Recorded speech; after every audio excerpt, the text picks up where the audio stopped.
Hello everybody, it's Zukira.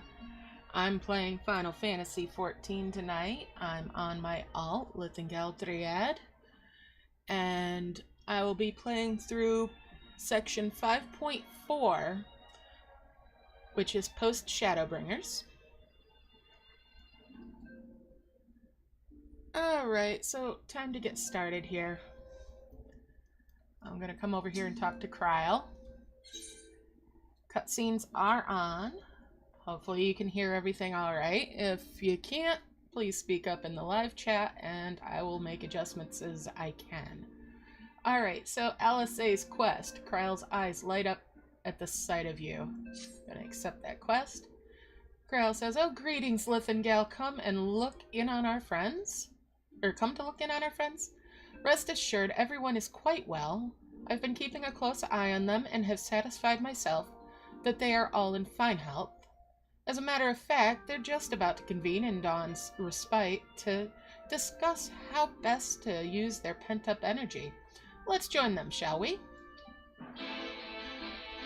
Hello, Jasmine. How are you?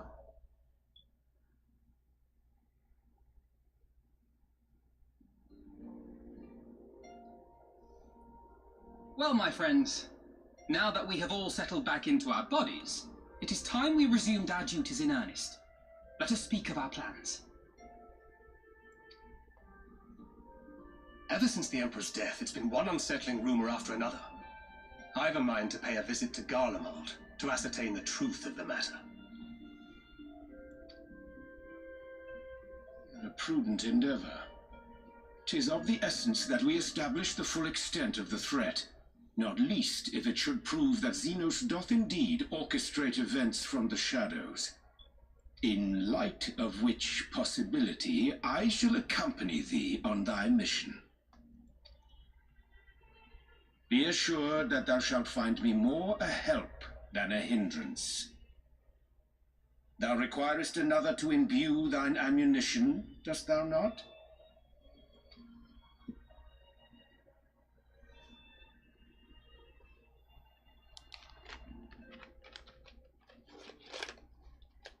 Assuming that's settled, there's something I've been meaning to look into as well.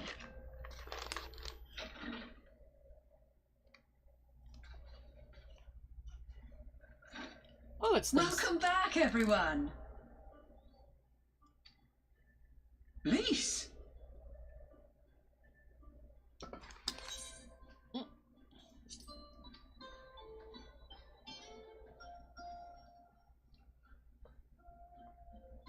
You're fine now, right? No more headaches or keeling over? That's right. We're fighting fit and raring to go.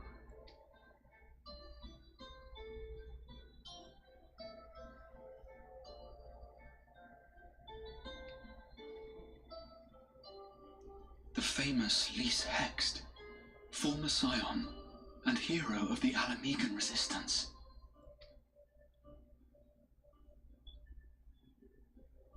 I don't believe we've met. Really? It's so easy to assume that all Archons are acquainted. But then I suppose your fields of expertise are rather different.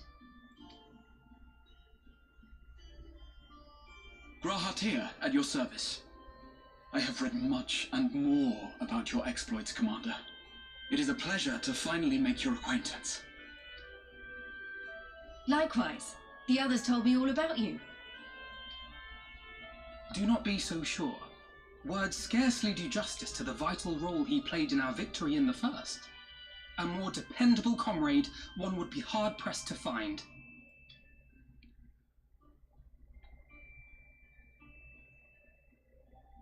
Oh, right. I did glance at the report. But I'd be lying if I said I understood half of it. Hello, Laura.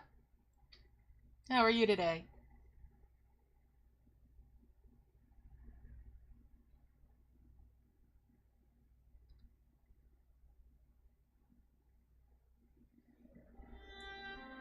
Well, that's a lot to take in.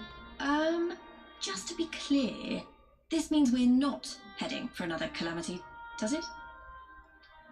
Shorn of their unsundered master's leadership, what Ascians remain shall struggle to see their plans to fruition.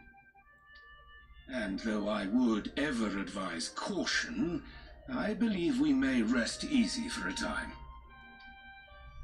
I'll take that as a yes.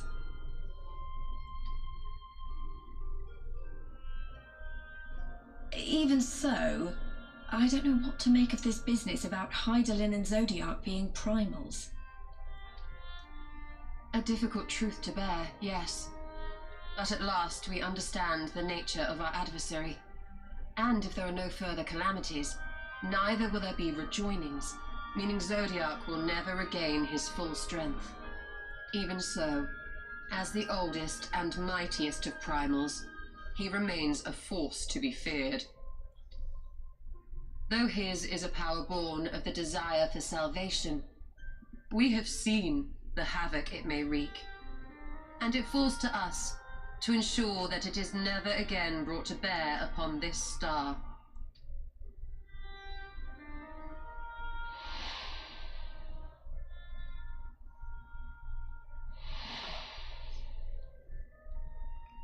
That picture of... But tell us, Lise, to what do we owe the pleasure of your visit?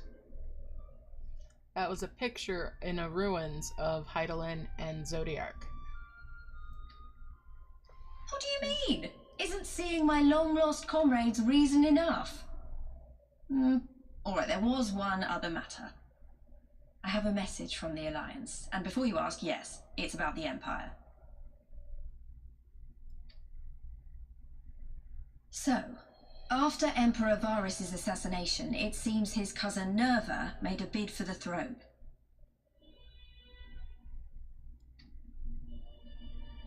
The trouble is, he wasn't the only one with designs on it, and it didn't take long for a civil war to break out. And it's not just in the provinces. Early reports say huge swathes of the imperial capital have been reduced to rubble.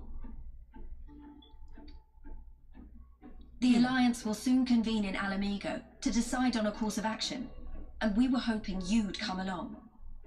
Well, of course, we'll go along. Well, as it happens, Urianger and I were just this moment planning a little trip to Garlemald, and we shall be grateful for any advice the Alliance can provide on how best to make the most of our visit.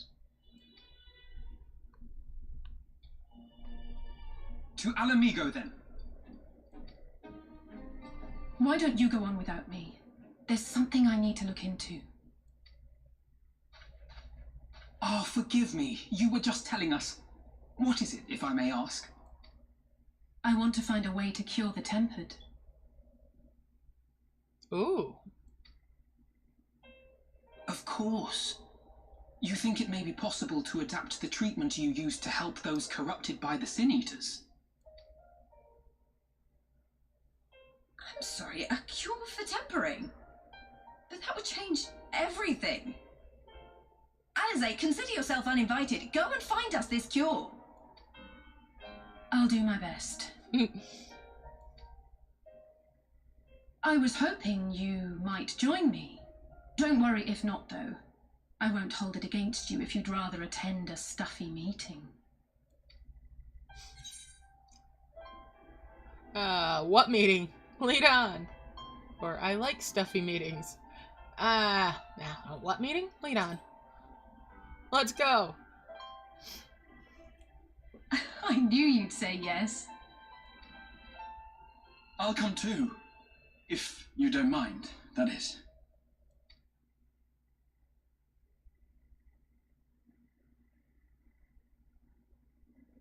He is such an eager kitty boy. Mind? I'm sure they would be glad of your company. Pray, enjoy your time together with your hero. Yeah. Pointed remark there from Y'shtola. No. That's not... I mean, I simply thought my knowledge might be of some use. He is such best boy. Well, one of best boys. He is adorable. We shall be on our way then. Godspeed.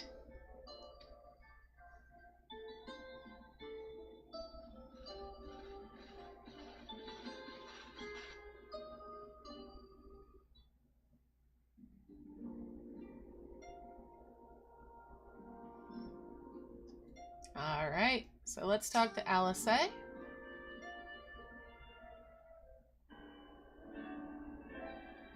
Alice says, when I set out to save Halric, I think Gabu was always at the back of my mind, and having proved that the light corrupted are not lost, I'm convinced that the same must be true of the tempered. Similar to those corrupted by the Sin Eaters, the aether of Gabu's soul has been rendered stagnant. And though the root cause is different, perhaps the solution is the same. Grahatia says, it is by no means an unreasonable hypothesis, Alice, and it warrants full investigation. Alice says, if there's even a chance we can save Gabu, we have to try. But however much I'd like to race over to Limsa and set to work, there's no room for recklessness, not when a child's life is at stake. As I'm sure Baklug would remind us, we still know little and less about the soul. Any number of things could go wrong if we don't exercise due caution. And so, before attempting anything, we should learn all we possibly can about tempering. There's just one problem. Research into the condition has long since ground to a halt, and the combined work of so many scholars involved doesn't exactly amount to a wealth of knowledge. Graha says, not to the modern scholars, perhaps, but what of their ancient counterparts? I know the Allagans took a more than passing interest in the subject. And if what we seek is to be found anywhere, it would surely be at the Chemical Research Facility. Alcé says, where they experimented on primals and their worshippers, yes? Good thinking. I've never actually been there myself, but I did read the reports on Azizla, which means we'll be needing an airship. Tataru says, an airship, you say? Haha. Tataru says, meet me at the northern bank of Silvertear Lake. I've got a little surprise for you. Oh, and come prepared to travel. Oh, good-o. Tataru has something up her sleeve.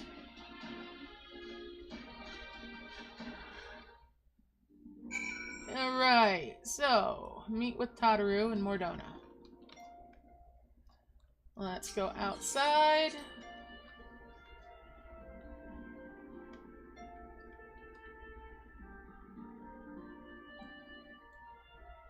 And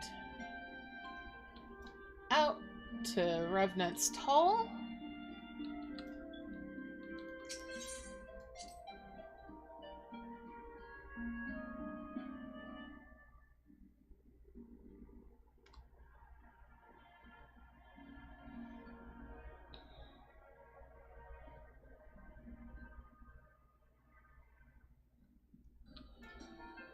Let's head on outside, and I'm gonna get out my motorcycle.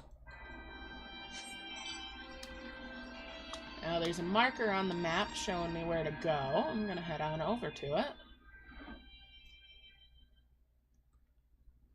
My flying motorcycle. Alright. Tataru, what do you got for me?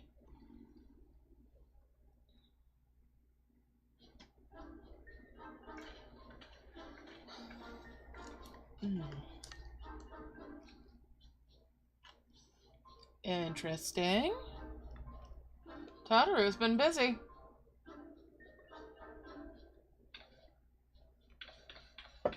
Tataru says, I give you the Bonanza, the Scien's own airship. I built her as a company project with help from our friends at the Rising Stones and named her for luck and prosperity. Alcé says, Tataru, this is amazing! We'll be able to fly just about anywhere we want. Graha says, our garments were impressive enough, but to build an entire airship? I see the annals did not exaggerate the many talents of the Science fabled coinkeeper. Tataru says, I'd also introduce myself as your pilot, except the training didn't go quite as well as I'd hoped. But that's alright, because we've hired this capable fellow here instead.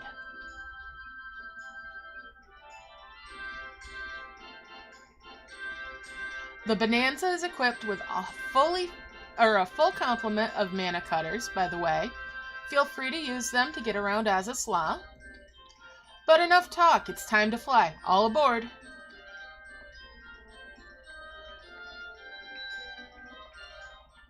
Well, off we go.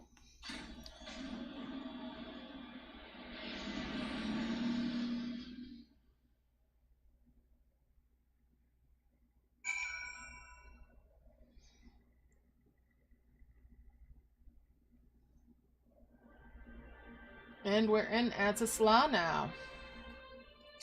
Talking to Alice again. Alice says, honestly, Sid would be jealous of the way that airship flies. Tataru has outdone herself. Anyway, here we are on Azazla, and Alphino's report did not do the scale of this place justice. Now we're going to talk to Graha. Wisdom of Valley. Graha Tia surveys his surroundings with an expectant glint in his eye.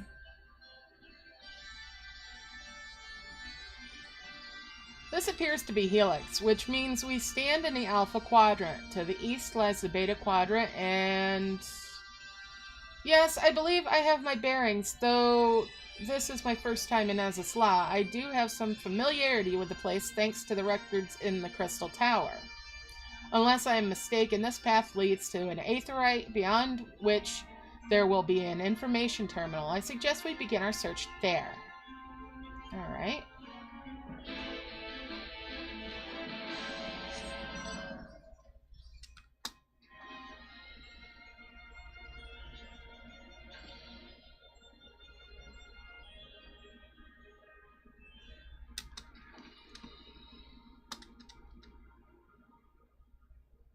And here we go. There they are. Okay, Graha. Graha says, and here's the terminal. A moment while I search the archives for references to tempering.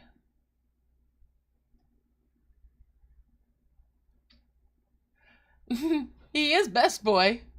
Or one of the best boys. Absolutely have to keep him.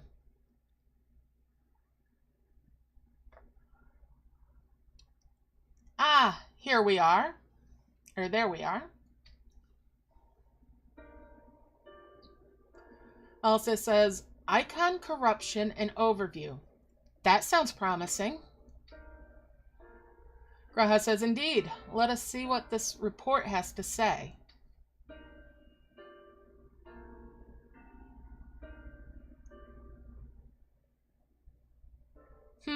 Confound it. The contents appear to have been deleted. Elsa says, what? No! Isn't there something you can do? Graha says, not from here, I'm afraid, but it may be that another copy of the report exists elsewhere. The question is where to look.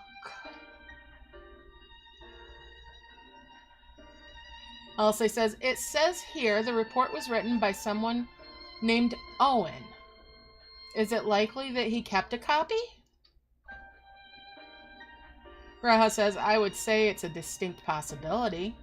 Assuming he was a researcher here, he would have had quarters at the Habisphere. We can ascertain the details at Habisphere Control. Graha says, let us return to Bonanza and avail ourselves of the mana cutters. We will need them to reach our destination. Altsy says, I forgot. You already have a suitable means of transportation, don't you? No need to waste time accompanying you back to the ship, then. We'll see... Or, no need to accompany us back to the ship, then. We'll see you at the Habisphere.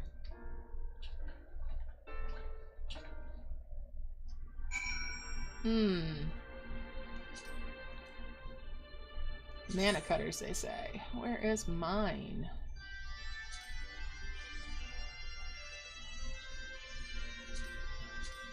Yes. There we go. Speak with Graha again. Okay.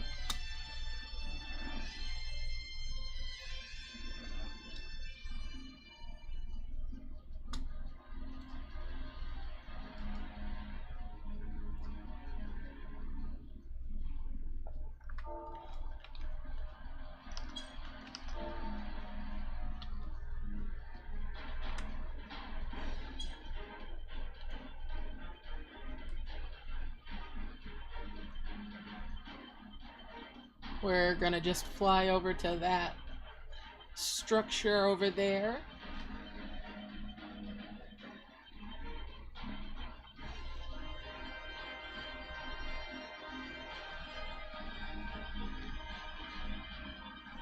Quite the fancy ship I'm on.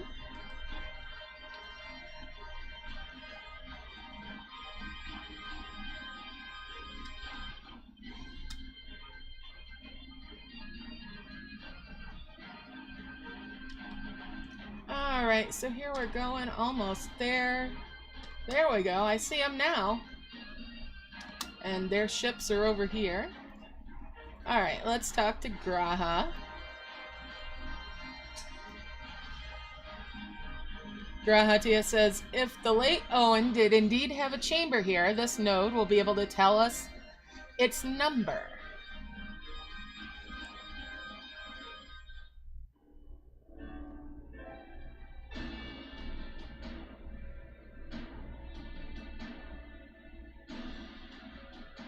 Alright, Graha says, there, from what I recall of the layout, it should be somewhere in the vicinity of...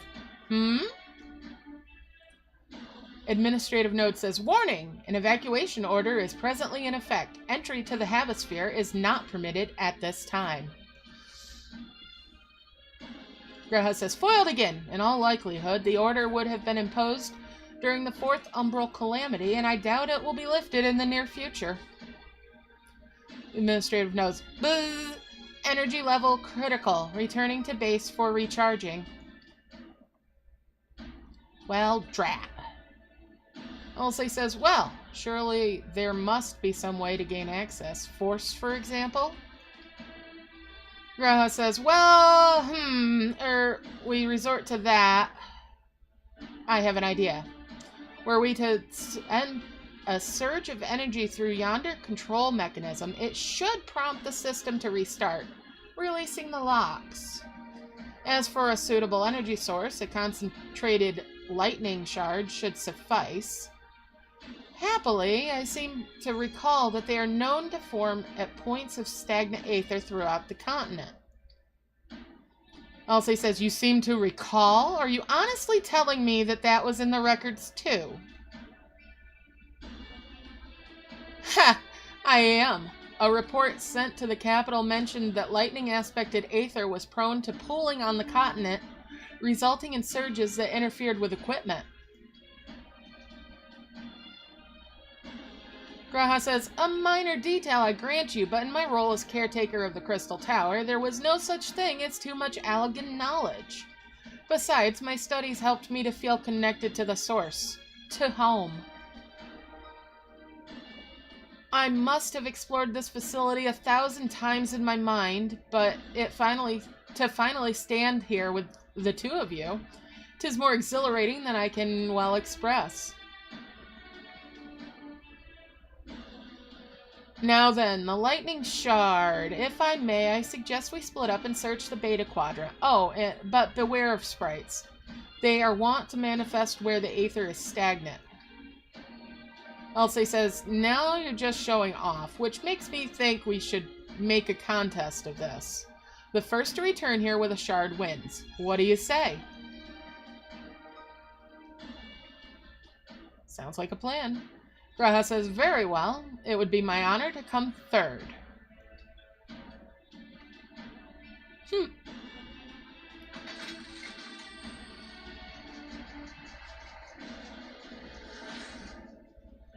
Off they go. And off I go as well. Alright, let's see. I'm gonna head over to where that marker is indicated on my mini-map. It's over this way. No, it's further than that. Let's fly up and over. Oh, it's indicating it's down, though. Well, we'll head on down after I get over the hill.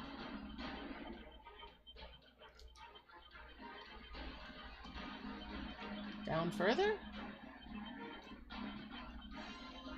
There we go. Stagnant lightning.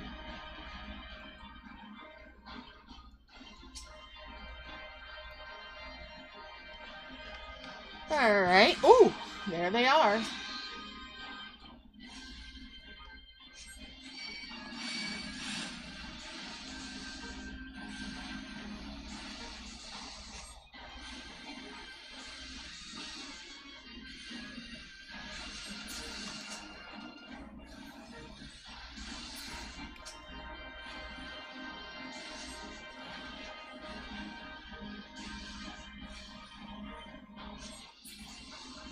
There we go. I'm gonna eat some grapes.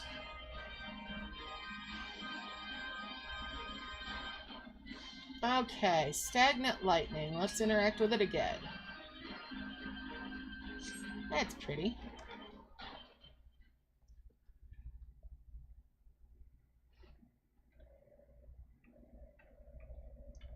Disembodied voice. Bravo! That was quite a show, adventurer. Why, the spectacle proved so enthralling that all thoughts of the prize slipped my mind. Disembodied voice continues. I appear to have forfeited our little race. Congratulations, the lightning shard is yours. What'll I say? Who are you? Show yourself at once? What? No dramatic entrance? You've changed. Or, very funny. Now let's get back to work. No dramatic entrance? You've changed.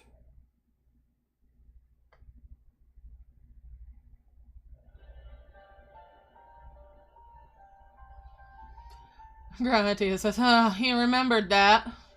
In my defense, I was caught up in the moment. It isn't every day you meet an honest-to-God's hero, after all. Well, the contest continues, so you had better hurry back. Oh, but one last thing.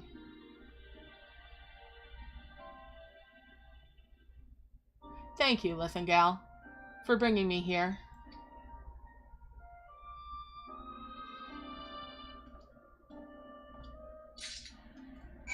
Alright. So, head back. And give that to Graha. Alright, let's go through this time. Go out this way.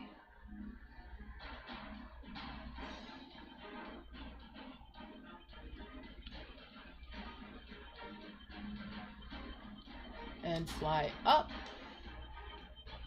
And over.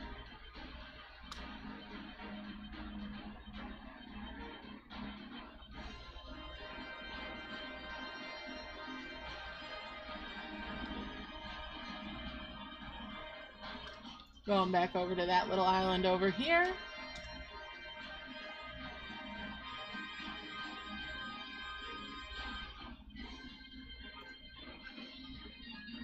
Alright, hello again, Graha. Graha says, it appears LSA had no luck, so victory is yours. Congratulations. Now then, may I have the shard? Yep, here you go. Concentrated lightning shard.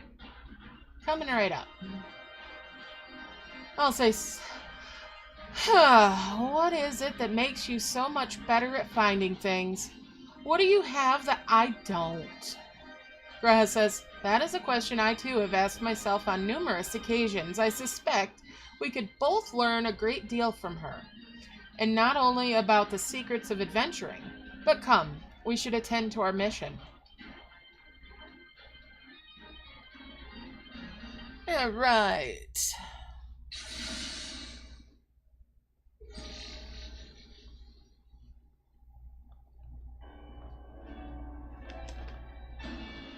Graha says, excellent. The system responded exactly as intended.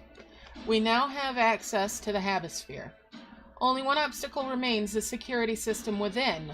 Should they be triggered, they could make life rather difficult for us. In light of which, pray leave the rest to me. If I am right, my royal blood should allow me to venture unmolested. Elsie says, assuming this place works like the Crystal Tower, yes, but if it doesn't, you'll be on your own. I want you to promise us that you will get out at the first sign of trouble. Graha says, I promise. Wish me luck.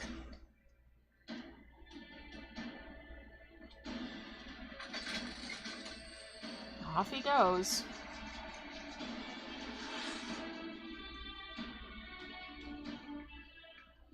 Elsie says, well, nothing for it but to sit tight.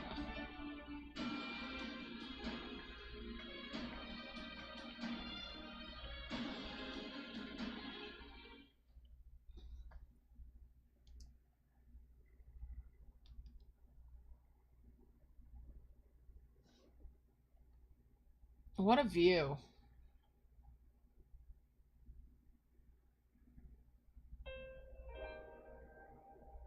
LJ says, I'm sure this Owen fellow was very learned, but icon corruption and overview sounds like a studium thesis.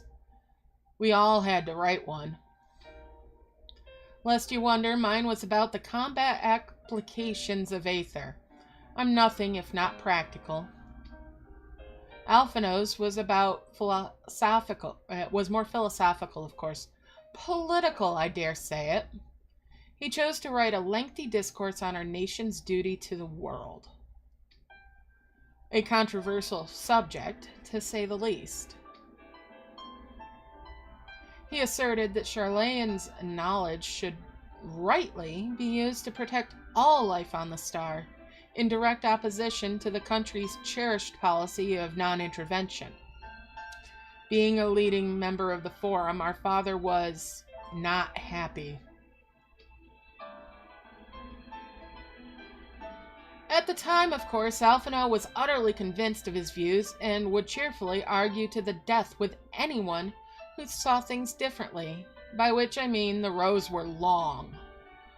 To be fair to him, though, he's since learned to be a little more open-minded, but deep down he still holds fast to that one belief, and I admire him for it.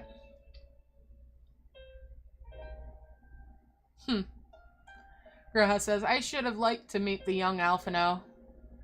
For what it's worth, my thesis concerned the Allegan civilization as depicted in folklore. Elsie says, oh, you're back. I didn't know you attended the studium. Graha says, I didn't. A thesis was required to earn my Archon mark. My peers at the Students of Baldacian convinced me to write one with the promise of unfettered access to forbidden tomes. Though I considered it no more than a means to an end at the time, I will admit it was gratifying to have my efforts acknowledged. Elsie says, good gods, an Archon's thesis. I shudder to imagine the work involved, but enough about that. Is this the fruit of your foray? Graha says, yes, Owen's archive node. It was waiting for me in his chamber. If a copy of his report still survives, it would be stored in this device. Shall we find out?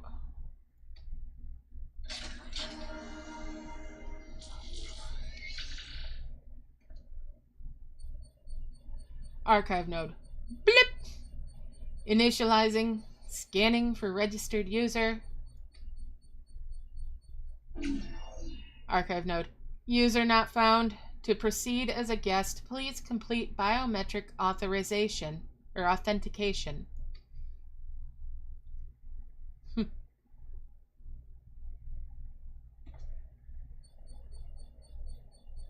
Archive node. Blip. Verifying. Bloop. Authentication complete. Guest identified as member of the royal family. I am at your most humble service, Your Highness. It never ceases to amuse me. 'Tis but a pity the effect will not last forever. Doga and Unai said as much when they granted me this gift. But until such time as it fades, I shall use it gratefully. Search archive for icon corruption. Blip. Searching. Bloop. One item found. Icon corruption. An overview. The report is locked by the author. Please state password. Elsie says, well, go on then, Your Highness. Tell the nice node the password.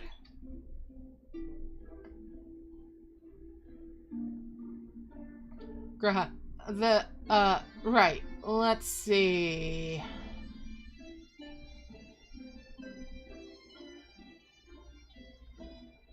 Graha says, glory be to Alleg.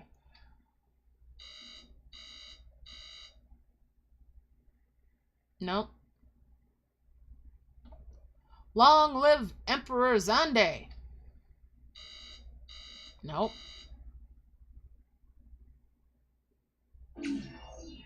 Blip bloop. Password incorrect. Please try again. Confound it. Elsie says, come now. Passwords are invariably short and simple. For instance...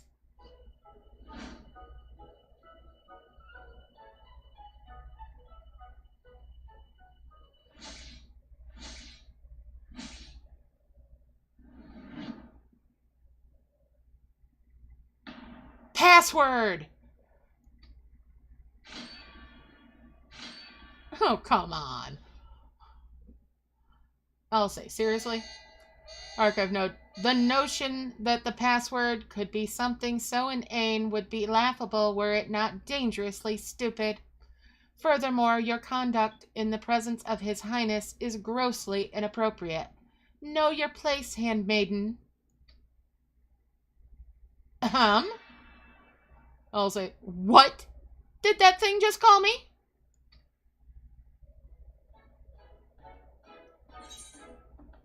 Alright, what'll I try? Wild Rose? Courage? Well, that's the meme. Wild Rose. Well, let's try Wild Rose.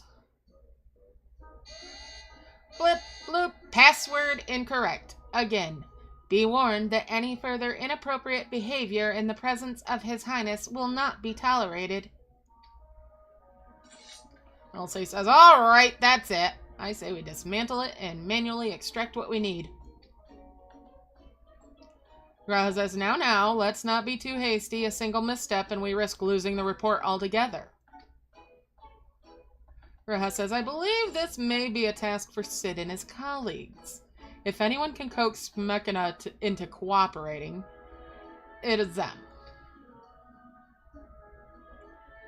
Yeah. Graha says, come, let us bear the node back to the Rising Stones. Alright. Let's try that.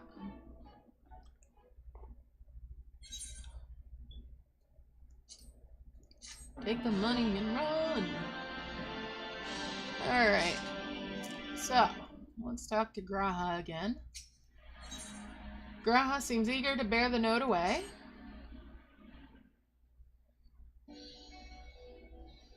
Graha says, I should probably mention that I have yet to meet Sid since waking up. Rambros did send word to the Ironworks, but it appears our friend has been afield on urgent business. Nevertheless, I assure you my proposal to seek his help is no pretext. However much I might look forward to seeing him again. Him and everyone. But come, let us be on our way.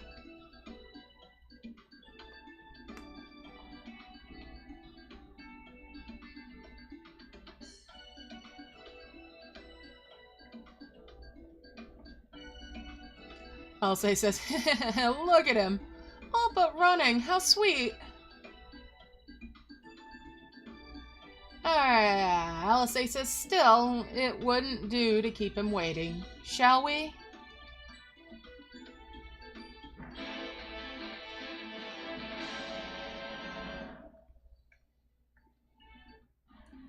Alright, speak with Grahati at the Rising Stones. Alright, so let's go back to Mordona.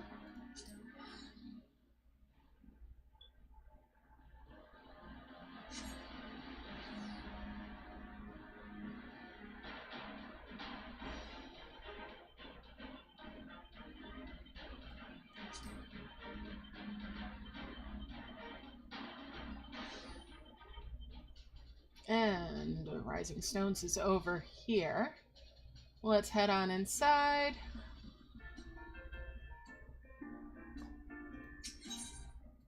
Enter the Rising Stones.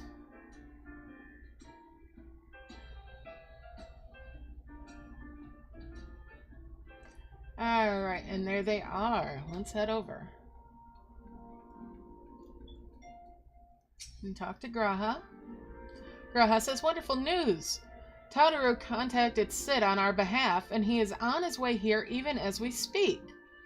While we wait, I should like very much to hear what transpired at the Alliance Council. Would you be so kind, Kryl?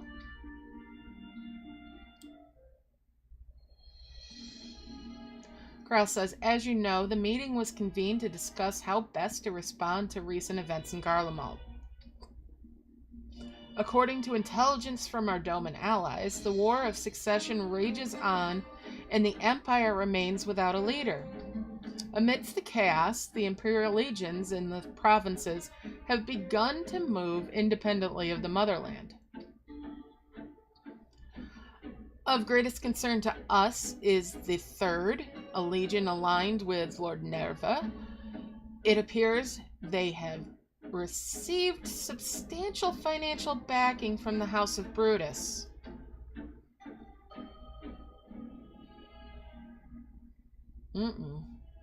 Also says Brutus.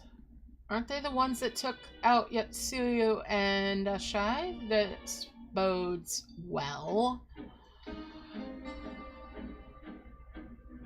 Xanos' movements, meanwhile, remain shrouded in mystery. We're hoping that Thancred and Urianger will be able to shed some light on his activities when they return. Until such time as they do, the Allied leaders feel it would be unwise to interfere in the conflict, and so, thanks in part to the Imperial withdrawal from Gimlet, they have decided to turn their attention to the primal problem once more. Kryl says, working with friendly factions among the beast tribes, they hope to reopen dialogue and explore new avenues for peace. Given the timing, I suspect they wish to put their respective houses in order ahead of a decisive clash with the Empire. Whatever their intent, this is not a problem easily solved. The Lemosians, in particular, struggle in their efforts, and Alphino and Y'shtola have been called upon to aid them. So long as we are dealing with the tempered, Alice says, I'm afraid no amount of dialogue will avail us. But if we can develop a treatment for tempering, then anything is possible. Graha says, which is why we must succeed. Tadaru says, and on that cheery note, why not make yourselves comfortable in Dawn's respite? I'll show Sid in as soon as he arrives.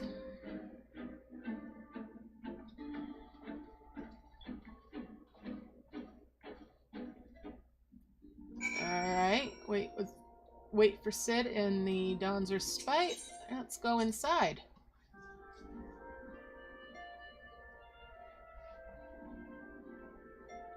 Okay, I'm gonna go stand over here. Actually, let's interact with the node.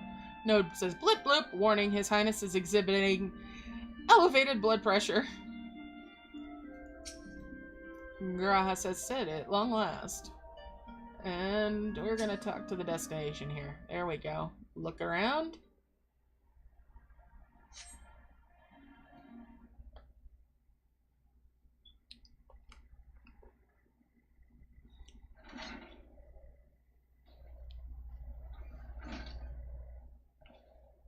There's Sid.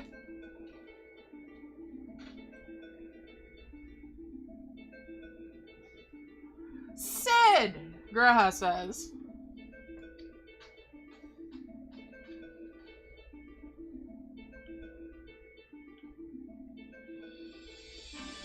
Sid says, forgive us for not coming to see you sooner, my friend. As you may have heard, we've had our hands full. In our defense, you are up rather early. I was under the impression you'd be slumbering a while longer. Graha says, oh, I would have been had you not fulfilled your promise. Sid says, ha! I still struggle with that idea. From where I stand, the secrets of traversing time and space seem exactly as unfathomable as they ever did. But if an alternate version of myself has already laid them bare, I dare say that frees me up to concentrate on other endeavors. Speaking of which, you wanted my help with something? What is it? Oh, I mean to turn down the background sound.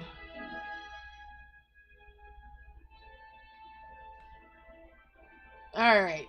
So it says, well, a treatment for tempering. And for the next step, you need to find the password to this Allegan's report. Graha says, just so. With nary a clue to guide us, we would be here forever and still not guess correctly, and thus we turn to you. So it says, well, I'd love to say that we could help you, so I will.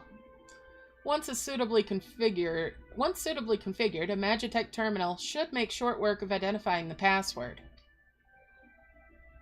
Graha says, I knew I could rely on you. Now, anticipating that this might be of use, I took the liberty of borrowing a tombstone from Rambros. It contains an Allegan dictionary.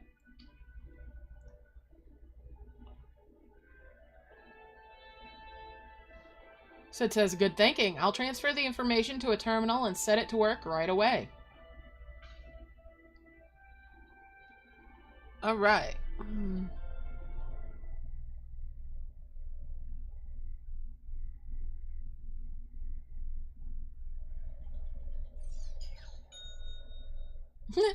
Ding!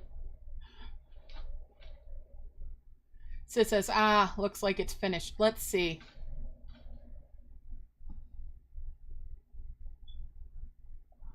Freedom. The password is freedom. Elsay says, ha! Short and simple, just as I've said. Would you care to do the honors, Your Highness? Graha says, I would, milady. He miladied. All he needs is a hat to tip. Graha says, Node, open the report entitled Icon, Corruption, and Overview, password, Freedom. Archive node says, password accepted, opening report, bloop.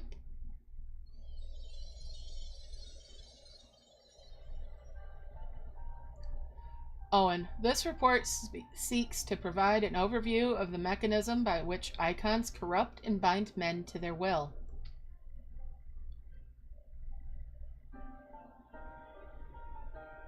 The phenomenon we call corruption refers to the alteration of the aether of the soul.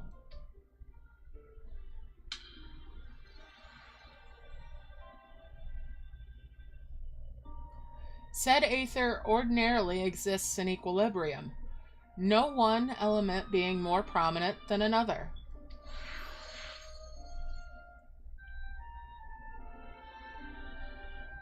But when a subject is exposed to the aether of an icon, this changes, their soul taking on the properties of the entity in question.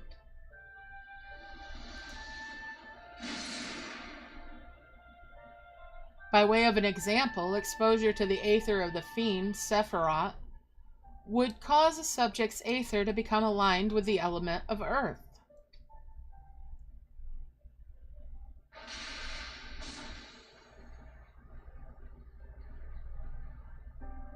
As a consequence, the subject would attain heightened affinity with earth-aspected magics, as well as preternatural levels of endurance. Repeated exposure would further enhance these traits, ultimately altering the subject's own flesh.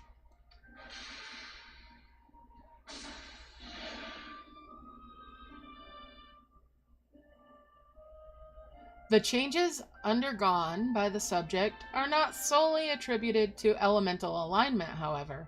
Further testing has determined that the subject's soul becomes umbrally charged or stagnant during the process, much like the Sin Eaters with light. This stagnation of the soul has the effect of diluting the sense of self, rendering the subject vulnerable to the will of the icon, the thoughts of whom come to consume their entire existence. In this manner do the corrupted become worshippers of the icon, their prayers serving to further empower the entity.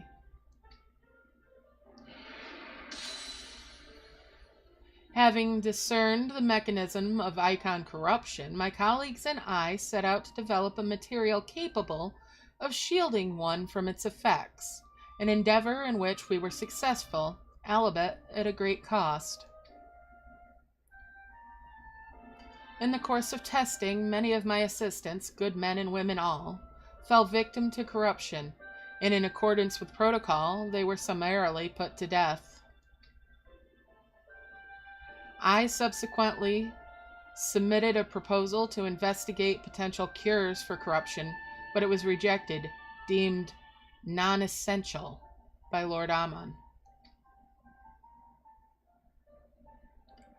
Though I knew it would be fruitless, I protested the decision, and for my imprudence, I have been stripped of rank and title and will shortly be expelled from this facility. In all likelihood, this report will be expunged from the archives. Nevertheless, I record it in the hope that one day someone will undertake to do that which I could not, and find a cure for the victims of icon corruption. End recording.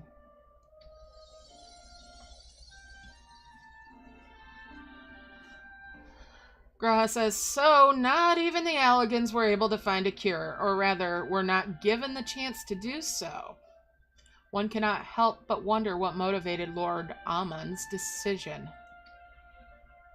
Well, we'll find out eventually, won't we? LSA says, more importantly, this confirms that stagnation of the soul is indeed the problem, and Angelo can remedy that. Graha says, true. Yet, were we simply to reanimate a tempered soul, I fear it would do naught to diminish the individual's fanatical faith. Indeed, it may very well intensify it. Graha says, no, we would somehow need to suppress the primal's hold on the subject at the same time, or risk them ever remaining its thrall. What'll I say? If we could only make them remember who they were, or so there's no point in reviving their soul unless we can also restore their sense of self. Alright, so if we could only make them remember who they were.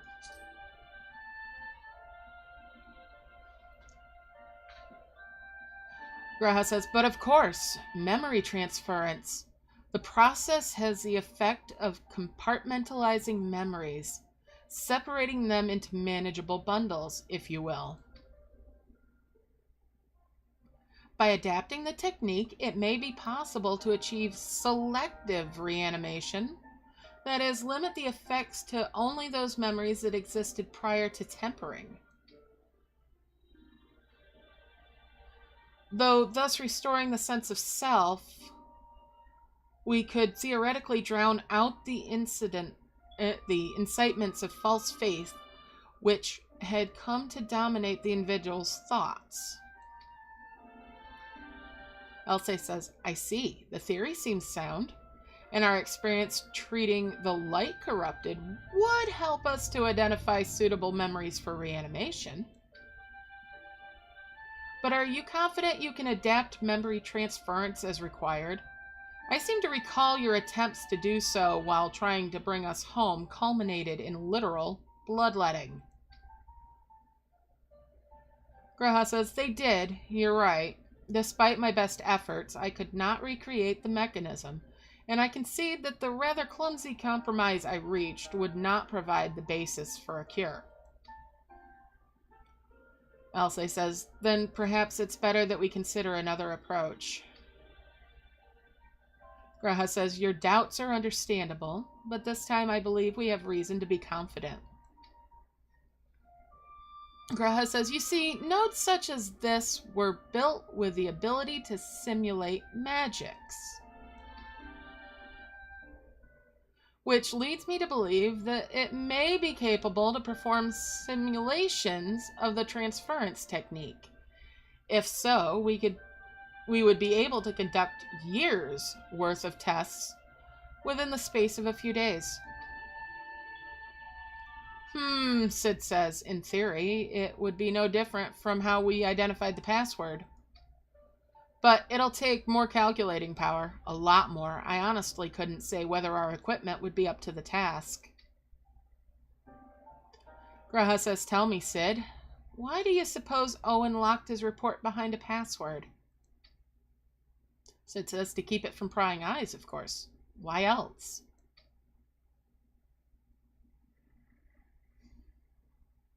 Sid says, wait, a password that could be guessed by anyone with leisure in a dictionary wouldn't keep it from a person minded to look. No, he wanted his report to be seen by those who strive for freedom.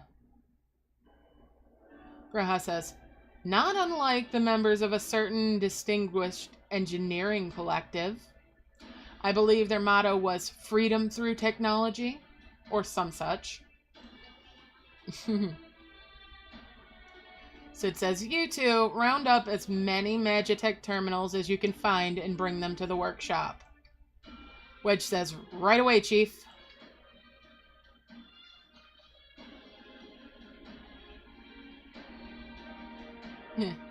Sid says, things are about to get busy. Lucky we have you to help, eh?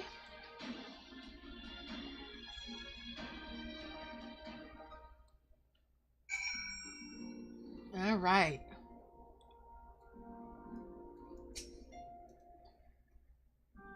Sid says, right.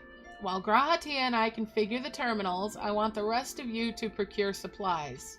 Namely, ceruleum to fuel the terminals and ice shards to keep them cool. The more we have of both, the better. Kryl says, leave the ice shards to me. I'll round up some adventurers and go on a gathering spree. So it says, in that case, I'll trust you and Alisei with the ceruleum. Here's a promissory note for each of you.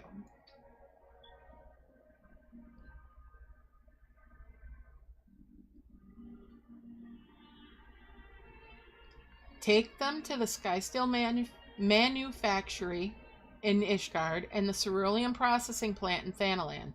The people there will give you what we need.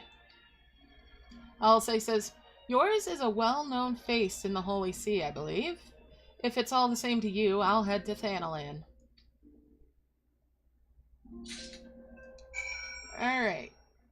So I am going to the Skysteel manufactory in Foundation. Off I go.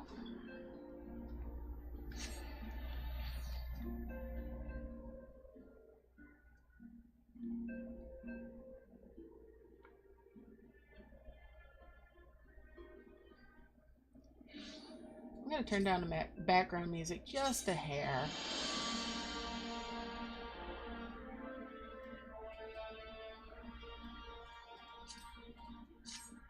Okay.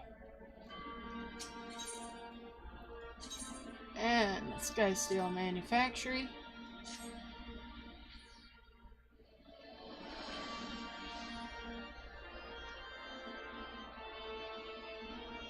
Oh, let's see. Over here. Gonna just run up the stairs. Into the building and jump on down. There we go. Formula. Says, you stand in the Skysteel manufactory. What is it you require? I'm gonna hand him that promissory note.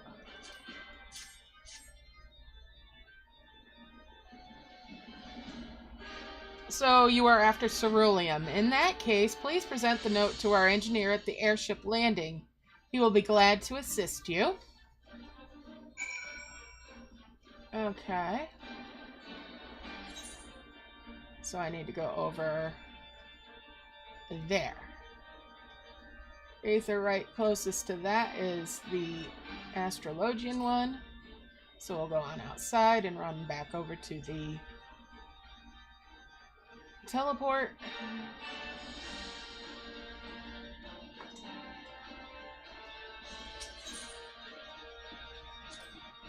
And teleport on over.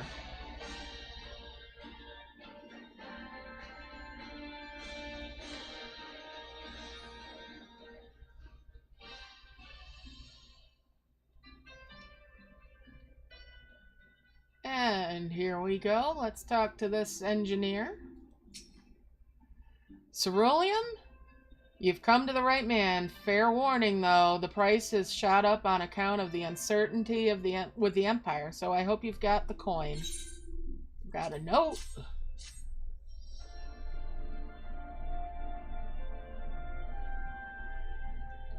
Well now, a promissory note from the Ironworks. Don't see many of these. Not that it's a problem. It's as good as gold to me.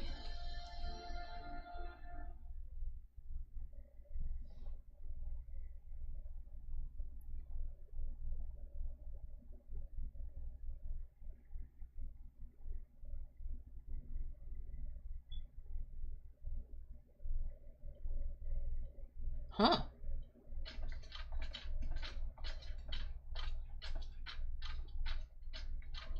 My friend, after the disappointment of not seeing you in Alamigo, what good fortune to chance upon you here of all places.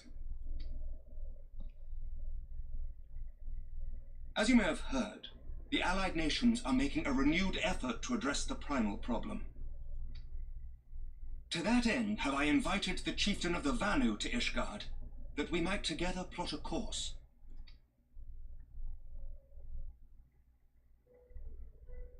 Since the war with the Empire appears to be nearing its conclusion, I would also like to call upon Estinian's lance. Alas, he is, as ever, a difficult man to find. I am informed he recently paid a visit to the Rising Stones. Should he happen to do so again, be sure to pass on my regards, won't you? Oh, of course. But tell me, what business brings you to our fair city this day?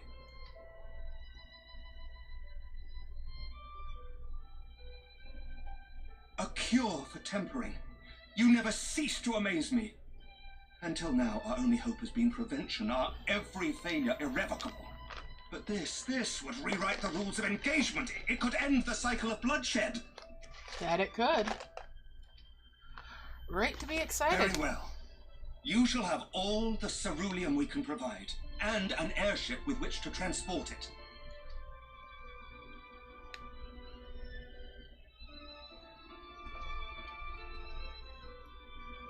In this matter, you may count on Ishgard's full support. Lovely.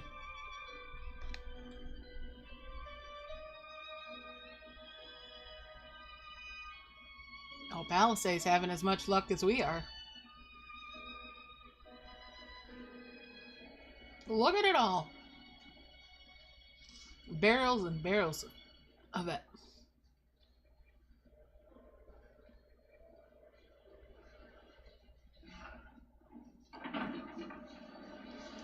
Off we go.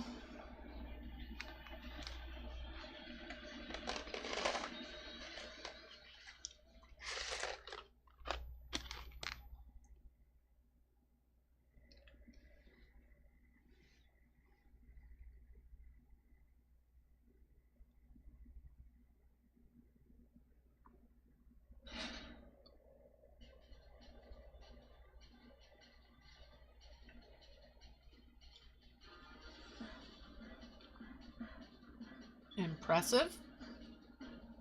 Definitely impressive.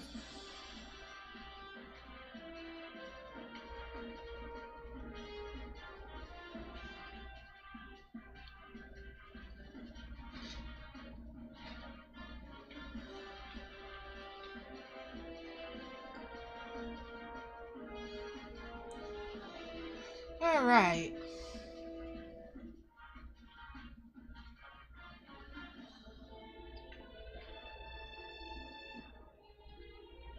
Alistair's looking a little tired over there.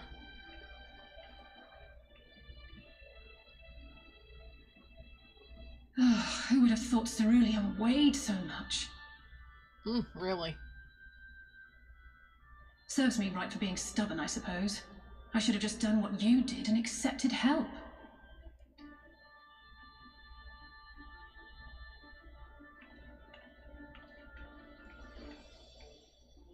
Good work, you two.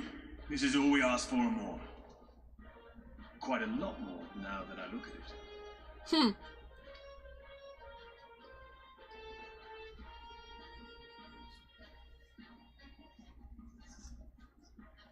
Lord Emmerich, eh? And entirely by chance. Ha! Some people have all the luck. Indeed. We have also succeeded in configuring the terminals, thanks in no small part to our able assistant.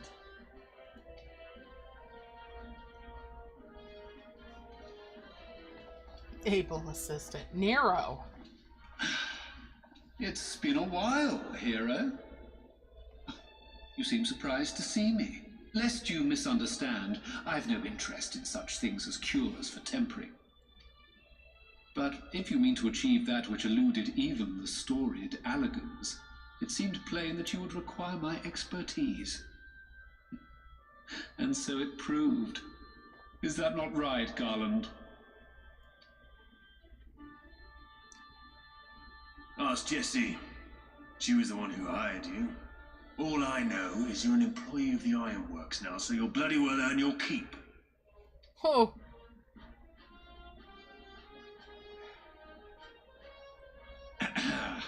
That wasn't the only reason I agreed to cooperate. I'm reliably informed that Garland and I are destined to unravel the secrets of travel, not only across dimensions, but through time. Doubtless the lion's share of the credit lies with me. 9 parts to Garland's 1. And this research will be a stepping stone to that illustrious achievement. Very well then. I'll do 1/10 of the work. Just the part that's beyond you. Whatever you say, Garland. Why don't you two just get a room and go kiss? Right. If everyone's ready, let's begin.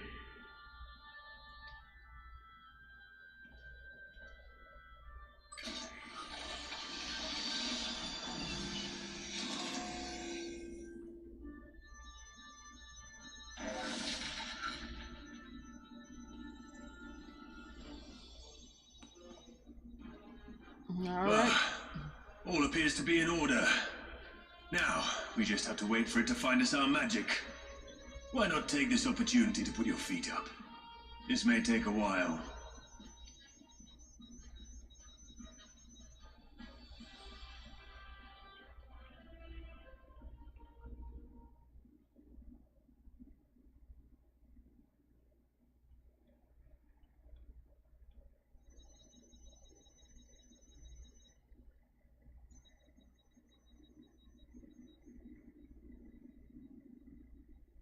Alice's nodding off over there. Uh-oh. That doesn't sound good. It's overloading. She won't last much longer! We'll have to shut it down. Wait! We're close! So very close! Oh.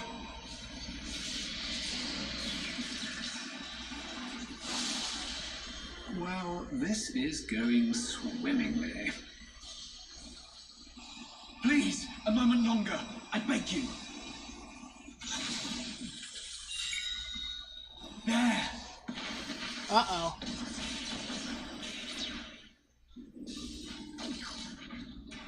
Oh dear.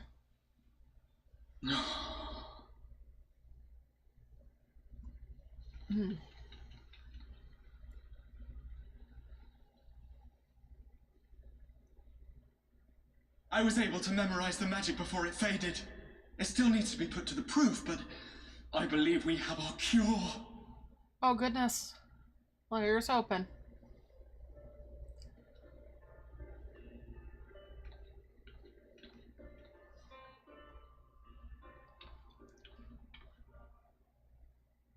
It's just as well. She'll never run again. Toast. The fault is mine. I'm sorry. Don't be. It may fall short of dimension hopping, but a cure for tempering is not to be sniffed at. This, my friend, is a world-changing discovery. One we're proud to have had a hand in. A few Magitech terminals are a pittance to pay. Yes, this scene does kind of scream the anything you can do, I can do better. You're right. Alright.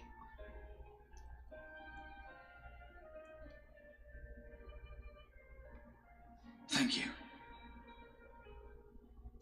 Okay. Well, we've done what we can.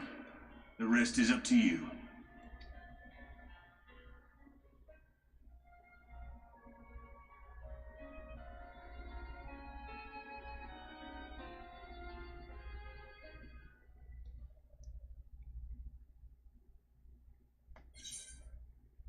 Alright. Completed that. Now on to the next step of this.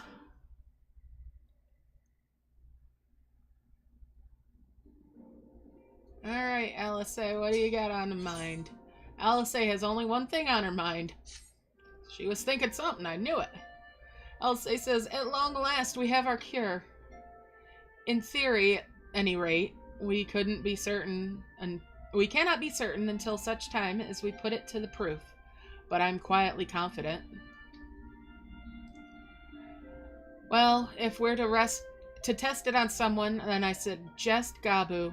His symptoms are relatively mild. What'll I say? It'll be fine, I'm sure of it, or as long as you exercise due caution. It'll be fine, I'm sure of it. Let's be confident. Elsa says, yes, as long as we exercise due caution, it will be fine. Without further ado, then, let's make for Limsa. We've kept Gabu waiting long enough.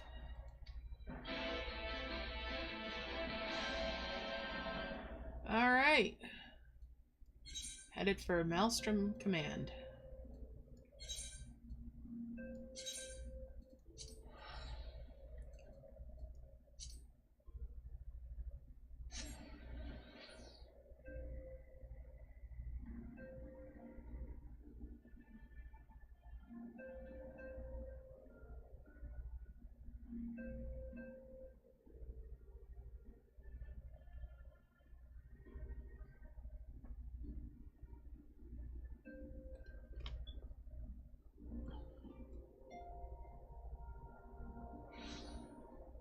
Let's see here.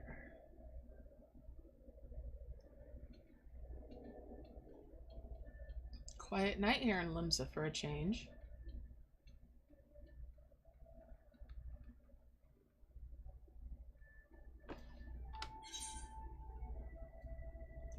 Gotta head on upstairs.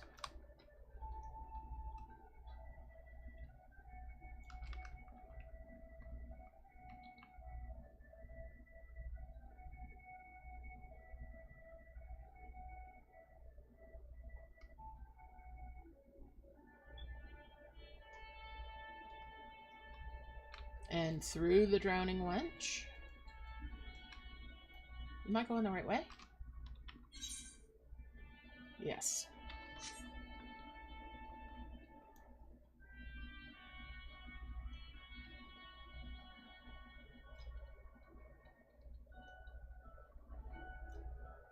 There she is. Hello, LSA. LSA says, well, this is the moment of truth. I'll have our hosts bring Gabu to us at once.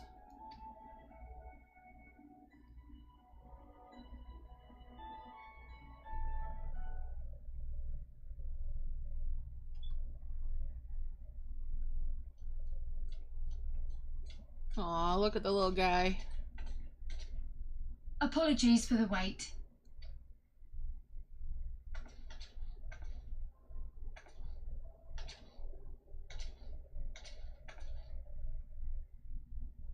Gabu, have you been good?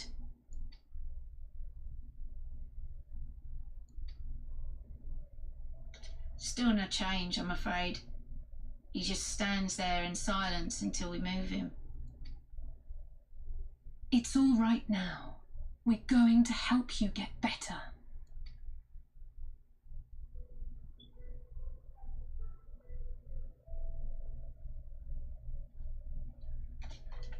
Fancy meeting you here. Alphino, Yushtola! I thought you were attending to primal matters.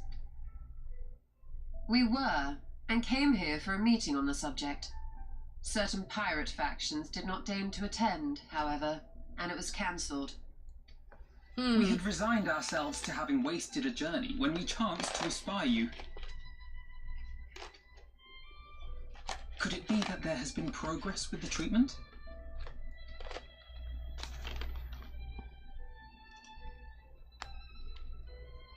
Well, I guess we'll find out here soon.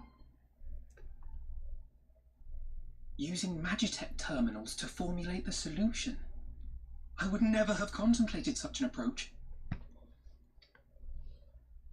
So this new magic, adapted from memory transference, would be used to purge the subject of their fanatical faith, while Angelo would be responsible for reanimating the ether of their soul. Yet I wonder at the practicalities. If one were to reanimate the soul first, it would only serve to exacerbate the tempering. Conversely, a stagnant soul would not respond to the effects of the magic. Would both need to be performed simultaneously? Nothing escapes Master Matoya's inquiring eye. As you say, both must be carried out simultaneously. And thus, I propose to imbue Angelo with a tempering treatment in much the same manner as I did the spirit vessels.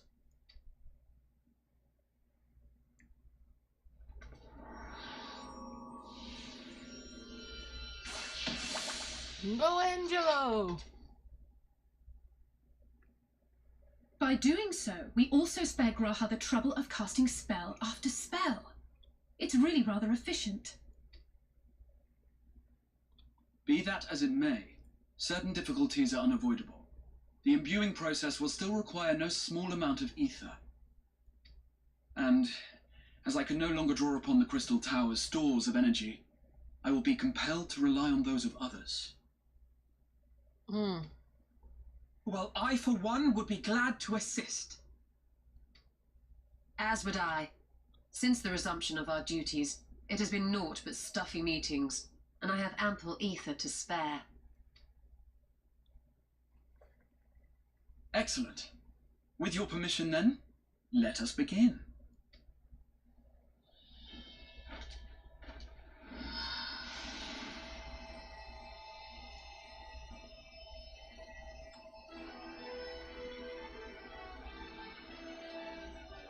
Fancy, fancy!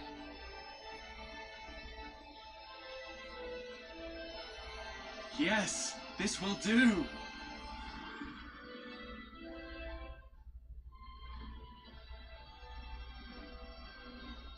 And now, it's my turn.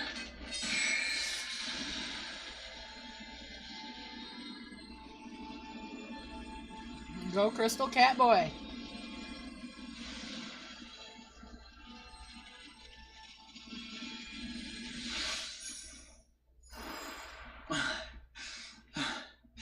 Tis done. No small amount indeed. Well, we seek to go where even the Allegans did not. It was never like to be easy. True that. The rest is up to you, Alize. The treatment itself will take time and focus, so we will need a quiet room. I'm sure our hosts can spare one.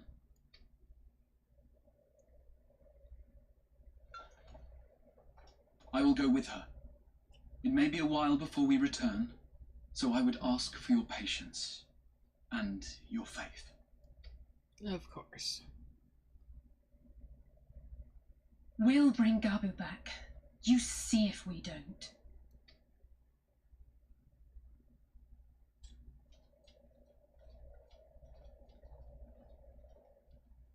'Twould seem our part is played.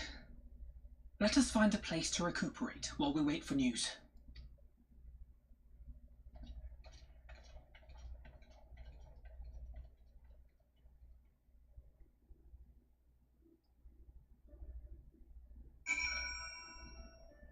Okay.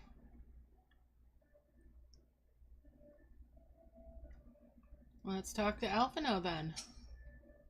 Alphino says, well, this seems as good a spot as any to have a rest.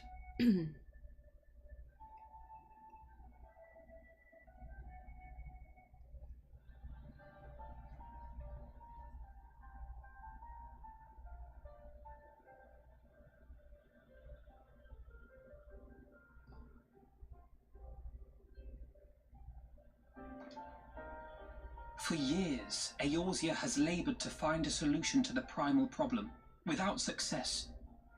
Any hope that tempering could be reversed faded long ago. I myself had given it up as impossible. Given up on the tempered and the light corrupted alike. They were problems to be tolerated, or else eliminated, I believed. And to think otherwise was pure naivety. Childishness, even. But Alisaie refused to give up. She struggled and she struggled. And her efforts were rewarded with a way to bring back Halric. And now countless others may no longer be beyond salvation. That's the dream. However much we bicker, I have the greatest respect for my sister.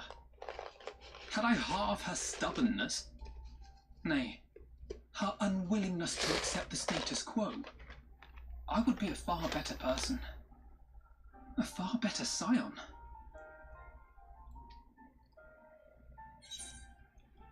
What'll I say? Well, if it's any consolation, she's in awe of your work. Or, don't tell me, tell her. Don't tell me, tell her.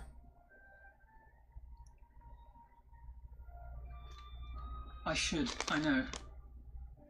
Yet, despite my good intent, I have the feeling that I would only succeed in incurring her ire. I mean, he's not wrong. She does have a temper.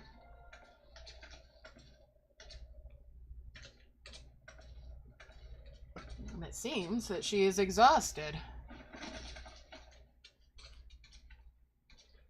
Alisaie, are you all right?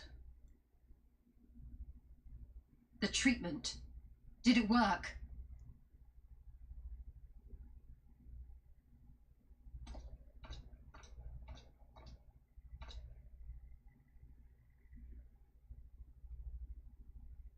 I'm so glad to see you all. Delighted, happy, glad. It worked. Gaboo! Our little buddy is okay.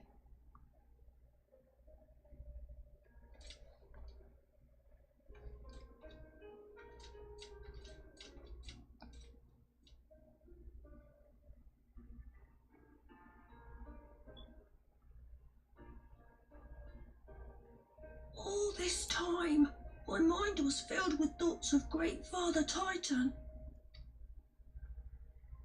But I never forgot about Mother and Father. Always, they were in my heart. Constantly, ever, always. Aww. So I tried to focus on their faces. Theirs and yours. Alisaie's and everyone's. And I found that I could remember. One thing, then another, and another.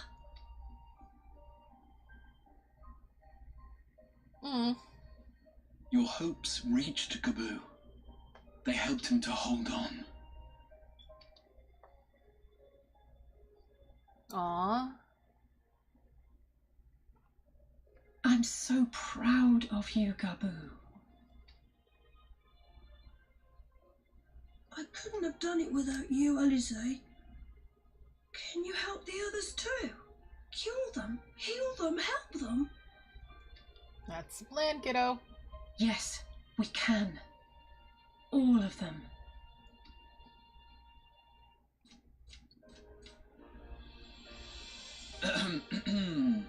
Without wishing to dampen the mood, I feel compelled to add certain caveats regarding the viability of the treatment for general use. As you know, reversing the effects of tempering demands a profuse amount of ether, and while Alisaie was able to heal Gaboo alone, I fear the same will not be true for those who exhibit more advanced symptoms. Moreover, the treatment's effects are limited to the soul. It offers no succor to those whose very flesh has been altered through prolonged exposure to a primal's influence. All of which is to say that we cannot save everyone. Some is better than Maybe none. we can't, or maybe we can. No one gave us a hope of saving Gabu, and yet here we are. We must find a way to treat as many as possible. That's the spirit. Then the next logical step would be to produce a veritable army of porkses, would it not? Granted, it seemed a simple enough process in the first, but I suspect it will be different here in the source. Not that I am any authority, of course. Yet there is an authority on familiars to whom we may grudgingly turn. She's stubborn, haughty, eccentric, irascible, laconic, annoying. And her name is Master Matoya, the real one.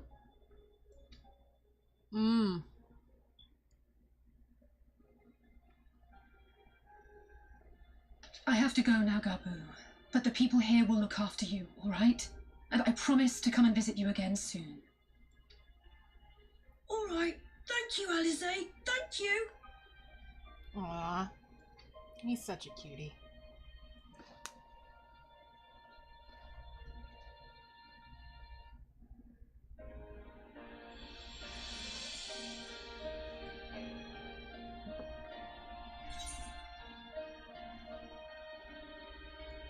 Take the money and run.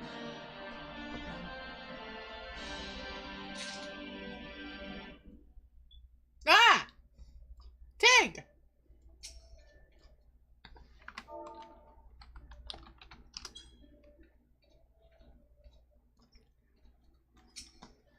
Alright, let's talk to Y'shtala.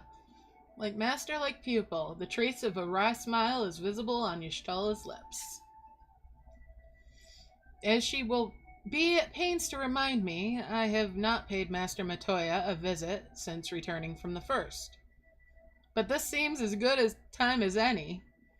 Come, let us make for her cave.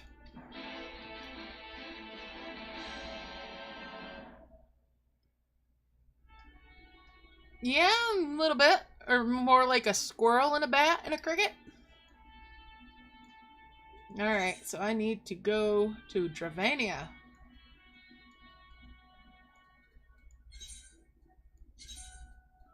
So, to Idleshare.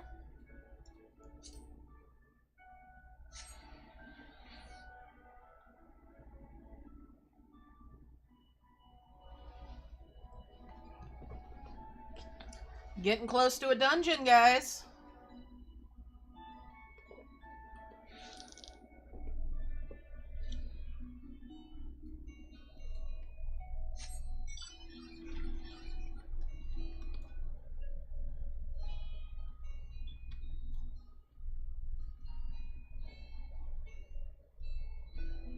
Let's go out the gate.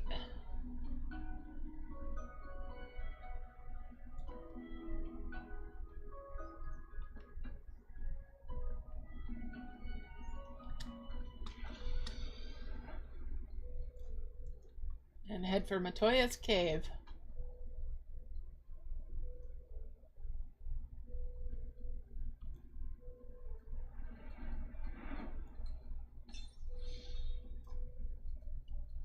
Eat some grapes.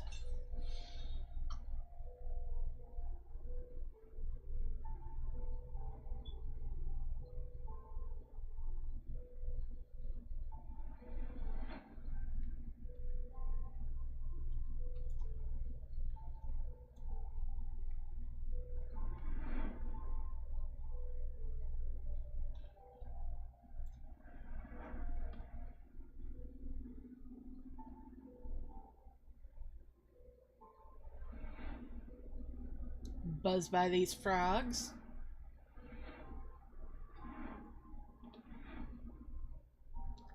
Oops, did I miss a turn? I did.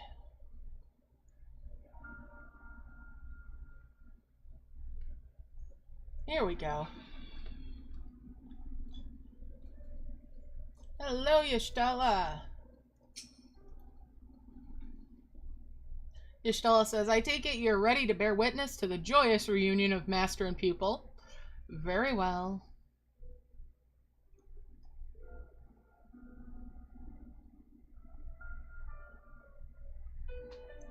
Let's go see the crotchety old woman. I absolutely adore her.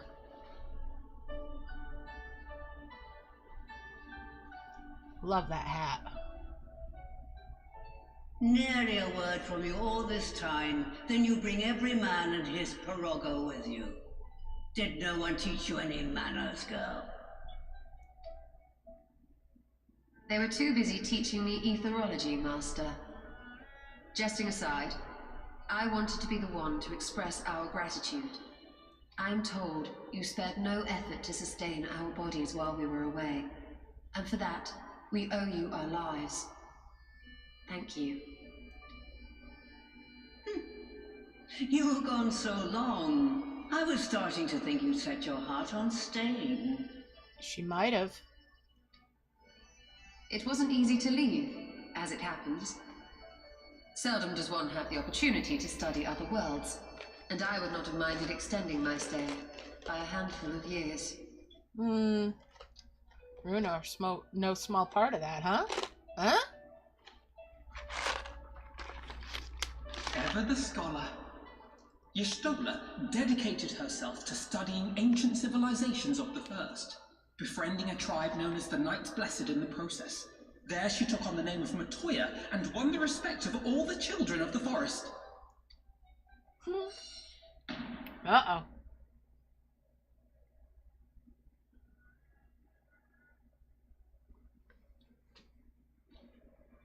I merely adopted an alias in accordance with the custom of my hosts. Yours just happened to be the first name that came to mind. You mean to tell me you went gallivanting about using my name and only bother to visit when you need a favor? And don't pretend you don't. I taught you long enough.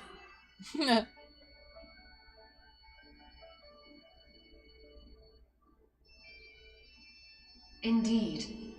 And devoted pupil that I am, I could not fail to recall my master's sage advice. When the answer eludes you, look to the wisdom of your elders. Yeah.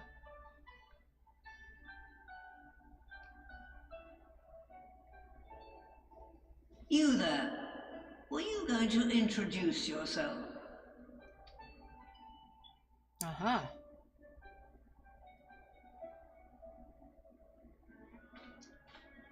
How remiss of me.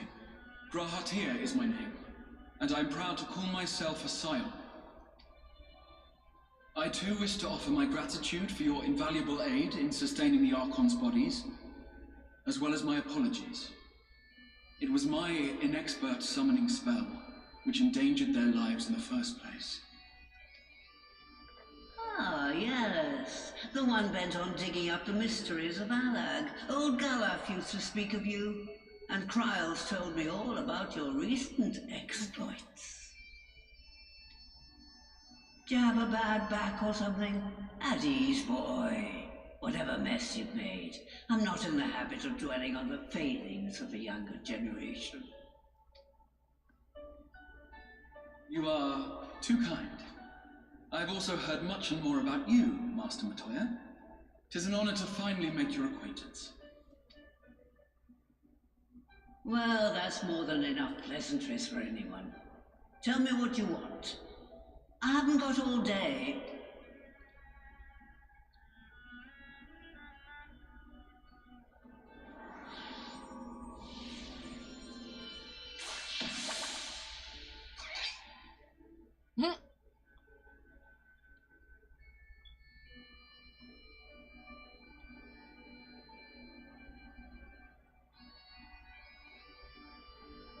So that's the way of it. It should be a simple enough matter to make the familiar. The magic, on the other hand. Ah, that you may leave to me. Being the only one possessed of royal blood, I alone can imbue the subject with the necessary magic. So I just need to create proxies with the power to stir the soul.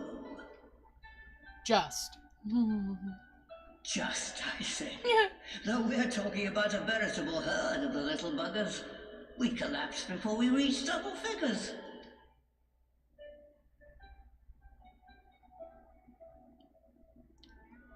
But if I could get a familiar to create the familiars, a mother Porksy, as it were. Ha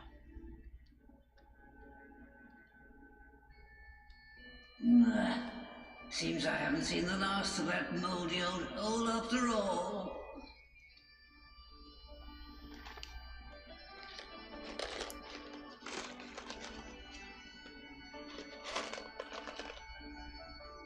Well, she's got the idea.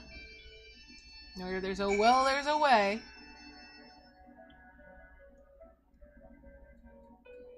Alright, Matoya. Matoya says, alright. Off to my old workshop then. Everything required to make your familiar is there.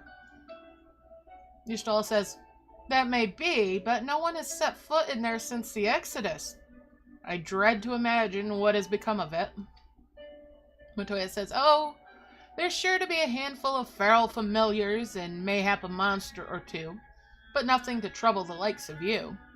You can consider cleaning up the place payment for my help. Elsa says, fine, we'll do it. Matoya says, good girl. Now, if there are no other objections, I suggest you run along to the Maker's Quarter. Matoya says, I'll send one of my Pirogos ahead of you into the workshop. You need only tell him who you are. One can't be too careful after all. Off you go.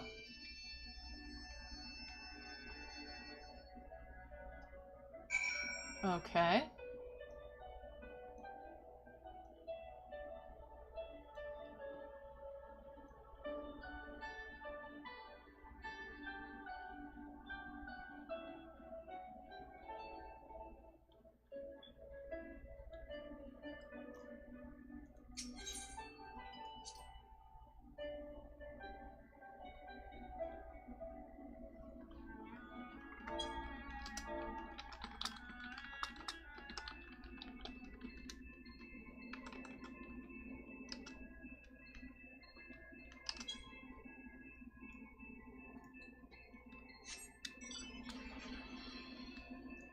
Let's go.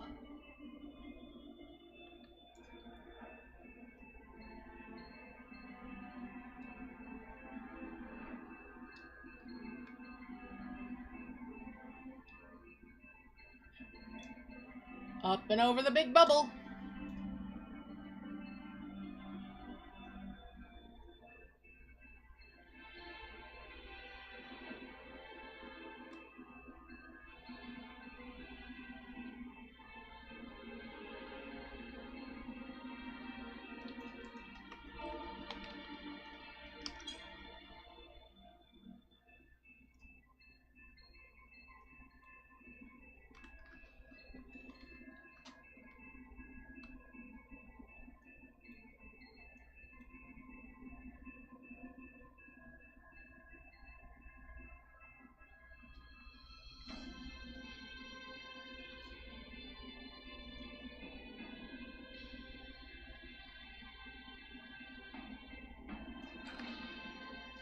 Alright, let's talk to the Froggo.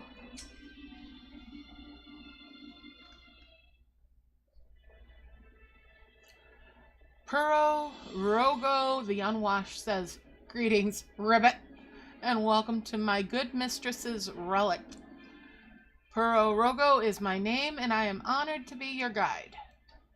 Within you will find a space dedicated to the making of familiars, along with a cavern wherein the requisite ingredients may be had. I must warn you, however, that the place has not played host to a single soul, much less a broom, in over 15 years, and will, I regret, be in some disarray. Ribbit. But rest assured, my brothers and I shall see to it you do not lose your way. Now then, Ribbit, only say the word and I will show you in. And there it is. Unlocked.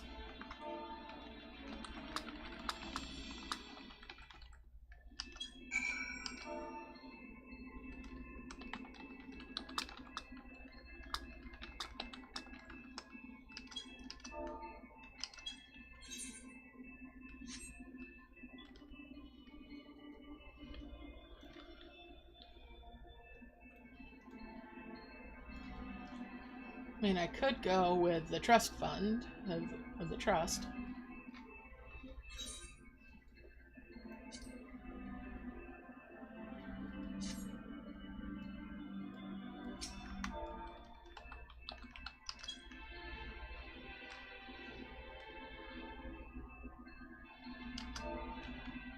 Alright, so if we wait for one of the FC mates, then we should have a full party. You're coming with us, right, Ashrin?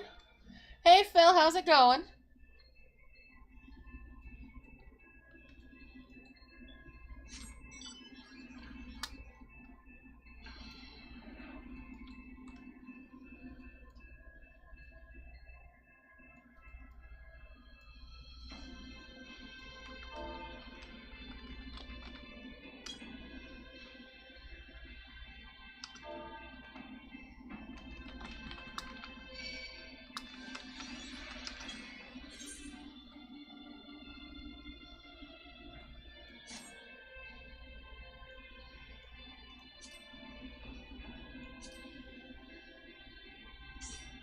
There's one person.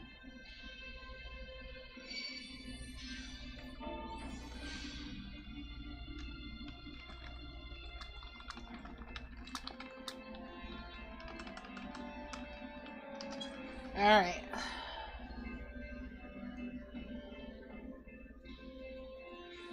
Fancy dancy astrologian stuff there, Tig.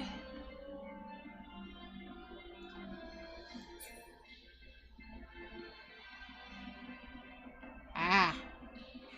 Well, at least it goes somewhere. Well, I might not need to pug it, Phil. I've got a couple people willing to go. Just gotta wait for somebody to get out of a dungeon. This is gonna be fun. I like this dungeon. Alright, so we've just got a little bit to wait.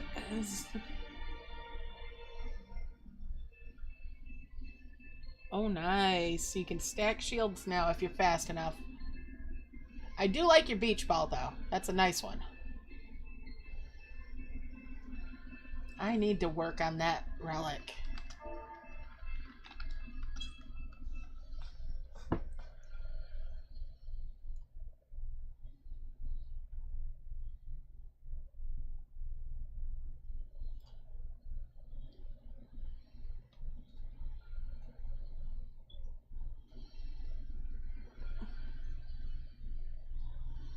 Oh, this is gonna be fun, fun, fun.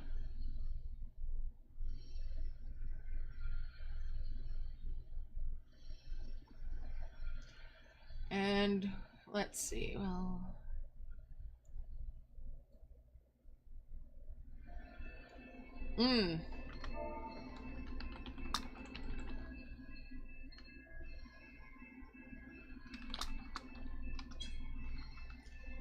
Alright, so Ashrin's gonna go work on his glam a little bit.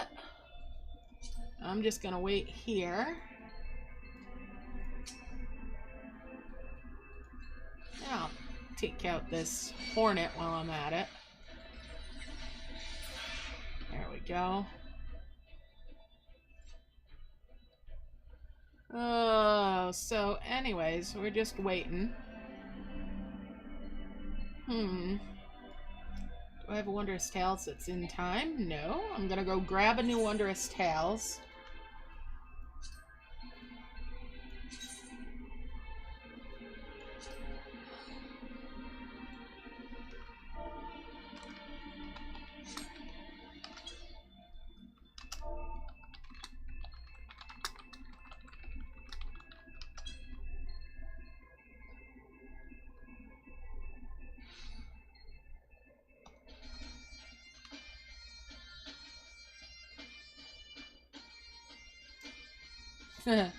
Looks like I've got some Hildebrand I could be doing at some point here.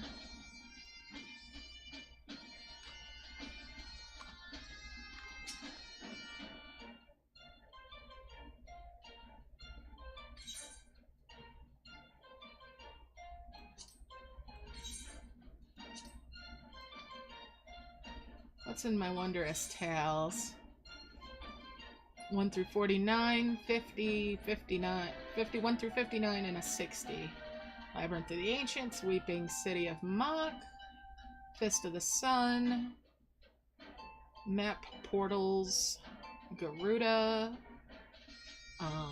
Leviathan, Beard, Ultima's Bane, and Zervan, Binding Coil 2, Second Coil 3, and the Feast. Oh, okay.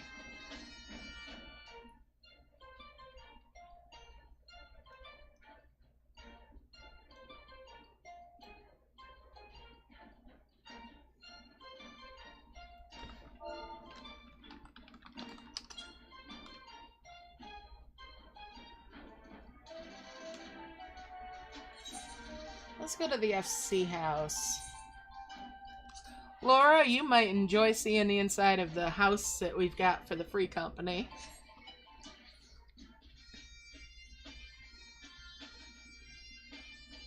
I had a lot of fun decorating this.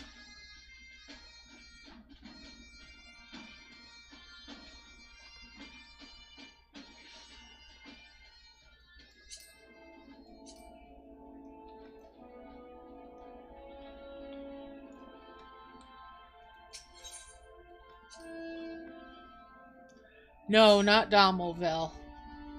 No, no Dommels.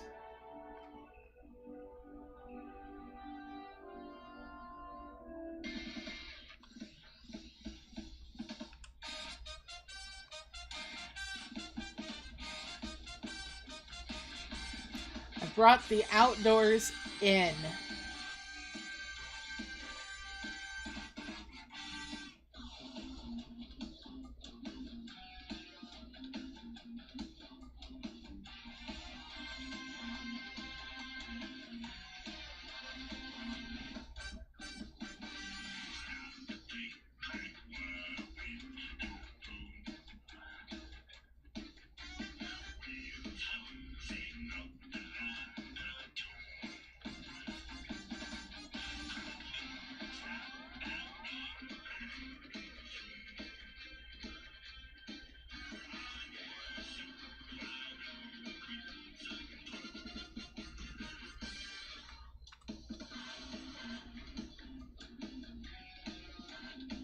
And then we come into the house proper.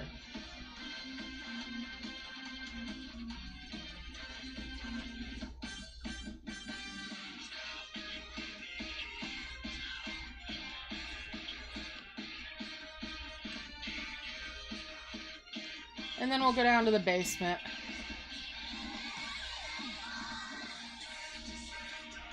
To the bar.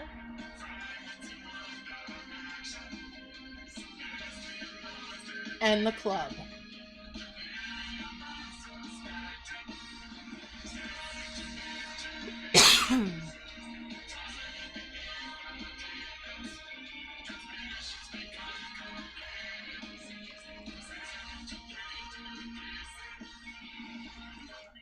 Now we're just waiting for the last person to be ready.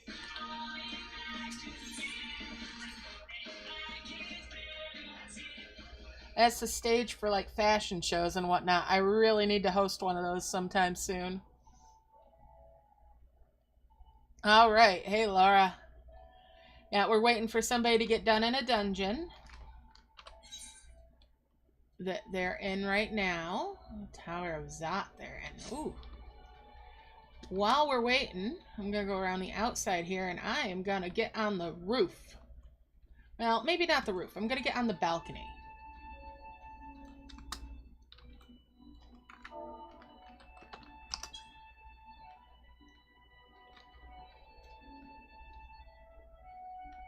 Alright, so we're glitched underneath the house, and I'm going to go up into the little balcony that's here.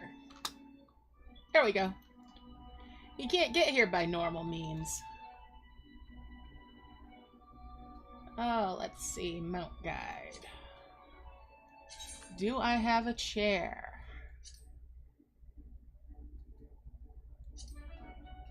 I do not have a chair.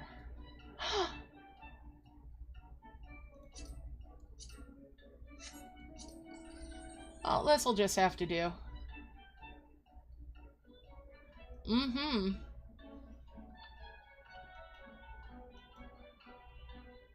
I'm liking the glam, Ashrin. Nice. Should I go get on the roof, too?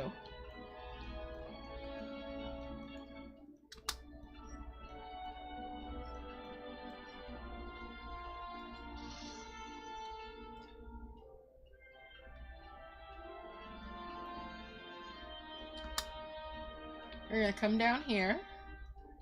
And there's this little gazebo that you can sit in.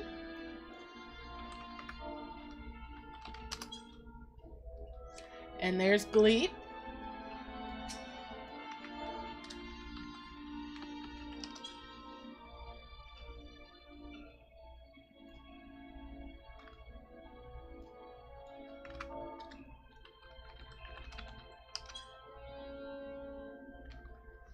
And there's Ashrin. There's the other me over there in the distance. The retainer version of me.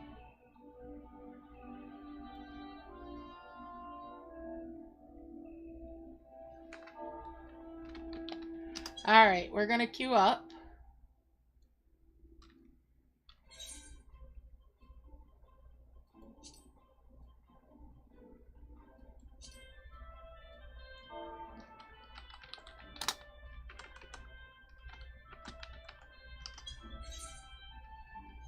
See if everybody's ready.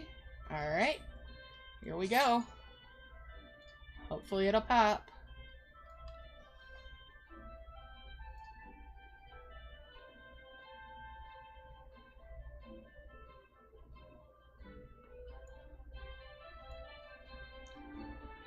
So now we wait for that fourth person that will be a random if zero's not out before we get going.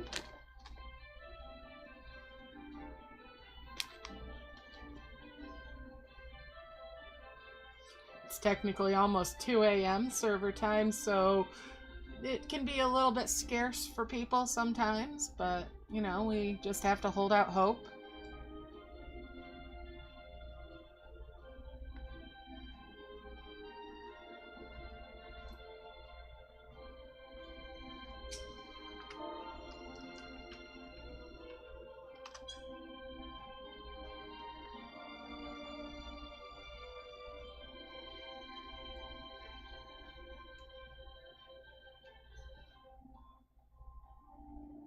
Yeah, no, they're not gonna show up.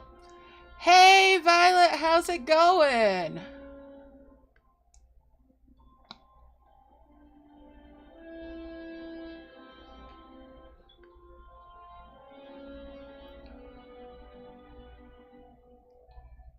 I know you're kidding, Phil. I'm sorry you're so tired. I know the feeling. I've been burning the candle at both ends and the middle lately.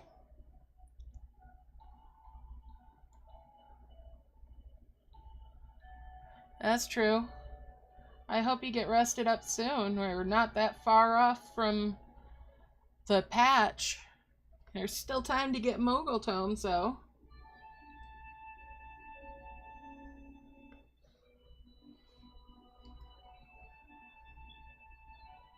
On Zuki, I got myself the whistle for one of the doggos.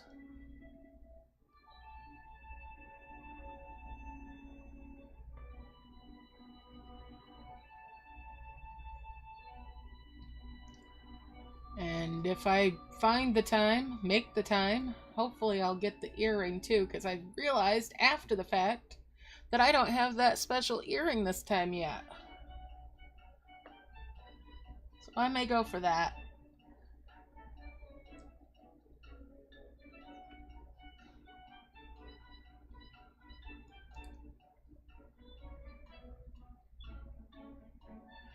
No, nothing special. It's just a unique earring, Phil. It's just glamour. But yeah. So.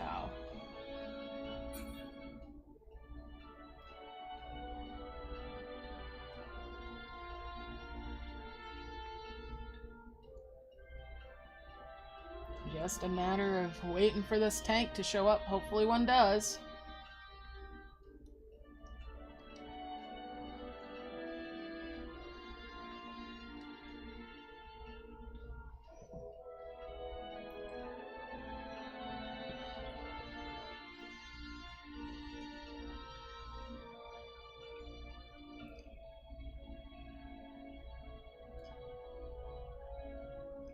I'm gonna have to start putting my big girl britches on and leveling tanks more. And actually playing them. Maybe. Someday. Someday. But not today.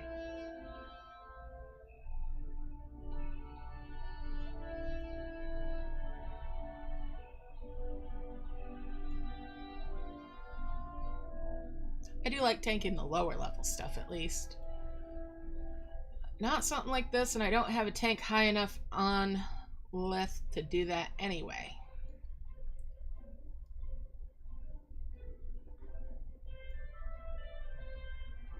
And the average wait time has gone up again.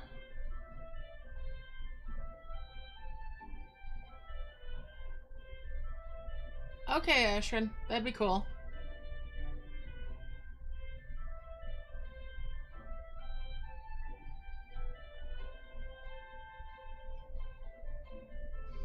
So yeah, Ashrin's offered that if it gets to 7 minutes for waiting, that he'll switch to, or she'll switch to tank and see if that'll pop it.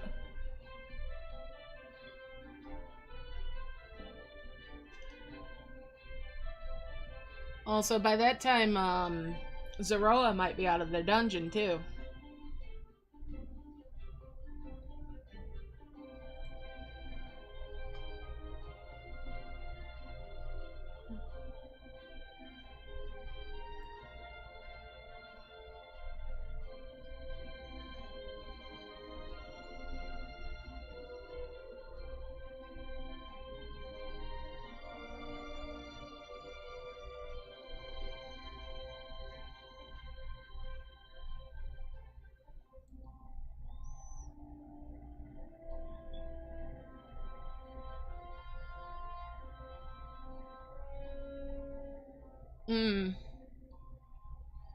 I can understand. There's some stuff that'll pop at this time of night and a little bit later, but yeah, targeting certain things unless we've got a group.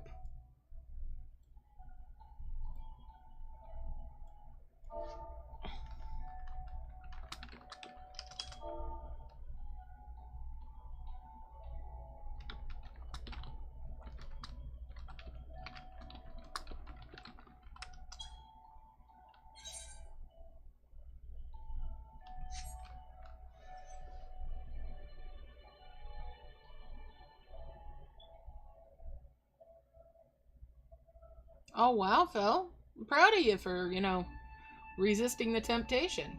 Alright, we're getting a fourth person.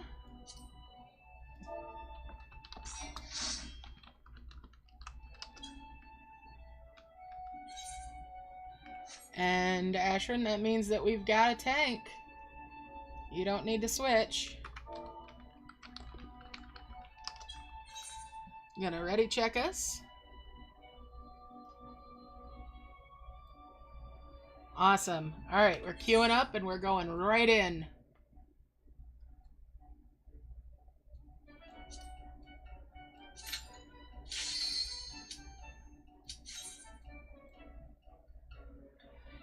Here we go.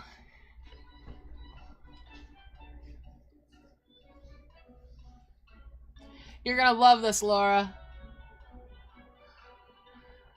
This dungeon is colorful.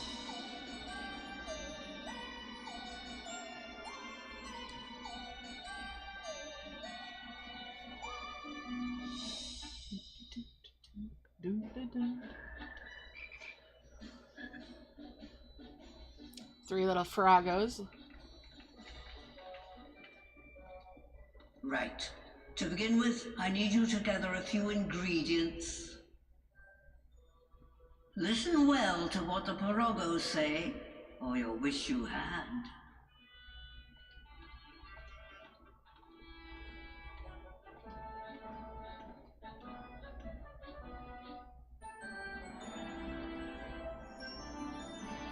All right. Here we go.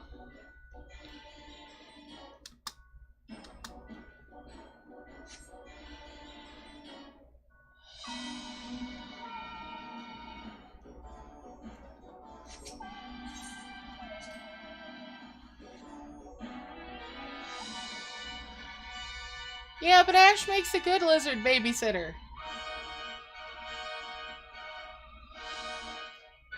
Please follow me, Ribbit, and put down any pests that bar the way.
Allow me to assist with the gap, Ribbit. Whee!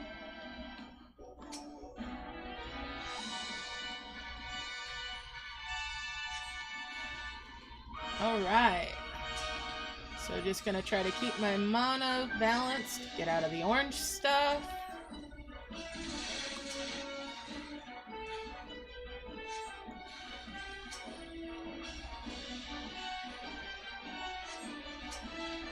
Yeah.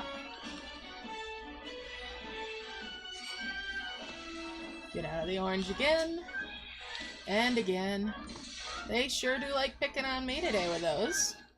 That's okay, I can move out of that stuff, no problem. I did not imagine this place would be so infested, Ribbit. Whew. Sonny of Ziggy. Okay. Big ol' rock. And yes, they could fill this dungeon with pumpkins. It'd be cool. Woo! Get out of that big...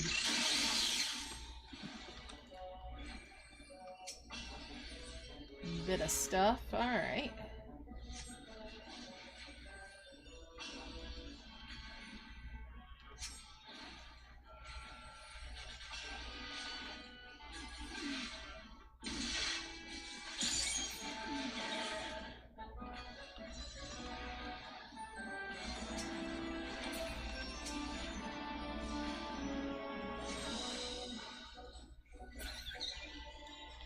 And on we go. Now to the boss.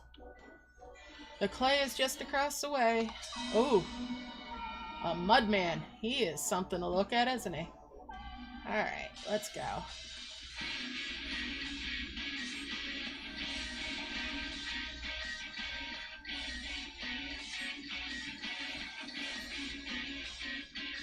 come in and be close for the heals. Move out of that orange.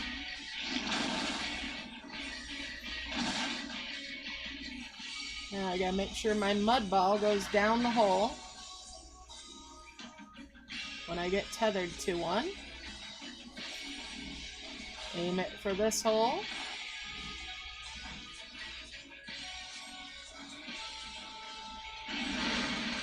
There we go. Down in the hole it went. Gonna move into where that AoE is not gonna come at me. Now I can move back out.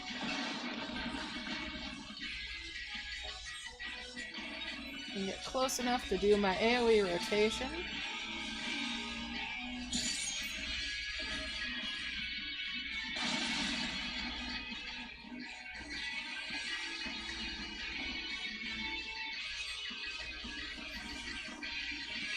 Do it again.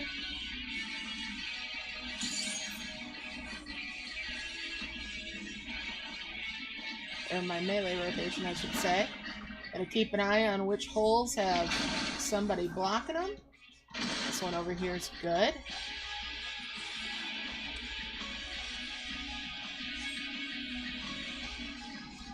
My tether will make sure that goes right down that hole.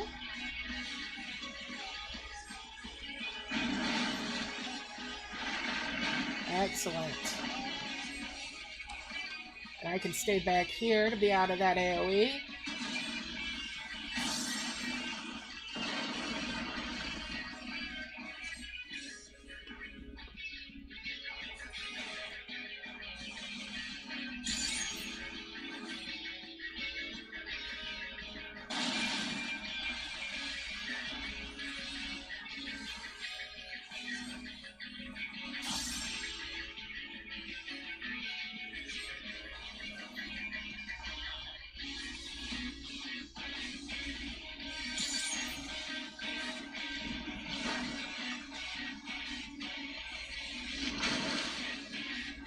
And keep rotating these.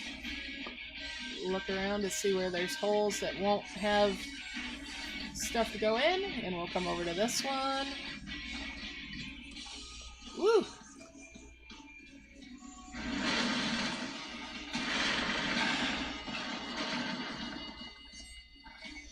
Good stuff.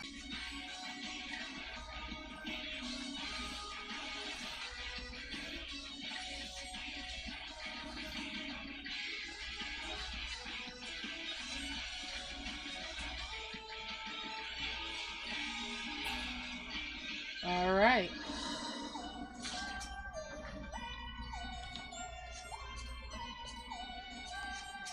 And through the portal we go.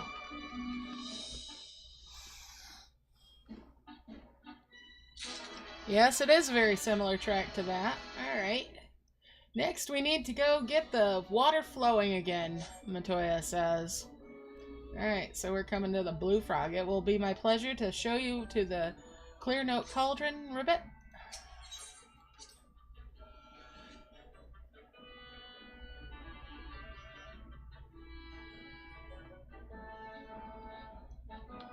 All right. For your own safety, I ask that you keep close to me, Ribbit. Okay. That's what the froggy said.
getting there. Almost done with this pack.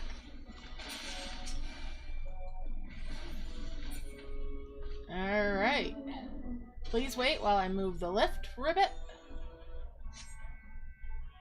And there's the elevator coming down.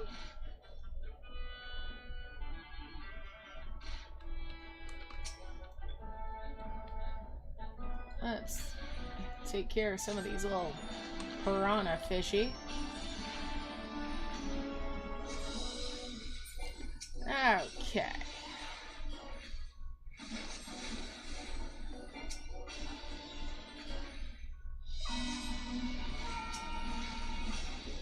And almost done with these.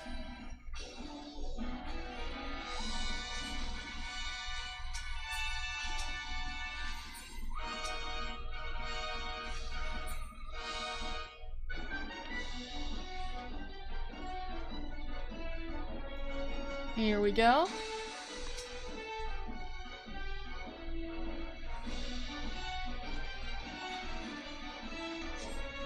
You know what? Let's limit break these guys.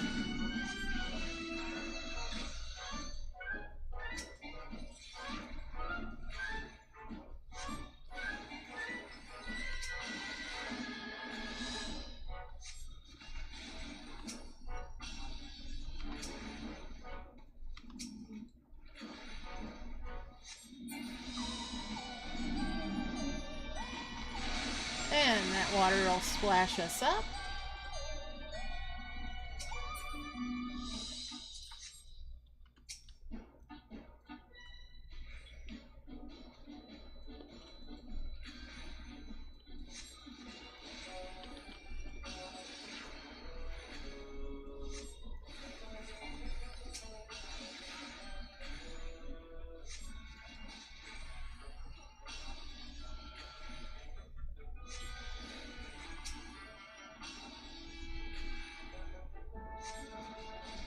And we'll just take care of these blobs, these gelatins. Aww.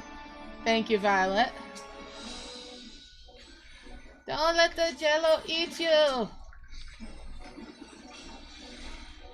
Yeah.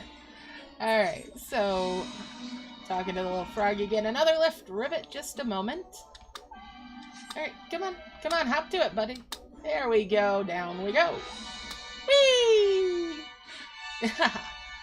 And we're to the boss now. This is gonna be a treat. Laura, this thing's cute, isn't it? Look at this! It's a water mouse! A Nixie. Okay, so let's keep an eye on things. Oh, I've got my melee combo. I'll do that. Back out of here. And between where those spikes will go. Zoom back in, get another rotation off, keep an eye on where that water's going to come from, and get in line back here. Alright. Don't need to get splashed. There we go.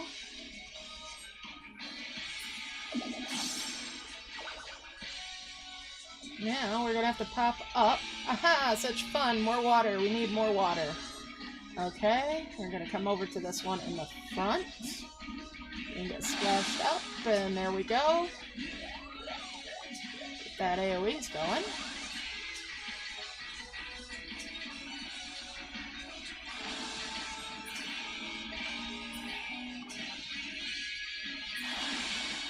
And time to dance.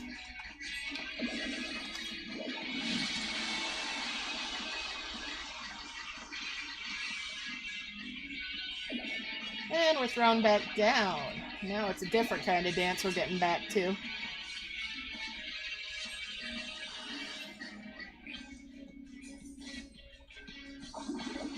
And the water's coming from the back.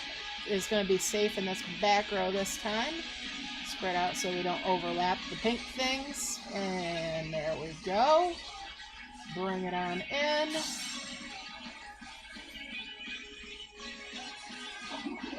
My melee on once more. Move this away. Give everybody else place to play.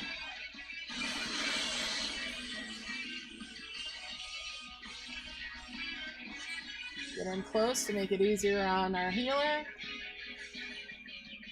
Check for where that water's going to come from, and I am safe on this line. Gotta stay out of the water spouts this time as they move about the field. Come in where it's safe. One of those spots that just went will be a safe spot if they do them again, which it doesn't look like it will. Get my eye over here to watch for where. And there we go, just about done. There we go. Awesome. And now let's read on this stuff. Portal should be coming up right where I'm standing, and through it we go. All right.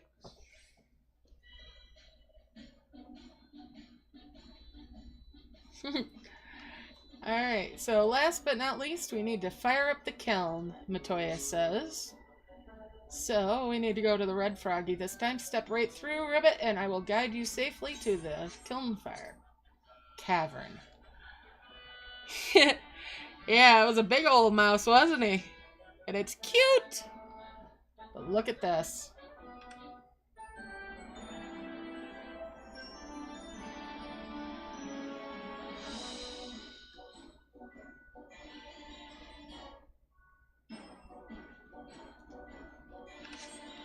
Alright, let's get going. Just wanted to show you that.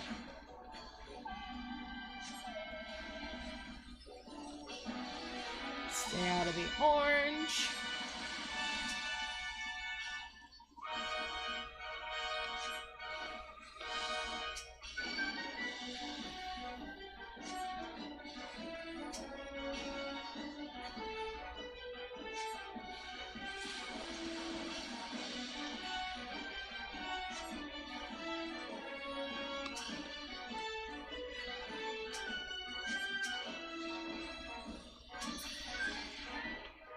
And off we go to the next batch. Gotta wait.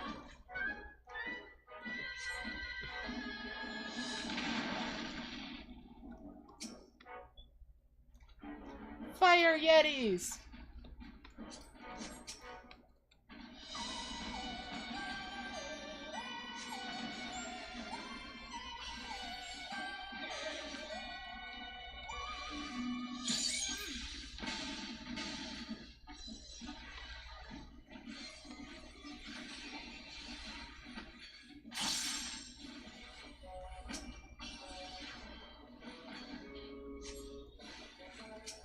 And we'll just keep smacking these guys.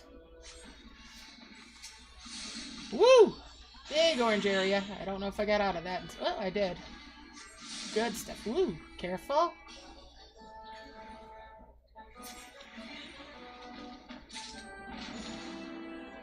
Little magma can't stop us, Ribbit. It parts of magma. Alright.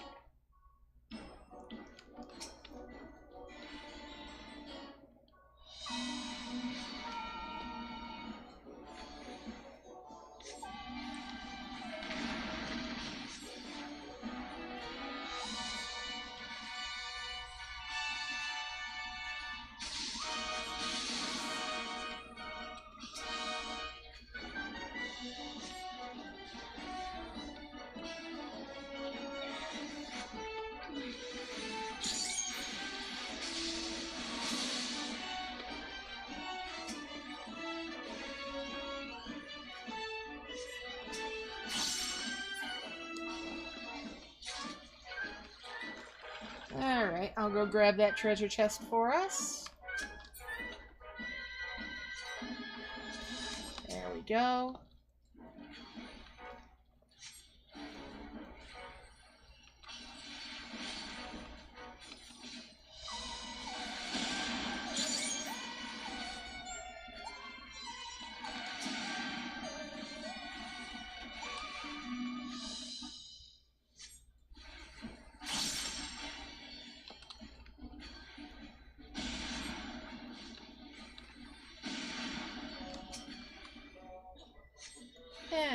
just about done with this pack of mobs now.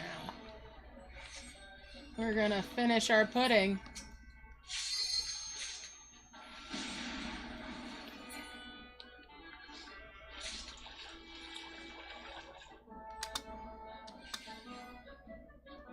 And there we go. Ugh, honestly, smite this fiend once and for all, Ribbit. Okay. Molten Fobat, eh?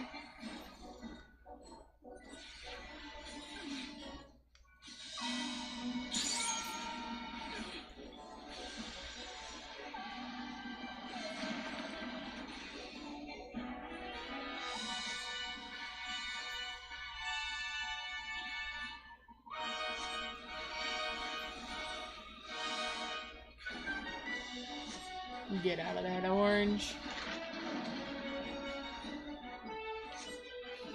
There we go. Slide around just to get where I feel comfortable being, and there we go. Alright. What a fiery battle that was, and I don't mean the magma. Your destination awaits. Alright. And there is the kiln itself, the cauldron. Kiln fire cauldron. That takes care of the kiln, Ribbit. Isn't that sight to behold? That's what we came through. Alright, let's go.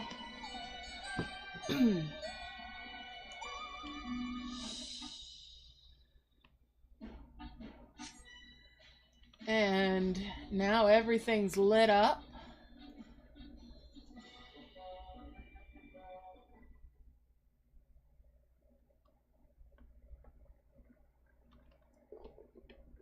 Right then, let's get this over with.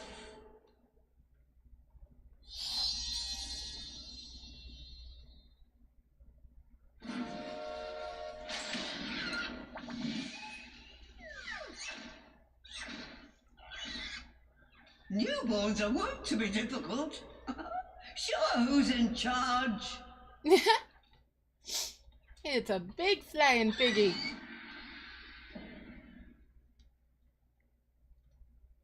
Porcine porcelain, the mother porksy. She Angie! Angie! That's some Angie bacon!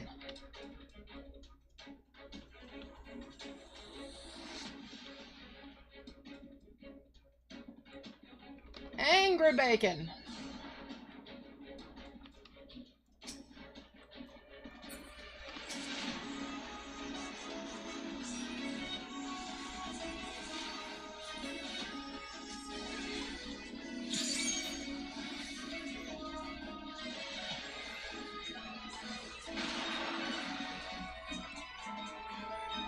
Just because I'm ranged doesn't mean I need to be halfway across the field, making it hard on the healer. Get in close, because she's going to push us back.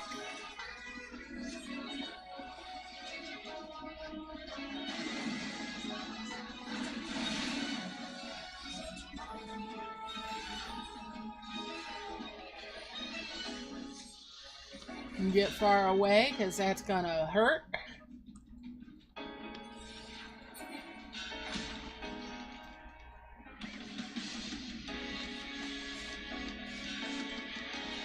Ah yes, she's gonna suck us in. Avoid these orange bits.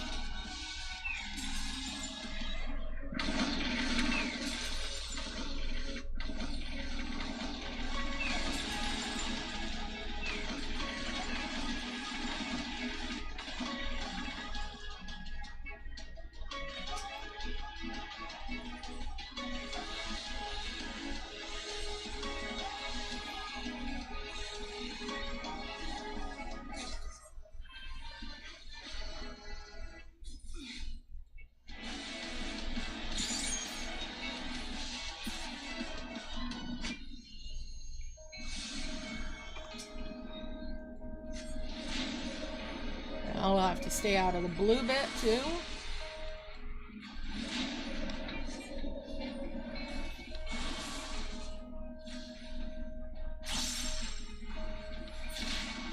And we're getting blown up there. Gonna run up towards her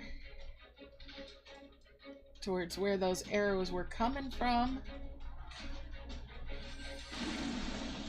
There we go. That puts us in the safe spot there.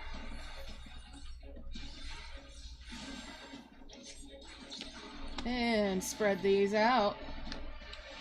But be ready to hug your healer after. There we go. Let's come hug the healer without hugging. You should always be casting ABCs. Alright.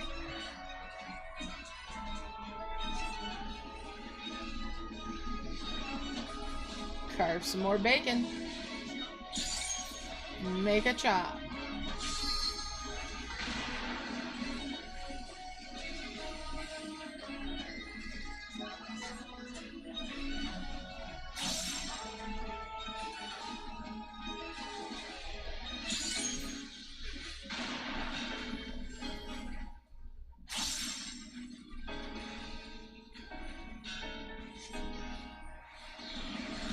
And there we go. Getting a little close so that we get blown back to the safe spot. And there it is. Gonna hit that LB. Boom, big damage.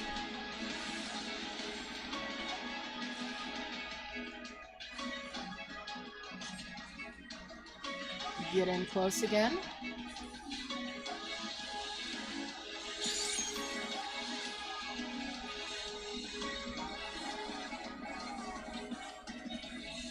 And finish the job right there. All right. Good job, guys. And now the bacon is bacon bits.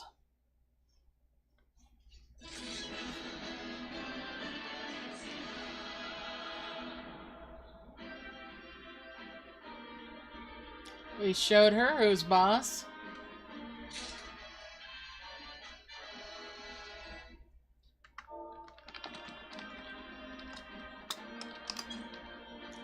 Oh, everybody left without me. So I'm gonna head on out, and there's a cutscene.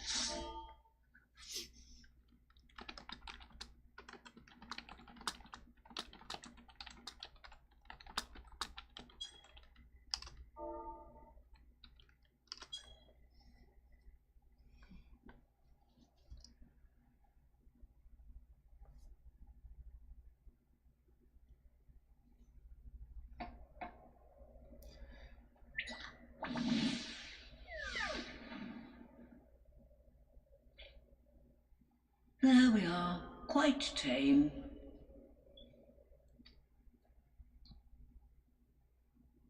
Then all that remains is for me to imbue her with the magic. My friends, I'm afraid I must trouble you for your ether once more.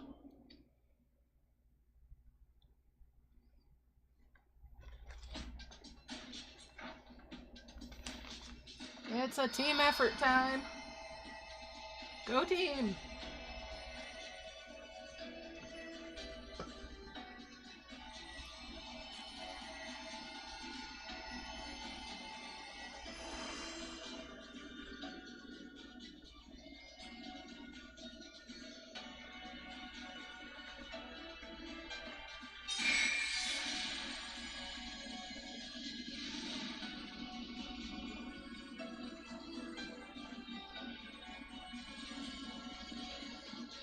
Channeling all that energy into that piggy.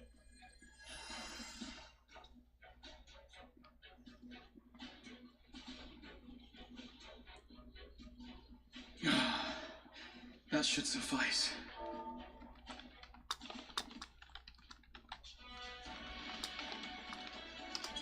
Alright, that'll suffice, alright. Good. Let's set her to work then, shall we? I want to see some corpses. Assuming that is, someone can spare the requisite energy.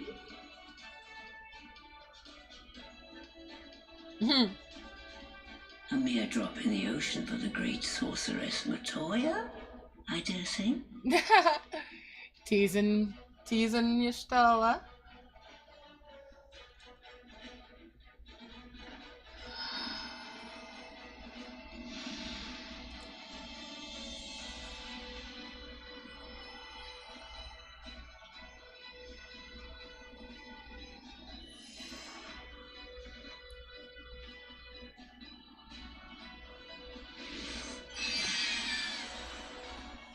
boogers!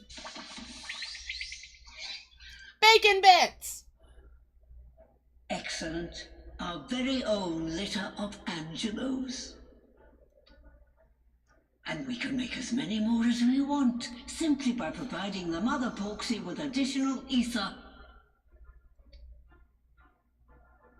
I will require a moment before I try again. It's still hard work, but a damn sight more efficient than making them one by one. Thank you, Master Matoya. Everyone, we're a step closer to our goal. Distributed amongst the allied nations, they should do much to facilitate closer dialogue with the beast tribes. And given their present travails, I believe our friends in Limsa Laminsa should be the first beneficiaries. Agreed. Though I must leave this errand to you. I doubt my legs will carry me out of the cave, much less to Vilbrand. Thank you for taking the lead in gathering the ingredients. I expect you would benefit from a rest too. Maybe a little nap, but nah, not yet. In addition to the Porksies, I trust you've gained an inkling of how much effort goes into the creation of familiars. Or mayhap you attribute your struggles to old age? Oh, teasing. If I said yes, would it persuade you to treat me like an adult? Yeah, yeah, right. Not with that pertness, it wouldn't. Anyway, assuming you have no other favors to ask, I shall be leaving.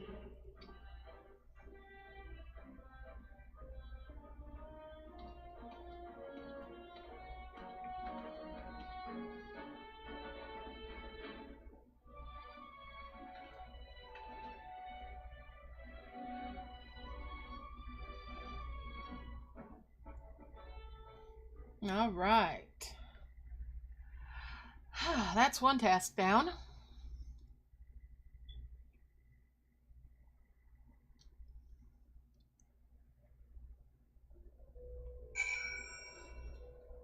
And now we can journey onwards. Alphino, what do you got to say? Alphino says, lest you wonder, Master Matoya has returned to her cave with Ishtala. They are as peas in a pod, are they not?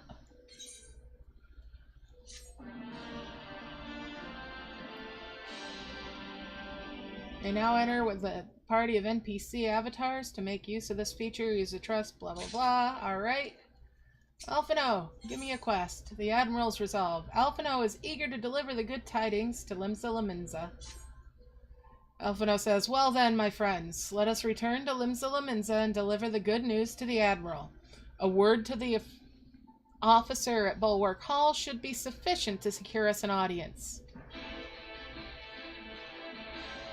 Alright, so we're going to Limsa.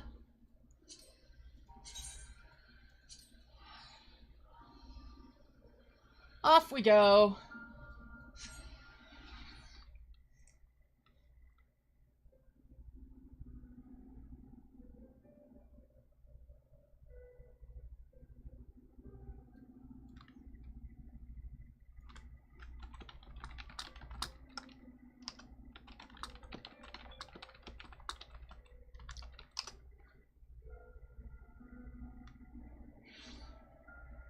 Alright, Bulwark Hall is not that way, it's this way.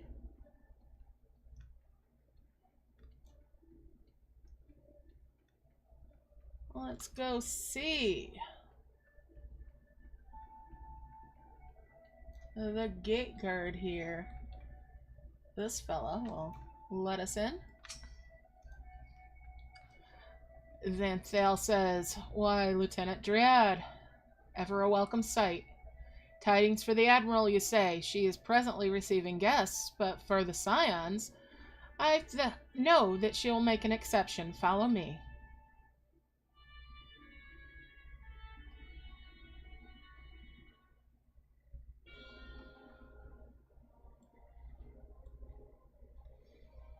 Oh, goodness.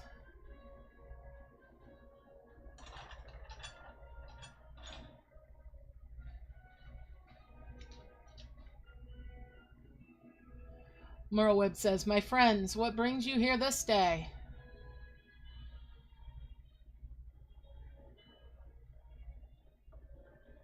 Merlweb says, "Is this true?" "By the Navigator, a cure for tempering. As often as I've been in awe of you scions, I would not have thought it possible." Alcé says, "And yet it is, Admiral. We've done it, here in Limsa, and production of more familiars has already begun." Merlweb says, "You have my thanks, truly. This will do much to advance the cause of peace. Yet I fear it will take more to close the rift twixt man and beastman." Even to speak thus divides us. So, welcome as it is, a cure will not guarantee reconciliation between our peoples. For though summoning and the tempering may serve to fuel the conflict, they are but symptoms of it. If we are to resolve the primal problem once and for all, we must address the cause. We must strive for mutual understanding and find a way to leave our bloody past behind.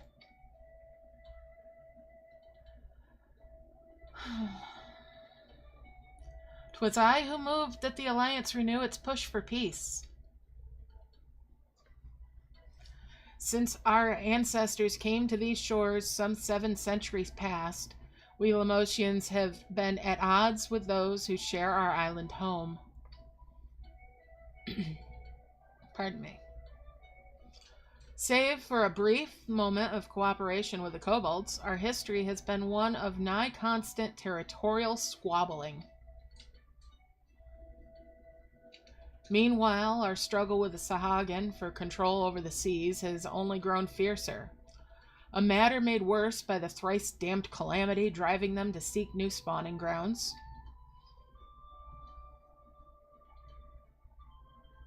With survival at stake, each had no choice but to fight, and so I dismissed peace as impossible. Impossible is a word coined by the weak. I proclaimed to all who'd listen and then gave up. You and yours put me to shame.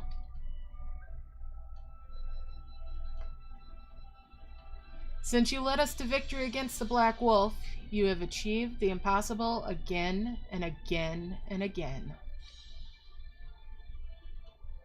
And I thought it high time that I followed suit, hence my proposal to the Alliance Council. But no sooner had I reached out to our neighbors in Vilbren than my own people sought to thwart me."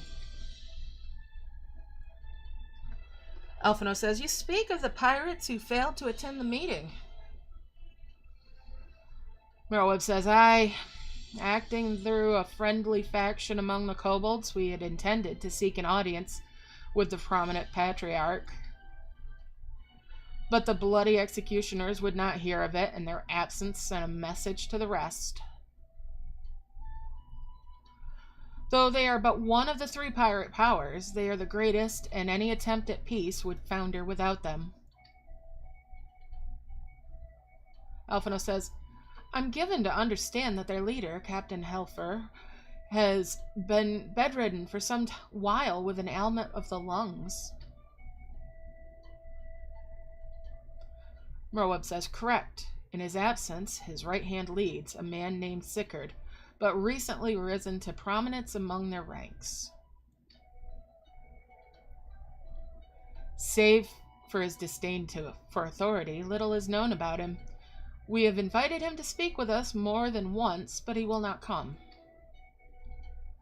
I've tasked the Yellow Jackets and the Rogues with uncovering his motives, but they have learned naught of any value. What'll I say? Leave it to us, or just say nothing?" "I'll say leave it to us. Let's go find this scallywag." Alcé says, "We have a nose for the truth. Wherever or whatever the Sickard wants, we'll find out." Everybody's in agreement there. Merlweb says, "Truly, I would be much obliged." Merweb says, I shall look forward to hearing what you learn then. Good luck.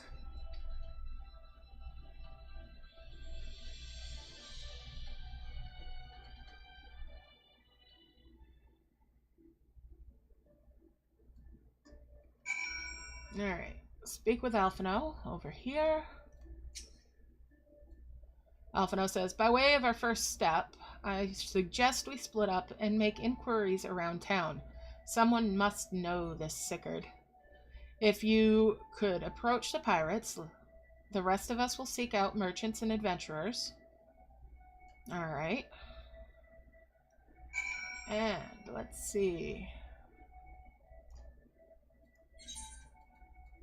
So we need to go over there, and that is, let's see, Culinarian's Guild is the way to get to the first one.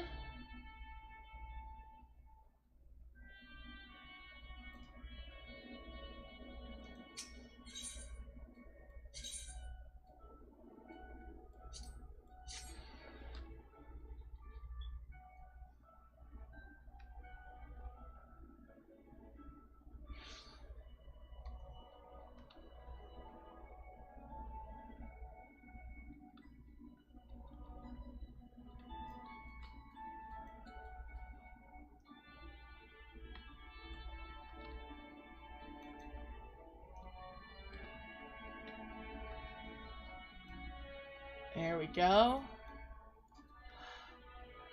Carvalian, let's talk to you.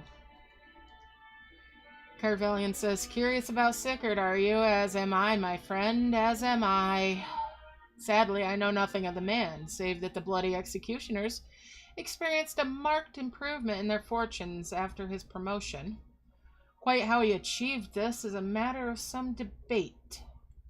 As you know, the Thalassocracy permits us to attack only Garlean vessels. Yet these have all but vanished from the seas since the Empire turned in upon itself.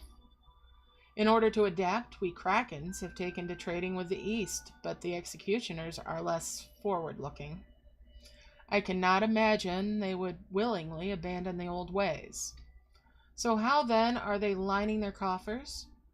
Whatever their secret, they are not like to share it with their rivals, but mayhap you will have more luck. Okay, now let's go find the other one, which is down here. Alright, other side. So we're just going to run through.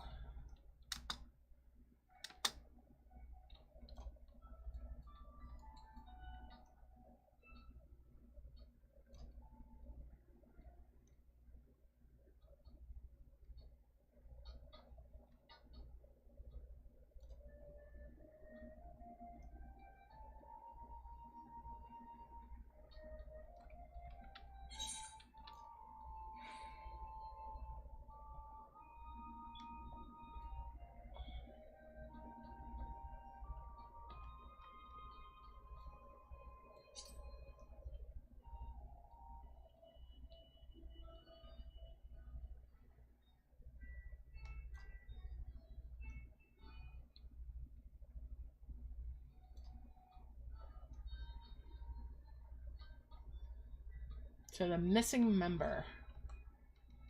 Alright, Roshwen.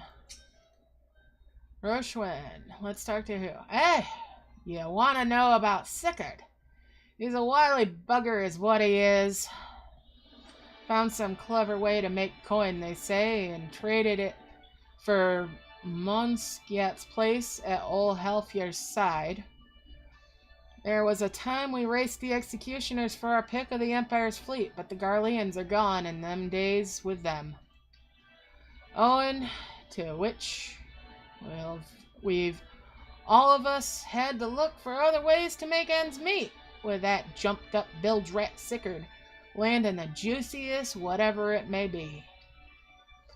Not that we sirens are struggling, mind. We do well enough guarding fishing boats from the fishbacks and other beasties.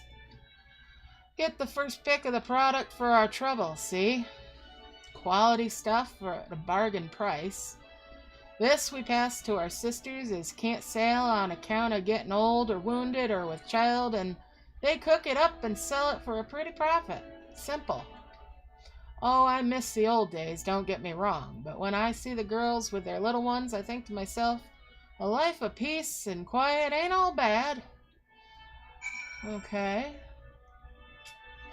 Well, I guess that's a way of looking at it, I suppose. Now we're gonna head back.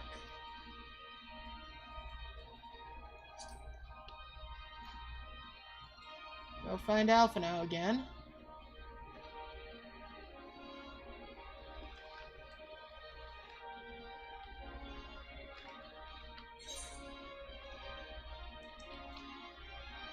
Looks like he's downstairs.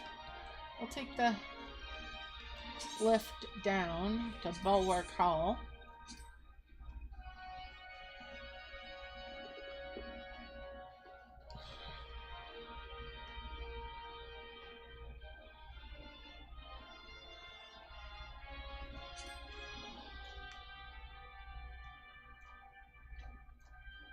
And we'll talk to Alphino. I see everyone has returned, Alphino says. Now, who would like to go first?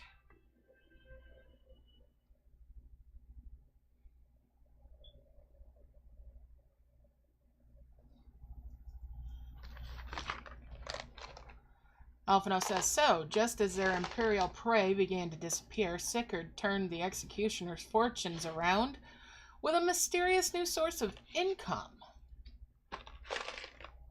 Alcé says, whatever it is, it's nothing to scoff at. According to a tavern keeper I spoke to, the crew have been indulging themselves as never before, but no amount of drink seems to loosen their tongues as to how they're coming by their coin. Graha says, for my part, I spoke with a reporter from the Harbor Herald. The publication has been investigating the secret of the executioner's good fortune and making little headway. Alphino says, plainly, the executioners do not wish the nature of their business to be made public. And I think I may know why. In the course of making inquiries at Hawker's Alley, an interesting fact came to light. Just as the executioners began to enjoy better fortunes, the price of crystal went into sharp decline. A sudden fall in demand, they say. Curious, I contacted Hoary Boulder, who has been watching the movements of the beast tribes, and my suspicions were proven correct. Alphino says, despite ever-worsening relations between the beast tribes and the Thalacracy, neither Titan nor Leviathan have made an appearance of late, suggesting that kobolds and Sahagin lack the means with which to summon them.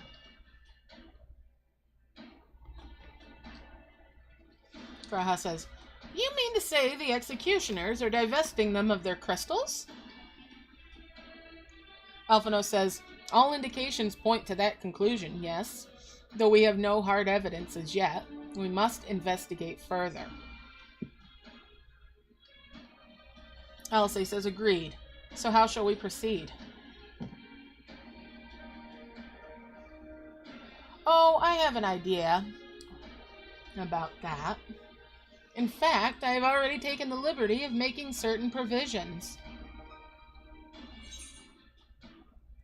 Take the money and run.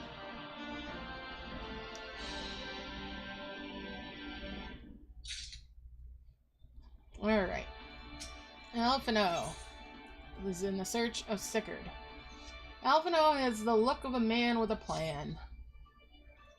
He says, during my inquiries, a disgruntled merchant informed me that a wholesaler of crystals had recently arrived in Limsa Laminsa, offering wares at prices far undercutting the competition.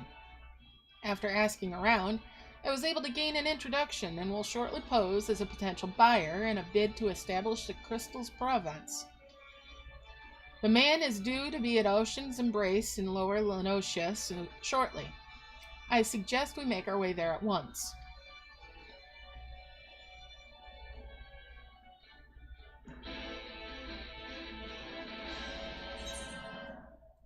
Okay. Well, we'll go out the gate to Lower Lenosia.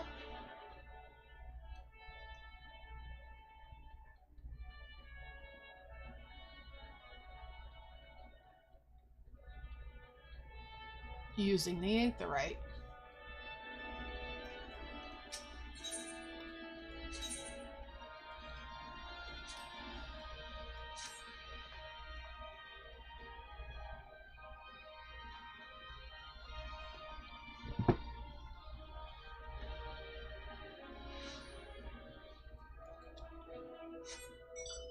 Get out my motorcycle. Remember, I can fly.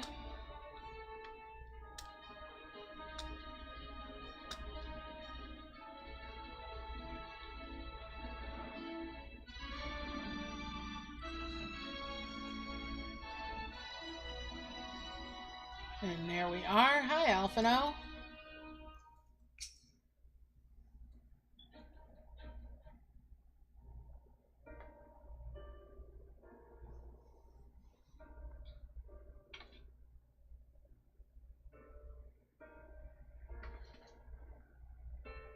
Alfie says, that appears to be our merchant. Wish me luck. Graha says, wait, if he truly is in league with the bloody executioners, he will surely be wary of those allied with the Admiral and the Scions, not least of all. Compared to yours and hers, mine is an unfamiliar face. Let me play the role of buyer. Graha is right, Alisei says, and even if you aren't recognized on sight, you look too genteel to be mixing with society's underbelly. Alphino says, genteel? But very well, I leave it to you, Graha.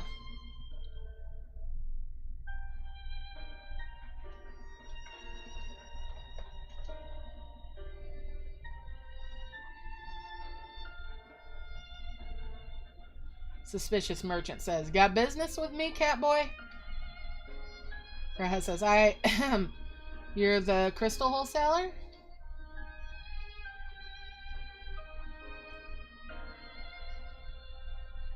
Suspicious merchant says, that I am, but you're no merchant.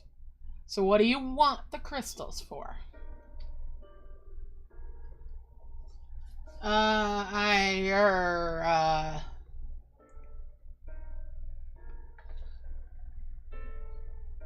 Alisei, don't look at us, you idiot. You'll give yourself away.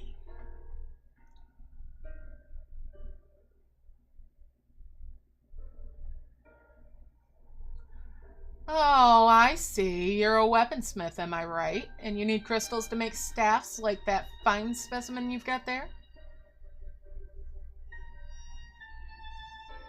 That's right. I'm indeed a weaponsmith, and I use naught but the finest materials. I bid you show me your wares. Well, we don't invite just anybody into our storehouses.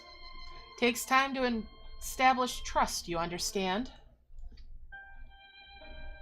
Graha says, look, I have a large and urgent commission. If the quality is satisfactory, I will not quibble over the price. Suspicious merchant says, all right.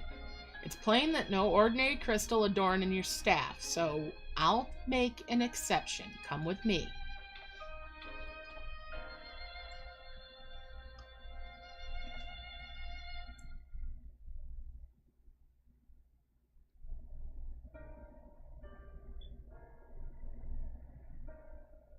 Alfie says, it seems to be working. Let's follow them.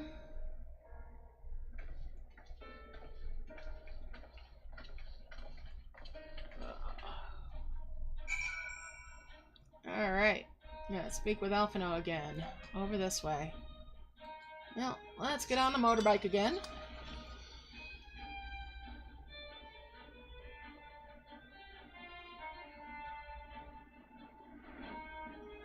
And head on over there. Zoom, zoom, zoom, zoom, zoom, zoom, zoom, zoom, zoom, zoom. Up and over. And down we get. And there is Alphino. Alright, Alfie. Well, first let's talk to LSA. LSA says, given how long he spent playing the Crystal Exarch, you'd think Graha would be a better actor. Honestly, if it hadn't been for that staff, we must remember to thank Tataru. Alright, Alphino says, they went into that tunnel. Quietly now.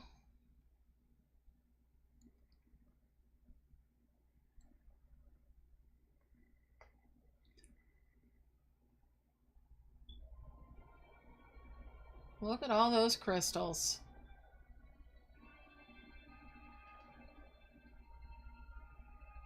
Gads and gads of them.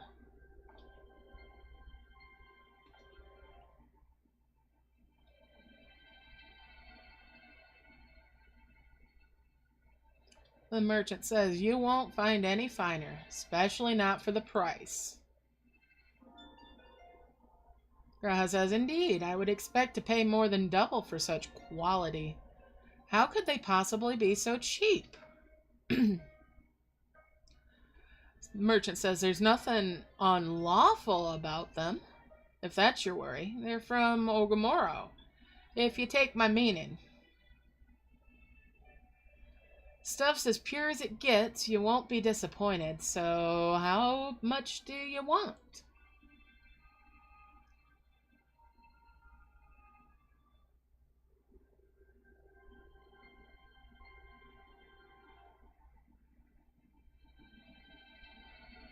Alphino says, Ogamoro. Taken from the kobolds, just as we suspected.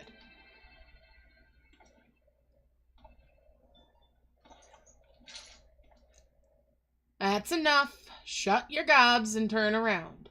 Slowly.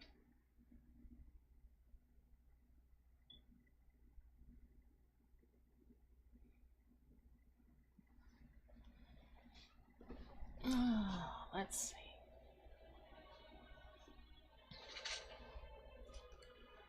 I'm Sickard, acting captain of the Bloody Executioners.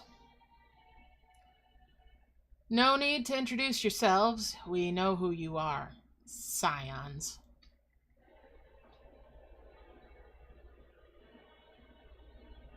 And we also know you've been chatting to the Admiral. Got eyes and ears everywhere, see? Comes with being the only true pirate crew left in Limsa. So we've established you ain't here to buy crystals. The question is, what are you here for? Alphino says, you are bold to reveal yourself to us without knowing our objective, but that would explain your swift rise to power. You have spoken plain, and so I shall return the favor. We came here to learn why the Bloody Executioners oppose the Admiral's will. And we have our answer. Should Limsa Lominsa make peace with the kobolds, you would lose the source of your newfound wealth.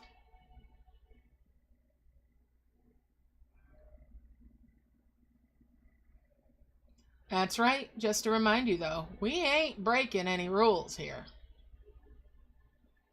The law forbids us from attacking any vessel not flying the Imperial flag, but it didn't say nothing about beastmen. Only reason we keep our operation nice and quiet is because we don't want no one taking our business. Wait. Just listen to the end, will you? For what it's worth, I have the highest respect for you and yours. Her, especially. While the Maelstrom were worrying about dirtying their fancy red clobber, their fancy red clobber, you all stormed Ogamoro and battered bleeding Titan himself. Raised a mug to you when I heard the news. And now we're following in your footsteps, making sure the beastmen never summon their stinking gods again. Practically your successors we are. When there were still Imperial ships, though, around, we did our bit for Limsa and went after 'em. But with the Garleans gone, there's no one left to ply our trade on except the beastmen. So let us have that, eh? It's only fair. Contentious though some may find your views, Graha says, it's true that you have broken no laws. That being so, I see no reason why you should not state your case directly to the Admiral's face, unless the acting captain of the only true pirate crew left in Limsa Laminsa has some other cause to hide in a cave. Humph. Well said. Well said indeed.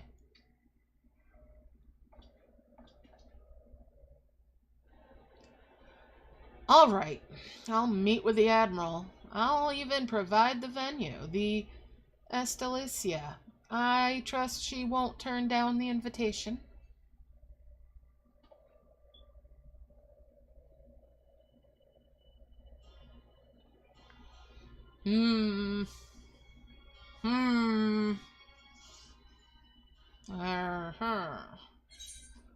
Well, this could get interesting.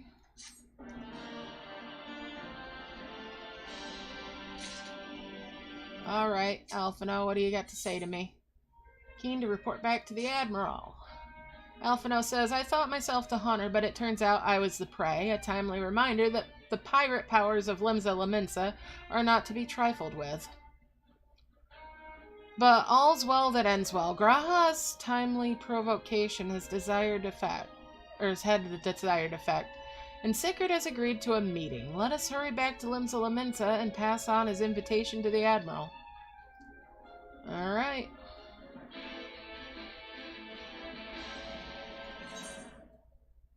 My lazy butt's gonna teleport.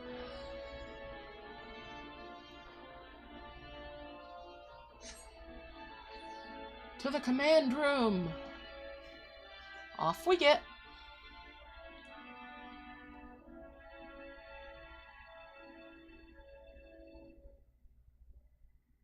We got a long ways yet to go.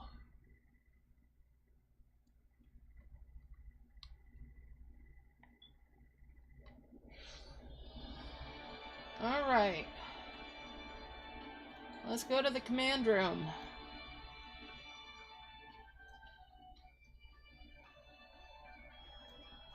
Talk to the guard again. Lieutenant Dredd, your companions have already reported to the command room. Will you be joining them? Yes, I will. Let me in. Let me in. Let me in. Let me in. Let me in. Knock, knock, knock, knock, knock. Sorry, I'm getting tired. I'm getting a little goofy. Alright, let's talk to Merweb. Merweb says, welcome back, my friends. What news?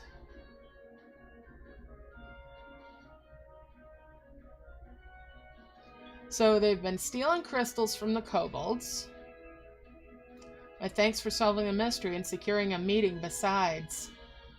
Suffice to say, I accept Sigurd's invitation and I would have you join me as my guests.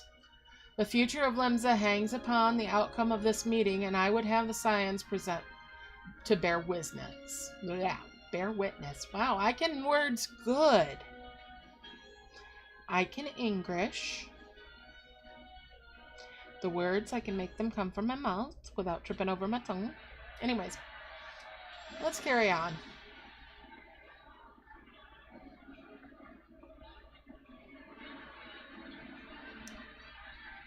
Sigurd, you slimy looking bastard. Look who's come crawling! Traitor! You can shove your peace!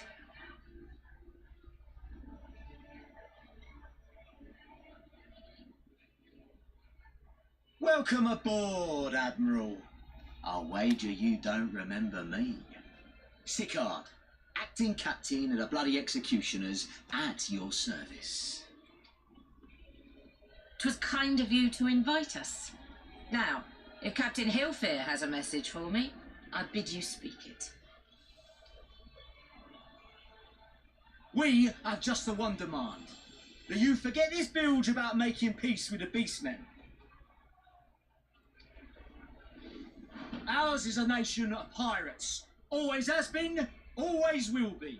Deny us our right to plunder, and you deny who we are. Too bloody right! Pirates till we die!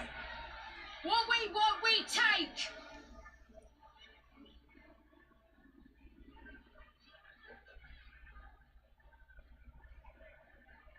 Piracy has no place in our future. What'd she say? Pirates have no place. Our nation has prospered through piracy, 'tis true. Yet it is but one part of our long and storied history. Centuries ago, our ancestors led a failed rebellion and were driven from their homes with little more than the shirts on their backs. In fear of their lives, they sailed south until they came to these shores. Finding the land occupied by kobolds, however, they were forced to turn to piracy in order to survive. And survive they did. But not so long ago, when the Empire threatened to crush everything we'd built, we set aside piracy and joined hands with our neighbors. This too was in order to survive. Mm-hmm.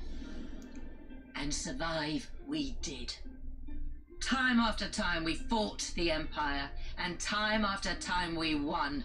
And through trade with our newfound allies, we prospered more than we ever did through pillaging and plundering. The Empire teeters on the brink of collapse. Ere long, provinces like Wurlit and Bosnia and many others will regain their freedom. Mm-hmm.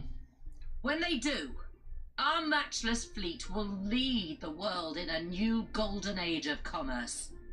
The tides favor us, and the ocean beckons with her vast bounty. But if we cling to the old ways, this great ship we call Limsa will trade the boundless seas for a lagoon. Shall we scorn the world's wealth for a plundered pittance then? She got a point. Or shall we embrace change and thrive like our ancestors before us? The choice is yours. But if we are to prosper in the coming age, the whole of Vilbrand must become our ship, and a kobold and Sahagin our crewmates.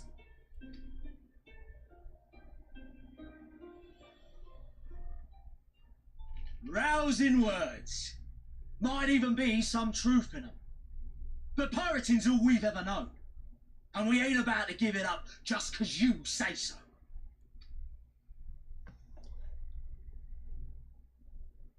Still, we're all the Mincins here and no one wants a war. So where does that leave us?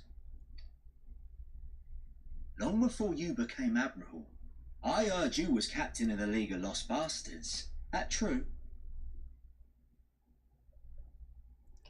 Yeah, I agree with you, Violet. If so, you'd know how we pirates settle our differences. Oh boy. Whoa.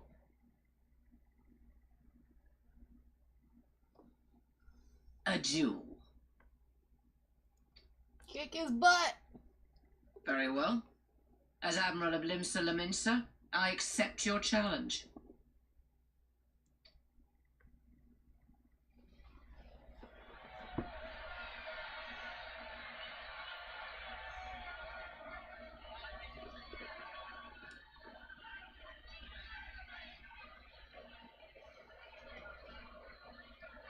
What a smug little cunt he is.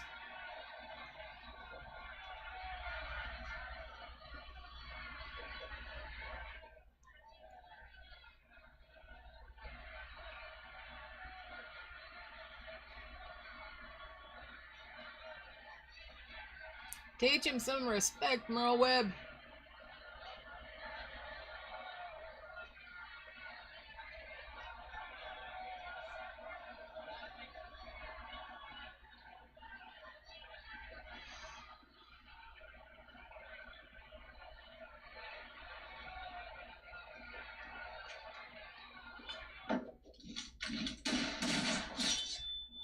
Woo!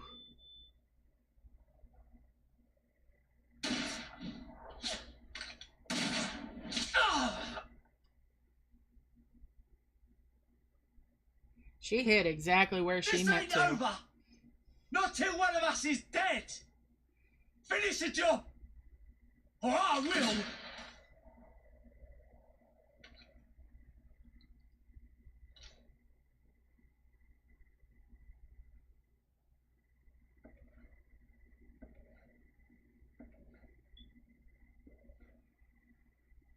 It's the captain! Captain Elfir! Ye fool! 'Twas over afore it began. Captain! Seems the whelps have been yapping while their master was abed.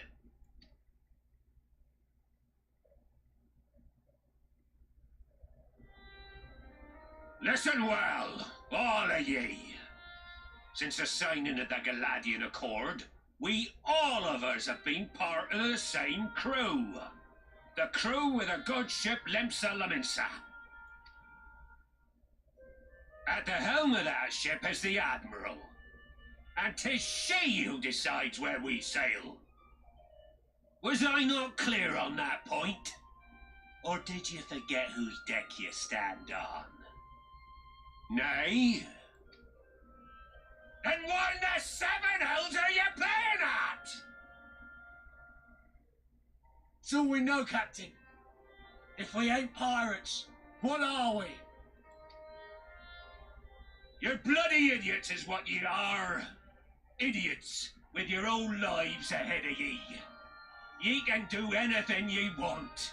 Be anything ye want. We're pirates, aye. And we pirates love our loot. But that ain't our first love. Our first love is the sea. The sea! And what she brings us. Freedom! So hold fast to that. Let the brine-crusted husk that stands before you now be the last of them as knew naught save out of steel. And make of yourselves a new breed of pirate!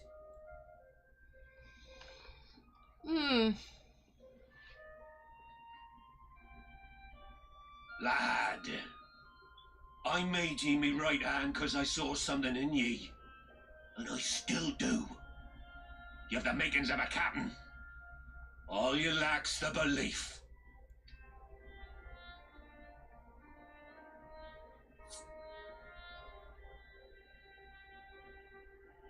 Well now, it seems we're of one mind after all. Apologies for the misunderstanding, Admiral. We're with ye, wherever ye be headed. That's the spirit. You have my thanks, Hilfir.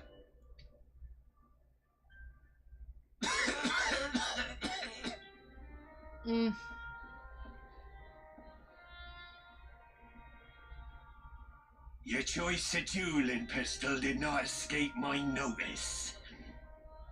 Good old Annihilator. Ender of many a proud pirate's voyage.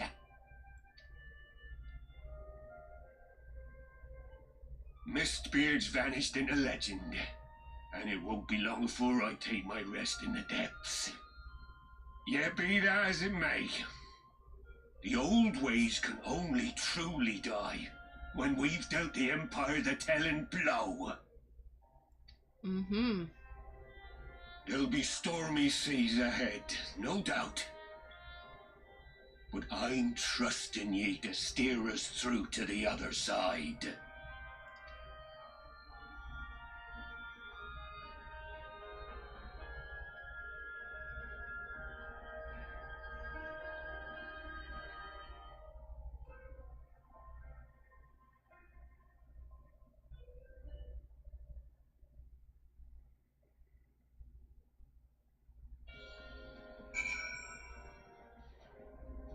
Oh man, that'd be awesome, wouldn't it? Oh goodness, there's 2 hours, a little bit over 2 hours till there's a hotfix downtime. Alright, well, we'll go as far as we can, or till the end of this patch, whichever comes first. Merlweb says, though I had anticipated a duel, I did not foresee that Helfer would intervene. But full glad am I that he did. 'Twould have been a shame to kill the boy. Instead, the whelp has learned a valuable lesson, and we have made peace amongst ourselves. All that remains is to do likewise with our neighbors.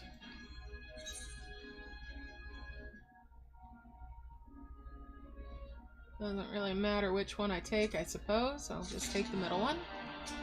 Morrowweb, the great ship Vilbrand. For the first time in a long time, Morrowweb's course is clear.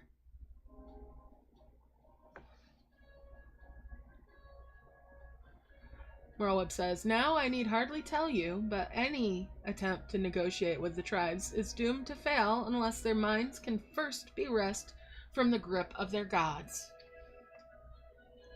And so, in the meeting we seek to arrange with the kobolds, I would have you free their leader from Titan's influence. Leave it to us, Alisay says. We will open his ears to reason.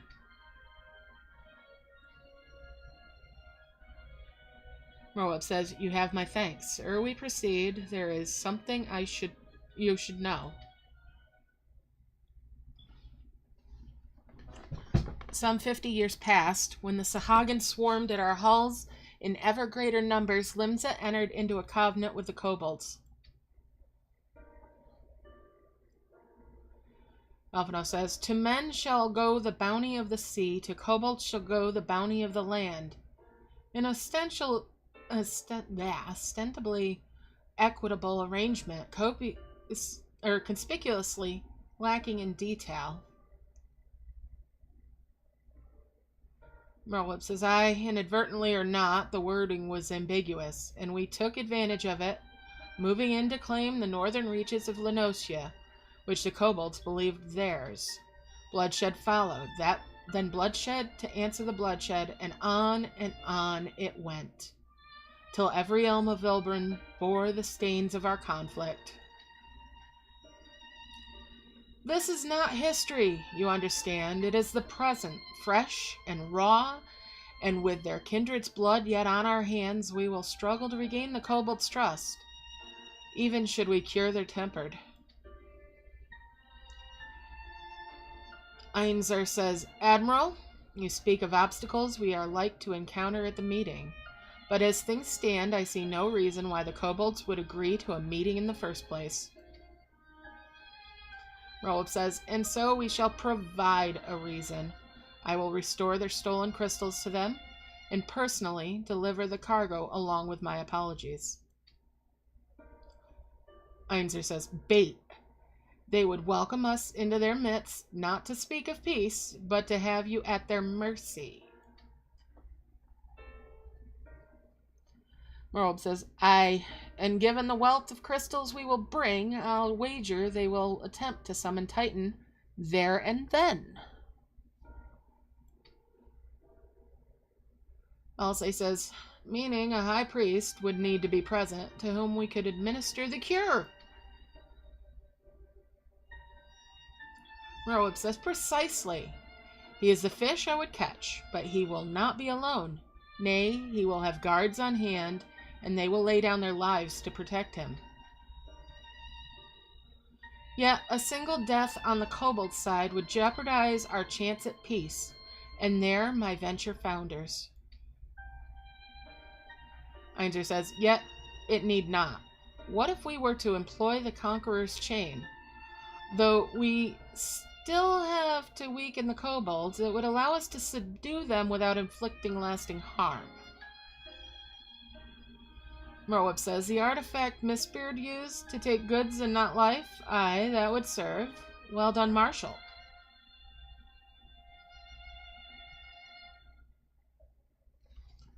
So, friends, what think you of our strategy?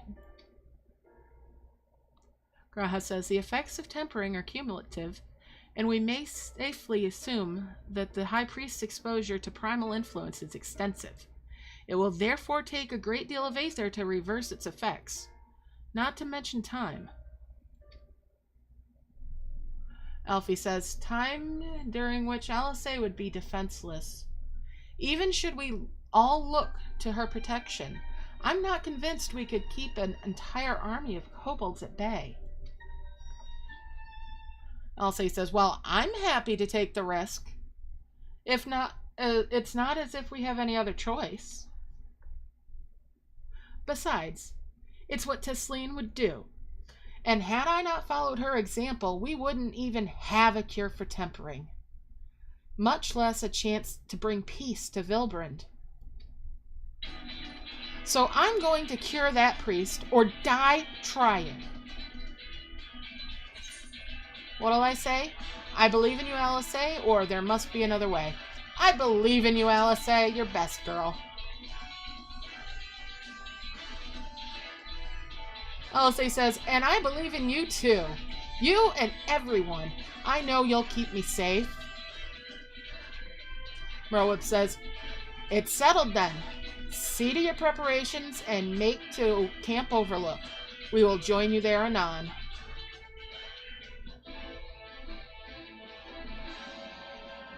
All right.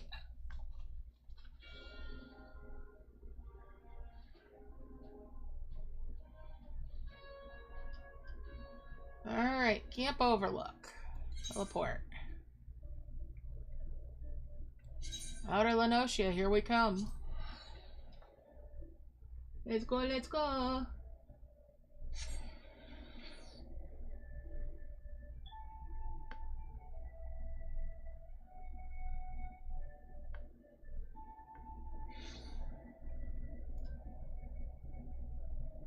Alright, over here. Let's see what Alcé has to say. She looks resolved.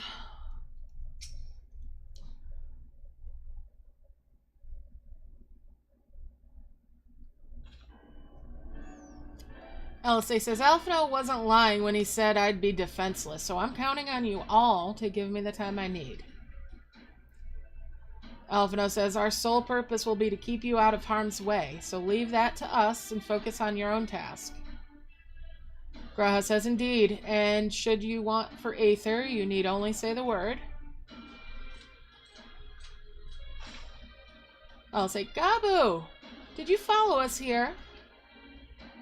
Gabu says, there's something important I want to say to the High Priest. Express, state, say. Please, let me come with you, please.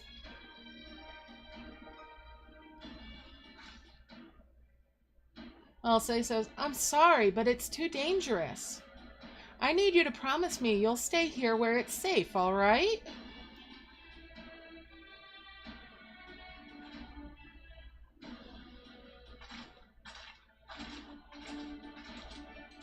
Moab says, my apologies for the wait. It took time, but we have secured our audience. All unfolded as expected. At the mention of returning their crystals in person, the kobolds suddenly remembered how keen they were to be reconciled. And so, in the glorious spirit of cooperation, we are to be received by Patriarch Zada of the Second Order, who awaits our pleasure in the navel. If you are ready, let us proceed to the Ugamoro mines at once.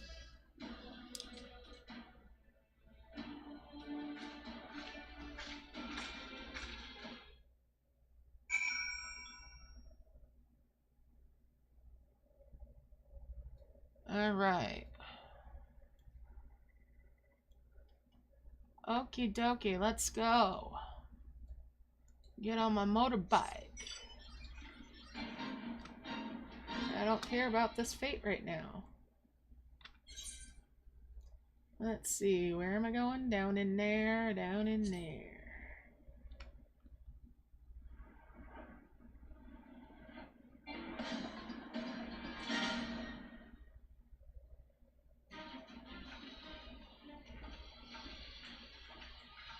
Alright. Around in here somewhere.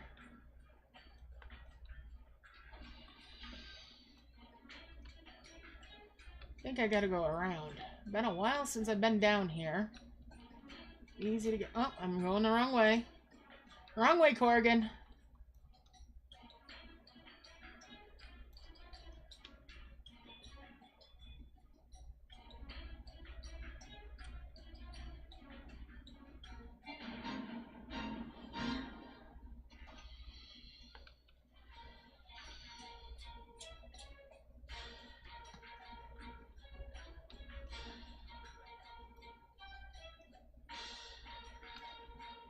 There we are.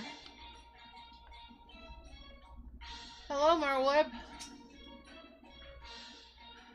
Merweb says this Aetherite will bear us to our quarry. Should he make to summon Titan, as I anticipate, we will halt the ceremony and restrain him. At this, all hells will break loose, and we will have an army of kobolds to entertain till LSA's work is done. Just remember, none must die.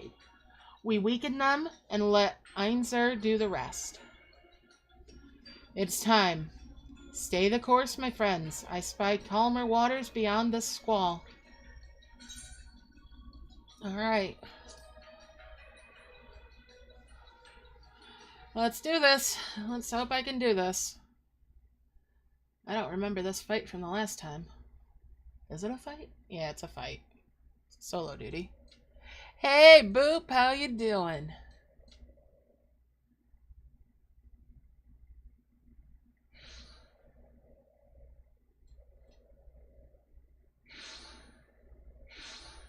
Mm-hmm.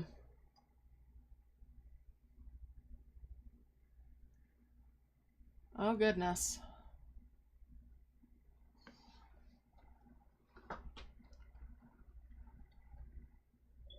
Greetings, Patriarch. I am Merlwyd Lufisvin, Admiral of Limsa Laminsa. I come before you to offer my sincerest apologies for the many wrongs committed by my people against you and yours. I kind of am in the same boat, yeah. Getting to that point where I'm tired. You were foolish to come here. Stupid, unwise, foolish. The Great Father shall have your souls for your folly. Oh boy. Aye, just as we thought.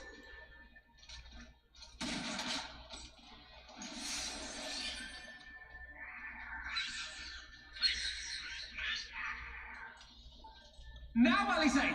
Quickly! You don't need to tell me! I'm glad stuff's coming together for you. Pass. We must grant her as much time as we can.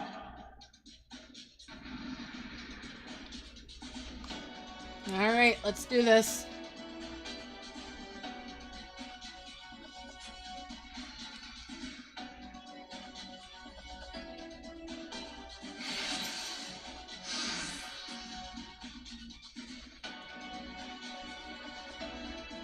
Need to protect Alice. The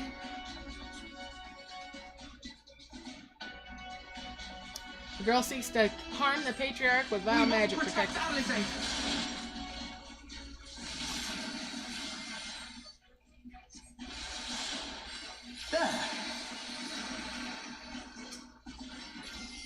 You're in my sights. I love Merlwyd's abilities that she's using. That is something.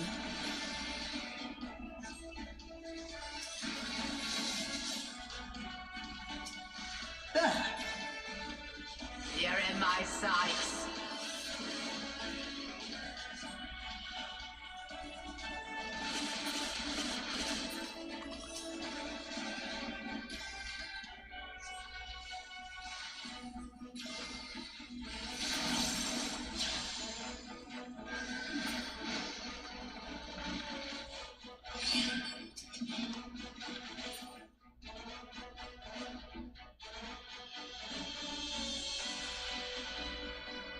Yes, it's ready. Go, Angelo, LSA says.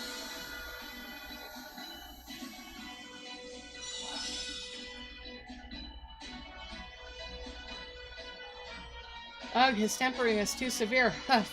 I can't finish the job. So one person's aether alone is not enough, Graha says. Oh, just what we need.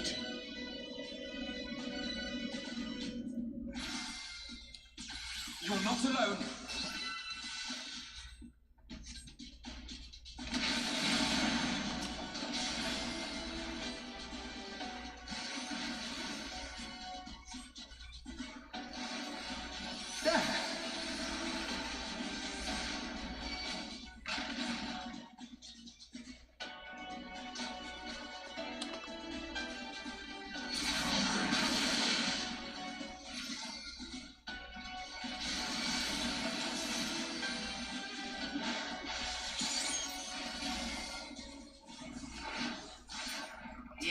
my sight.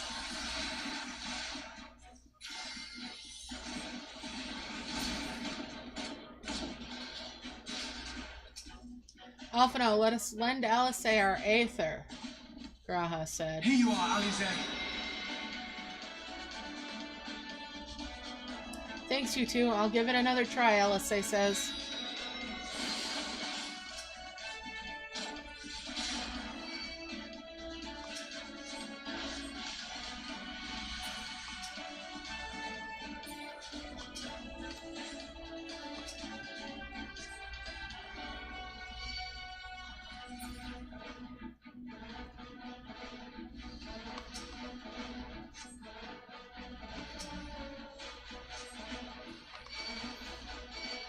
More! I need more ether!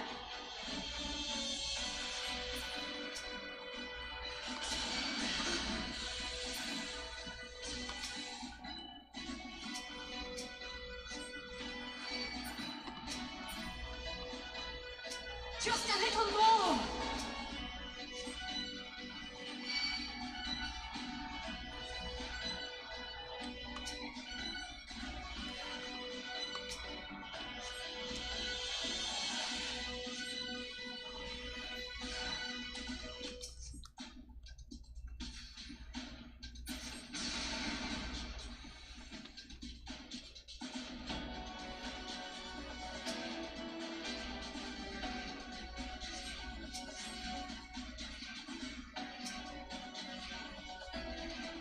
Alright, please let this work, Alice says.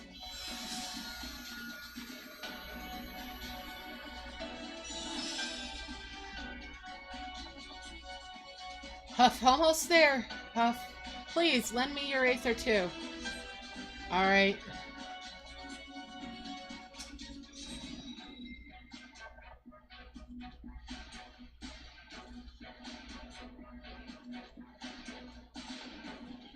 It's my turn now.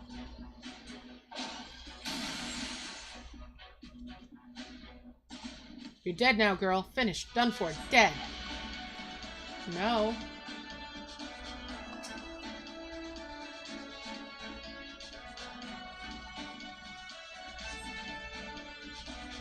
Made my decision before I came here. No matter what it costs me, Limsa will have peace, the Admiral says. Uh-oh. Admiral.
A little more aether, just a little more, and I can finish this. Alright. Do it again. Thank you. It'll work this time, I promise, Alice says. Hey, Sally, how you doing?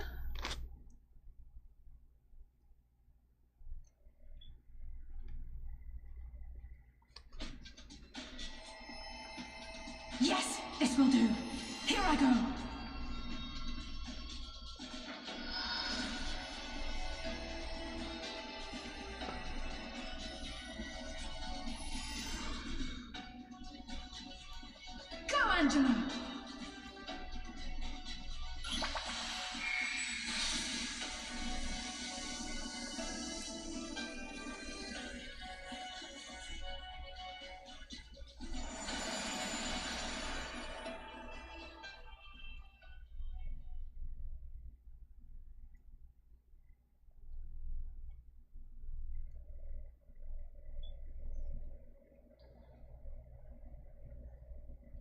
Did it work?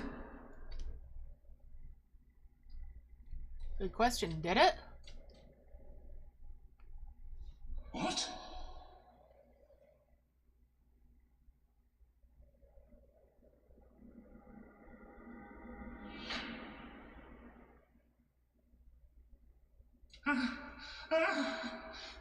What is the meaning of this?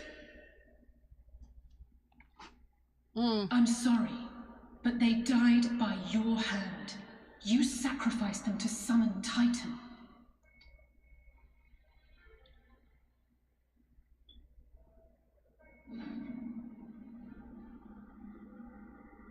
No.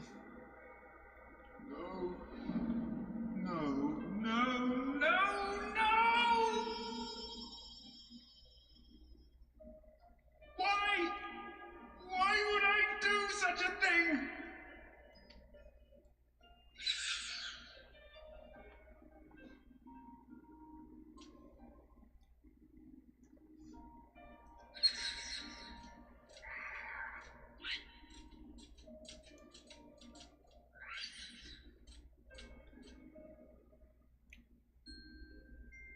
Would that there were a cure for the victims of the Tempered.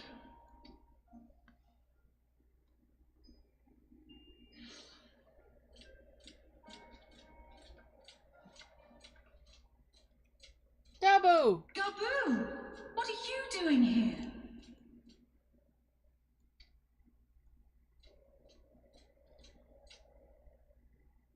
Patriarch, please listen to me.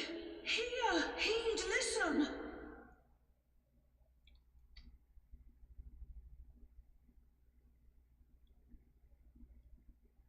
The Great Father we have been summoning is false. He only hurts us and those we love. For a long time, his voice filled my mind. It told me to do terrible things. Awful, unspeakable, terrible things. Aww. But I didn't give in to it, and you mustn't either. There's been too much pain already, so please, end the suffering.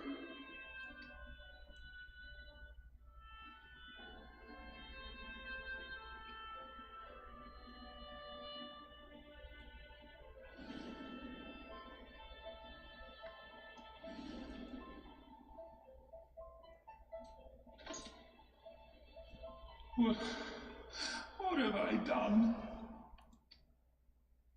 We share this child's desire, Patriarch. An end to summoning, for it spells naught but misery for both our peoples.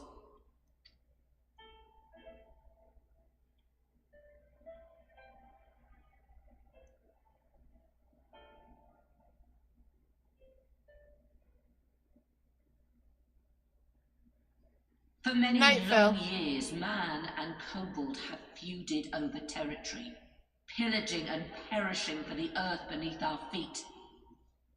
Alright, have a good night, Phil. It may be said that we fought to survive, but what we have sown in blood, we have reaped in suffering, and it cannot go on. I would see us set aside the past and work together for peace.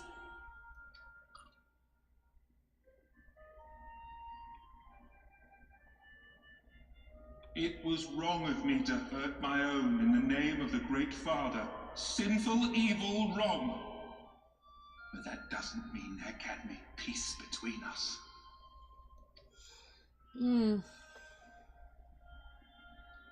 Men cannot be trusted. The bounty of the land was to be ours, and yours the bounty of the sea. But you broke the pact. Violated, breached, broke.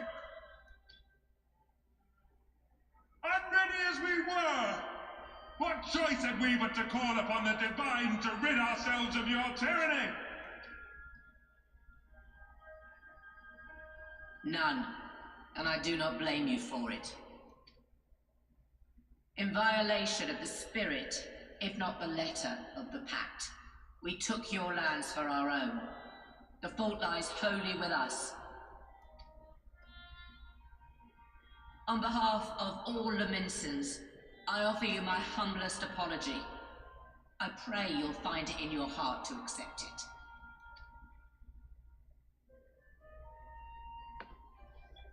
Yet I know an apology alone will not serve to make things right. So, we will revise the pact to leave no room for doubt, and any who violate it shall face justice, swift and certain. No, we won't be fooled. Not again. Please, hear me to the end. Fleeting though it was, there was a time when man and kobold abided together in harmony, in cooperation. In those days, your people shared the secrets of smelting. Knowledge which allowed Limsa Laminsa to thrive. Much of what we have, we owe to the kobolds.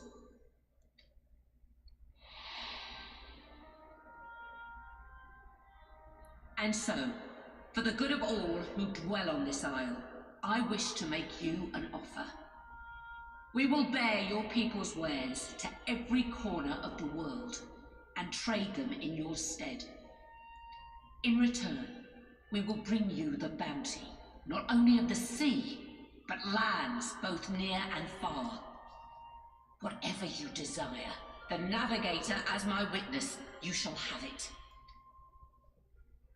There will be no more man and beastman, just the crew of the great ship that is Vilbrand. And together, we will share in the wealth of the world, if you'll only accept our hand in friendship.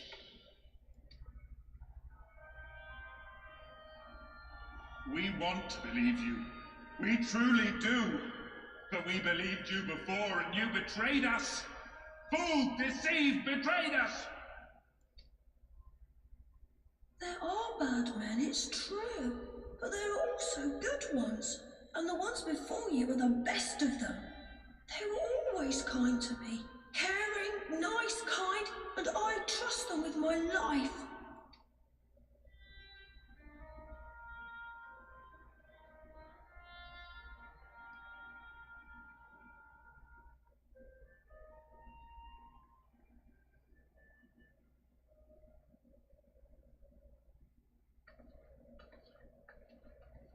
Before I became Admiral, I was a pirate. I stole, I fought, I stained the sea red with blood. Such is my past, and I dare not forget it, however much I might want to.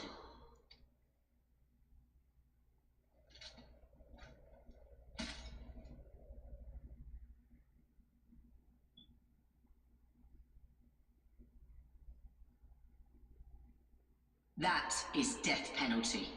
The pistol I used to pass judgment on my own sire when he fell thrall to Leviathan and betrayed his comrades. It's loaded. If you were to point it at my head and pull the trigger, I would most assuredly die.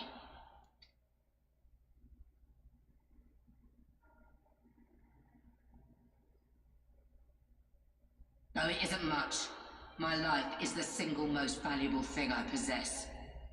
If it will suffice to atone for past wrongs, take it. That's dedication to a cause. A single bullet to annul the old pact, and my blood to write it anew.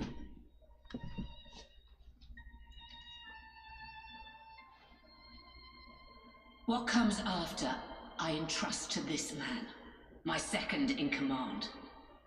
I know that he will do his utmost for the happiness of all who call Vilbrand home.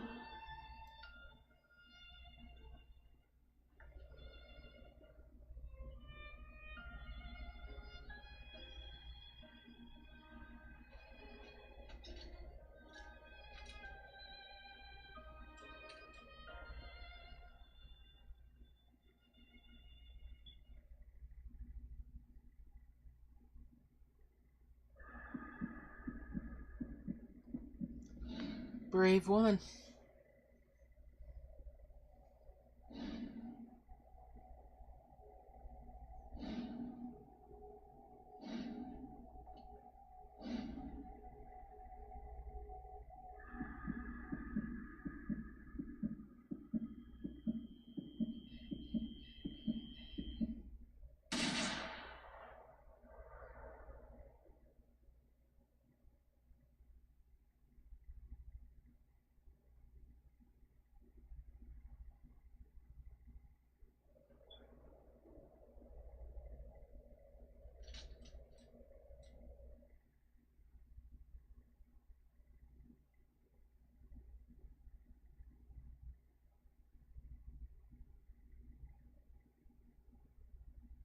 I do not trust you.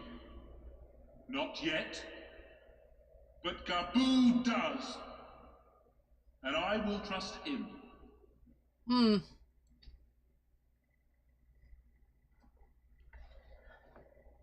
That was a breath holder, wasn't it?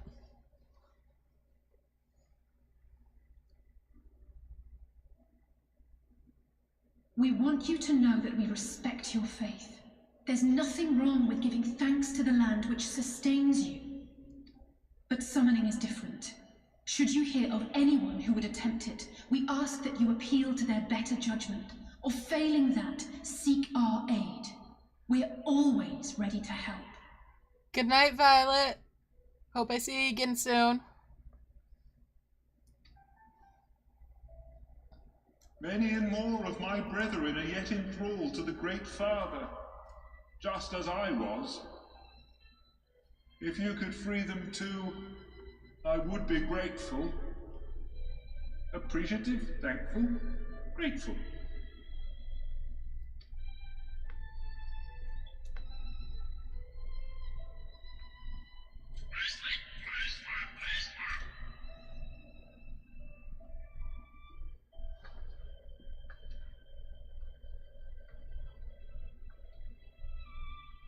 "'Tis we who should be grateful, Patriarch. I thank you for affording us this chance."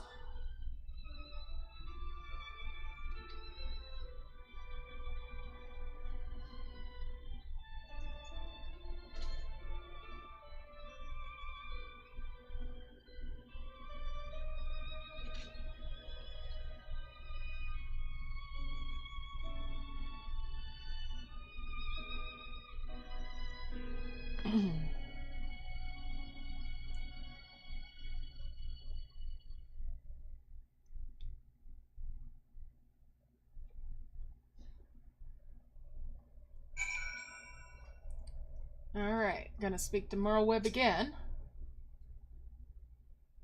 Merlwyb says, "'Twould seem we have found a way forward with the kobolds. Next, we will help the Second Order to free their tempered brethren from thraldom.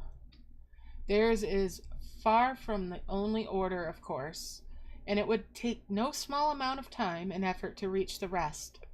But reach them we will, however long it takes." Merlwyb says, "I would say that I was in your debt, but that has long been true. So instead, I will say thank you for helping us to plot a new course, not only for Limsa Lominsa, but all Eorzea." And I think, on that note, let me double check. Oh, we're on the last quest for this patch. We're gonna pick that on up. Futures Rewritten. Alphino's face is a picture. Equal parts jubilation and relief. Alright.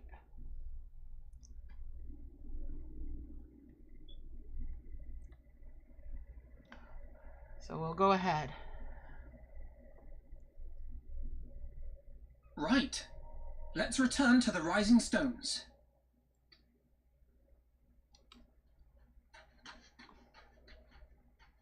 Admiral, something strange is afoot at the floating city.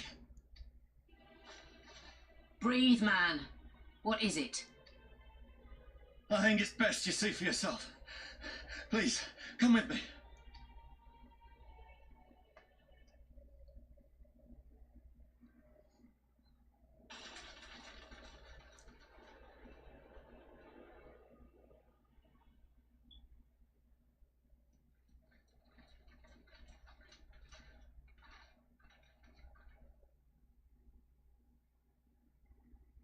Oh, goodness. What in the world is that? Oh, boy. It's a spoopy tower. A tower? You can see it too, then? I feared I was losing my wits. One moment I was patrolling as usual, and the next it was just there. Spoopy!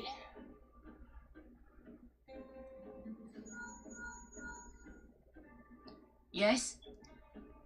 This is she. I am. I'm looking at it. What? Understood. Send the Elder Seedseer my regards.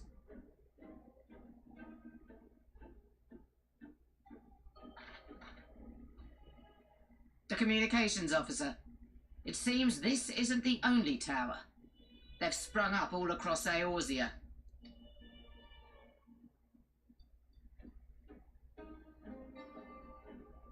Nothing more is known, only that they appear to be of Garlean construction. Our allies on the Alamegan front are on highest alert. Forgive my directness, but would you join them? They may well need the help. Of course, Admiral. We shall make all haste. My thanks. I will return to Limsa to weigh our response. Look for Commander Hext when you arrive in Alamigo, and may the Navigator speed you on your way.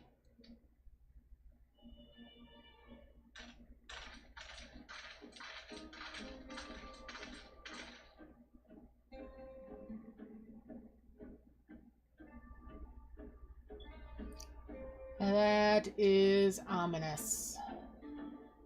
Very, very ominous. All right.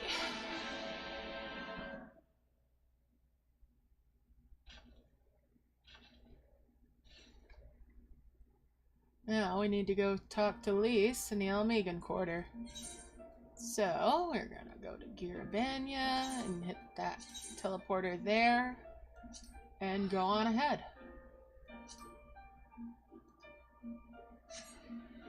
Off we go.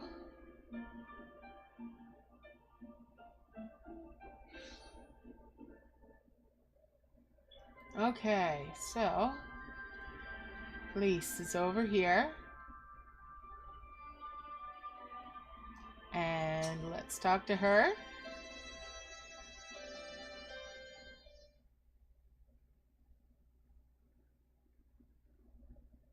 Thank you for coming so soon. I'll send for Commander Aldin at once, and we can decide what to do about these infernal towers. Rocket Preserve!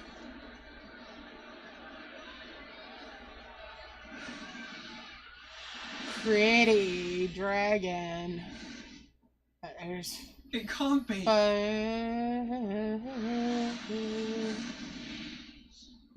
Oh, the boy, the boy, the boy. The palace! After them! After them indeed.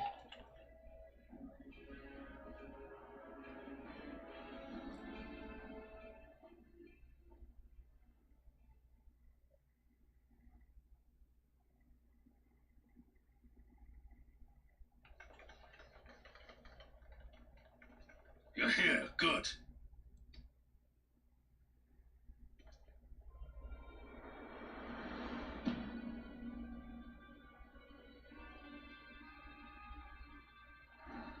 Oh boy. He's a little too happy to see us. Well, well, well! To be received by such an illustrious cast! Why, even the hero of the piece is here! I feel quite starstruck. I want to backhand this little son of a bitch. Is that Asahi? His body, more like. You don't fool us. Oh, you saw straight through it. Anyone would think you dealt with Asians before. Permit me to introduce myself.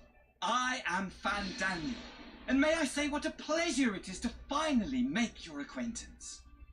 I want to slap you. Alright, what am I going to say? What do you want? Or the towers? What are they for? Alright, what do you want?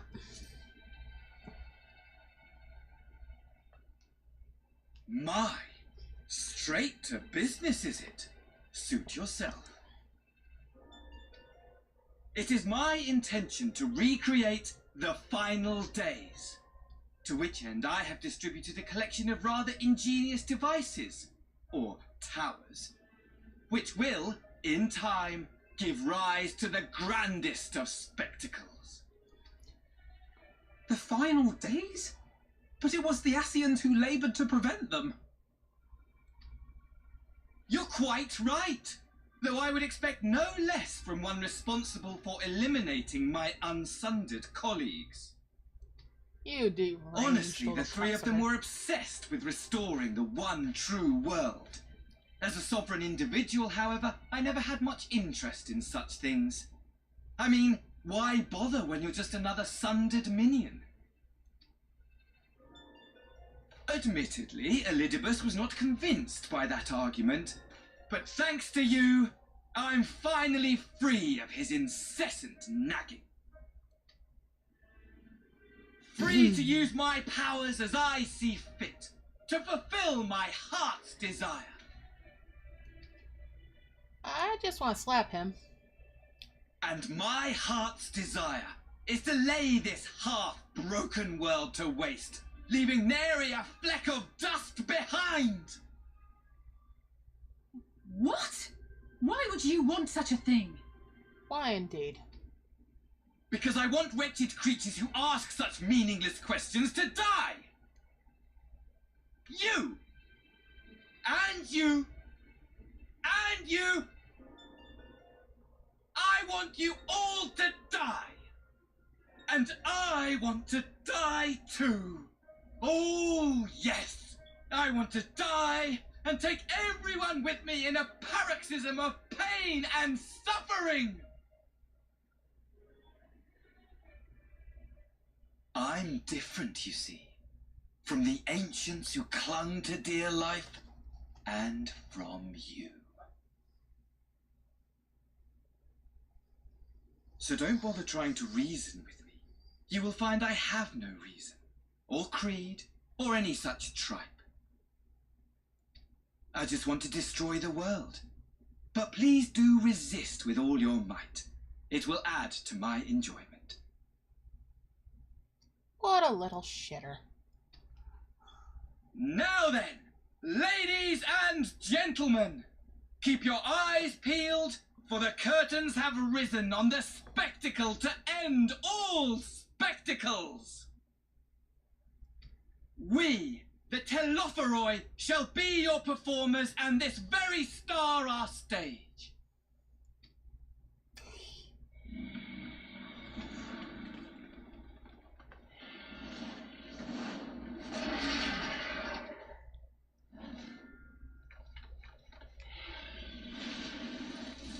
Oh boy.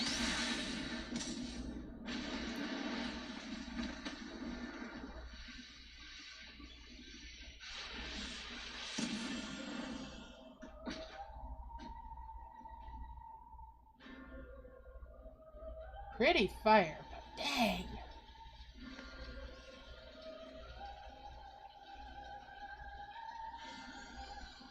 There's a kink in my tail now.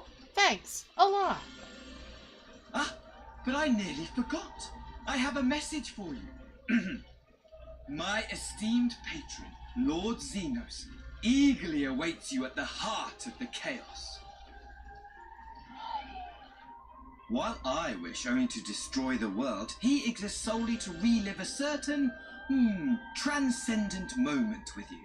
And it is for that reason he would reduce all to ash. Pray see to it his dreams do not go unfulfilled. For if you should disappoint him, my trusty companion here, whom I've dubbed Lunar Bahamut, will burn your cities and everyone in them.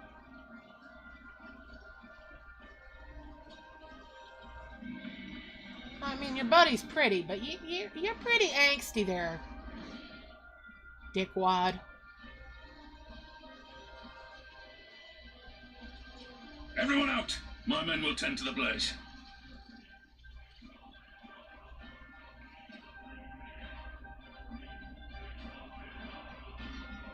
I think that little cocksucker scuffed my boots. He gonna have to pay.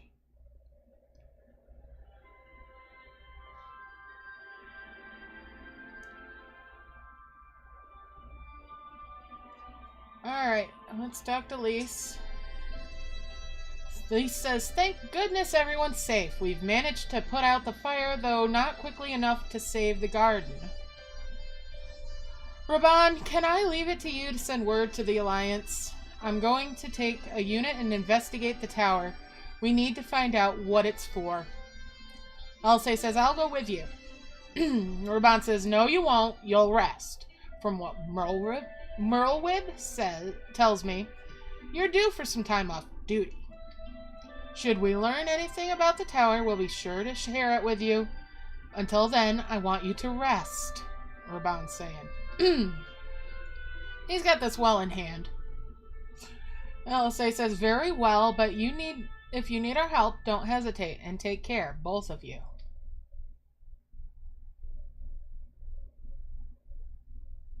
Okay, that was a horrible joke, having it well in hand. Anyways. Excuse me. Alright, now to go talk to Kryl at the Rising Stones. So, back to Mordona, Revenant's Toll.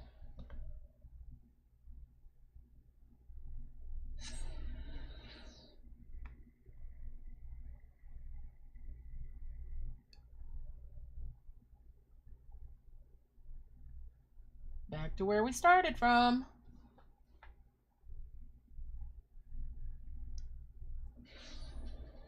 Alright, and let's go see Kryl.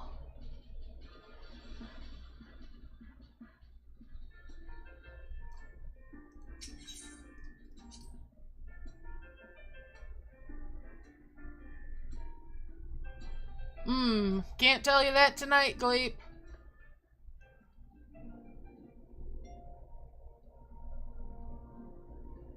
Alright, Kryl, what do you got to say? Kryl says, you're back too. Good. We've received the reports from the Alliance. Since we are all here, perhaps those who bore witness to the events in El Amigo could treat the rest of us with a first-hand account.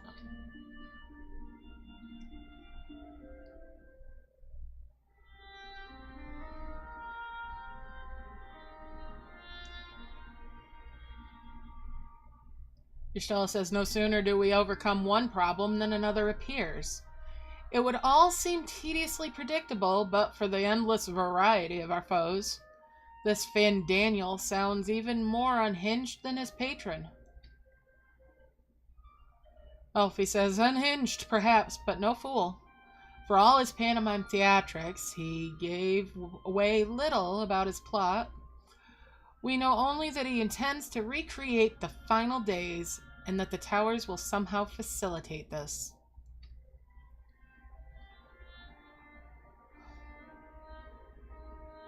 Alcé says he also called his dragon Lunar Bahamut. Let's not forget that little detail. Indeed. Alcé says, and the creature did resemble the descriptions I've seen of the Elder Primal. Graha says, that may be, but the fact that it answered to Fandaniel would suggest they are not one and the same entity.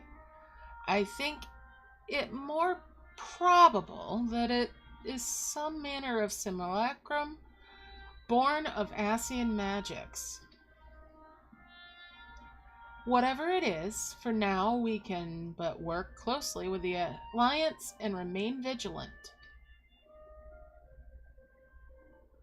Alphino says, I believe that concludes our news. What of yours, Yshtala? Yshtala says, I've been to see the Sultana. Knowing how quick the immortal flames are to dispose of their tempered, I judged it best to provide them with a cure first. As soon as I had sufficiently recovered, I traveled to Ul'dah and delivered the porksies to Her Grace, along with detailed instructions for their use.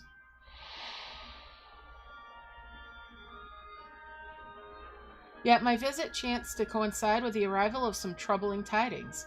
The Immortal Flames had been on the cusp of agreeing to a truce with the Amalja when negotiations abruptly collapsed. The Amalja claimed that a number of their kind had been abducted, and that men are responsible. Naught is known of the perpetrators as yet, but as the Immortal Flames went about investigating the abductions, they came upon one of Fandaniel's towers. Kryl says, on the subject of the towers, you may be interested to learn that they are not an exclusively Eorzean phenomenon. According to the Alliance, they've been sighted as far afield as Yanxia. Alphino says, then it would seem reasonable to assume that they are everywhere. We simply have not found them. Kryl says, well, as you said yourself, we can do little for now save remain vigilant. And since we're dealing with a dragon, ostensibly, bleh, I can't words. Let's see if I can talk. So ostensibly, at least. I believe it would behoove us to enlist the aid of an authority on such foes. Tedoru says, Astinian! Alphino says, Astinian? Now, just a moment. If he could be persuaded to lend us his lance, I would be the first to welcome it. But the truth is, we will struggle even to find him. Tedoru says, Hee, you let me and Kryl worry about that. We'll sniff him out, no matter where he's hiding. Kryl says, and if indeed he is hiding, we have ways of locating him regardless. So if there are no objections, we shall depart at once.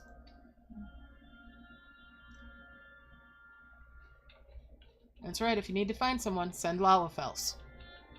They pop up wherever somebody is. Sort of like Magicka, because he's a Lalafell too. Anyways, LSA says, well, rather than sitting around, I think I might go to each of the city-states and educate them on the use of the porksies. Alfie says, they would doubtless appreciate it, but might you consider taking a moment to rest before leaving? You would be fresher for the tasks ahead.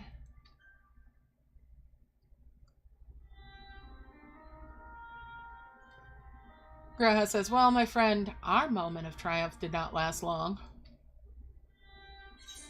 What'll I say? 'Twas ever the way, the world often needs saving. Or, oh dear, are you not enjoying our adventure? Or, and I really could have done with some rest. Oh dear, are you not enjoying our adventure?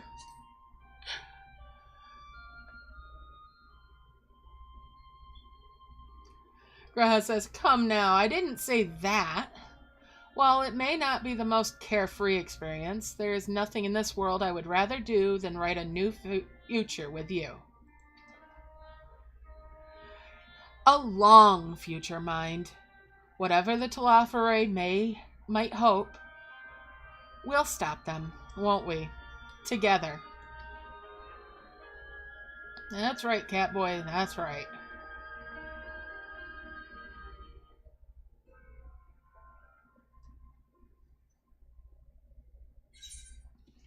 And that is the end of patch 5.4.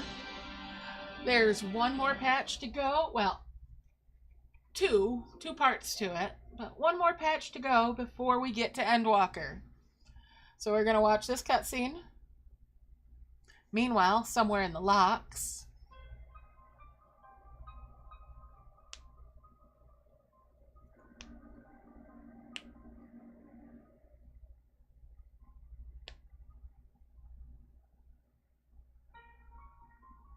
Scouts should have been back by now. I'm gonna go and find them.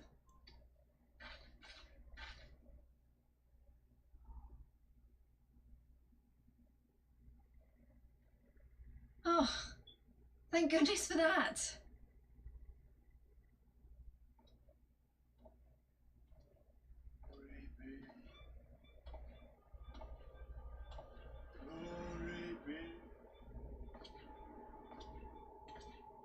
Glory be.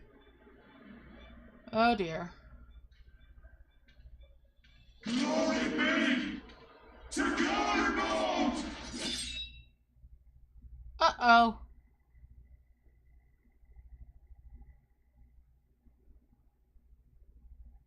Meanwhile, in the Imperial Palace...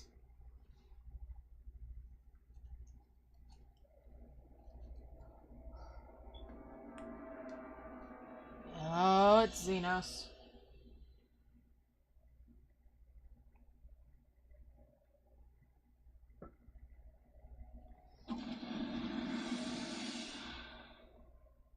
And Fan Fuckhead. The piles have been driven as planned, and the first of the beasts has roared to life.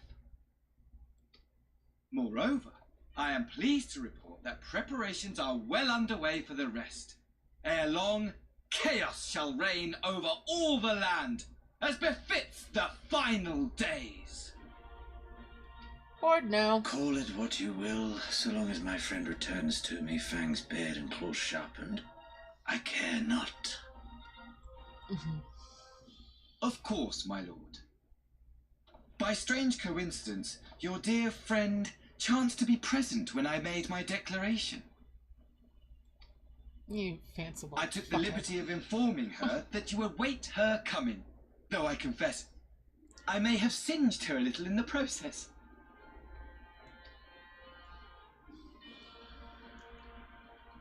And why do you tell me this? Are you in such a hurry to die? Ah, my apologies. I must guard my tongue lest it be the end of me. Though, there is something to be said for such a glorious death. Better to fall to one who has it all than falter before an inferior. I shall keep it in mind as a contingency. For now, however, I shall proceed with the plan. Oh boy. My lord.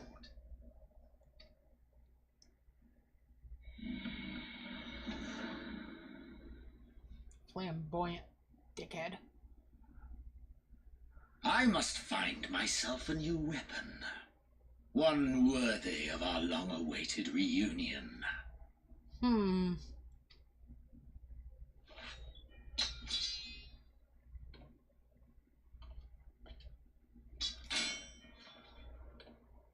Ho ho! The implications of that.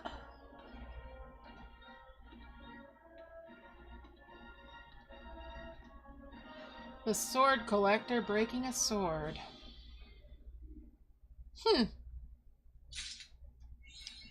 The foreshadowing there. Alright, so that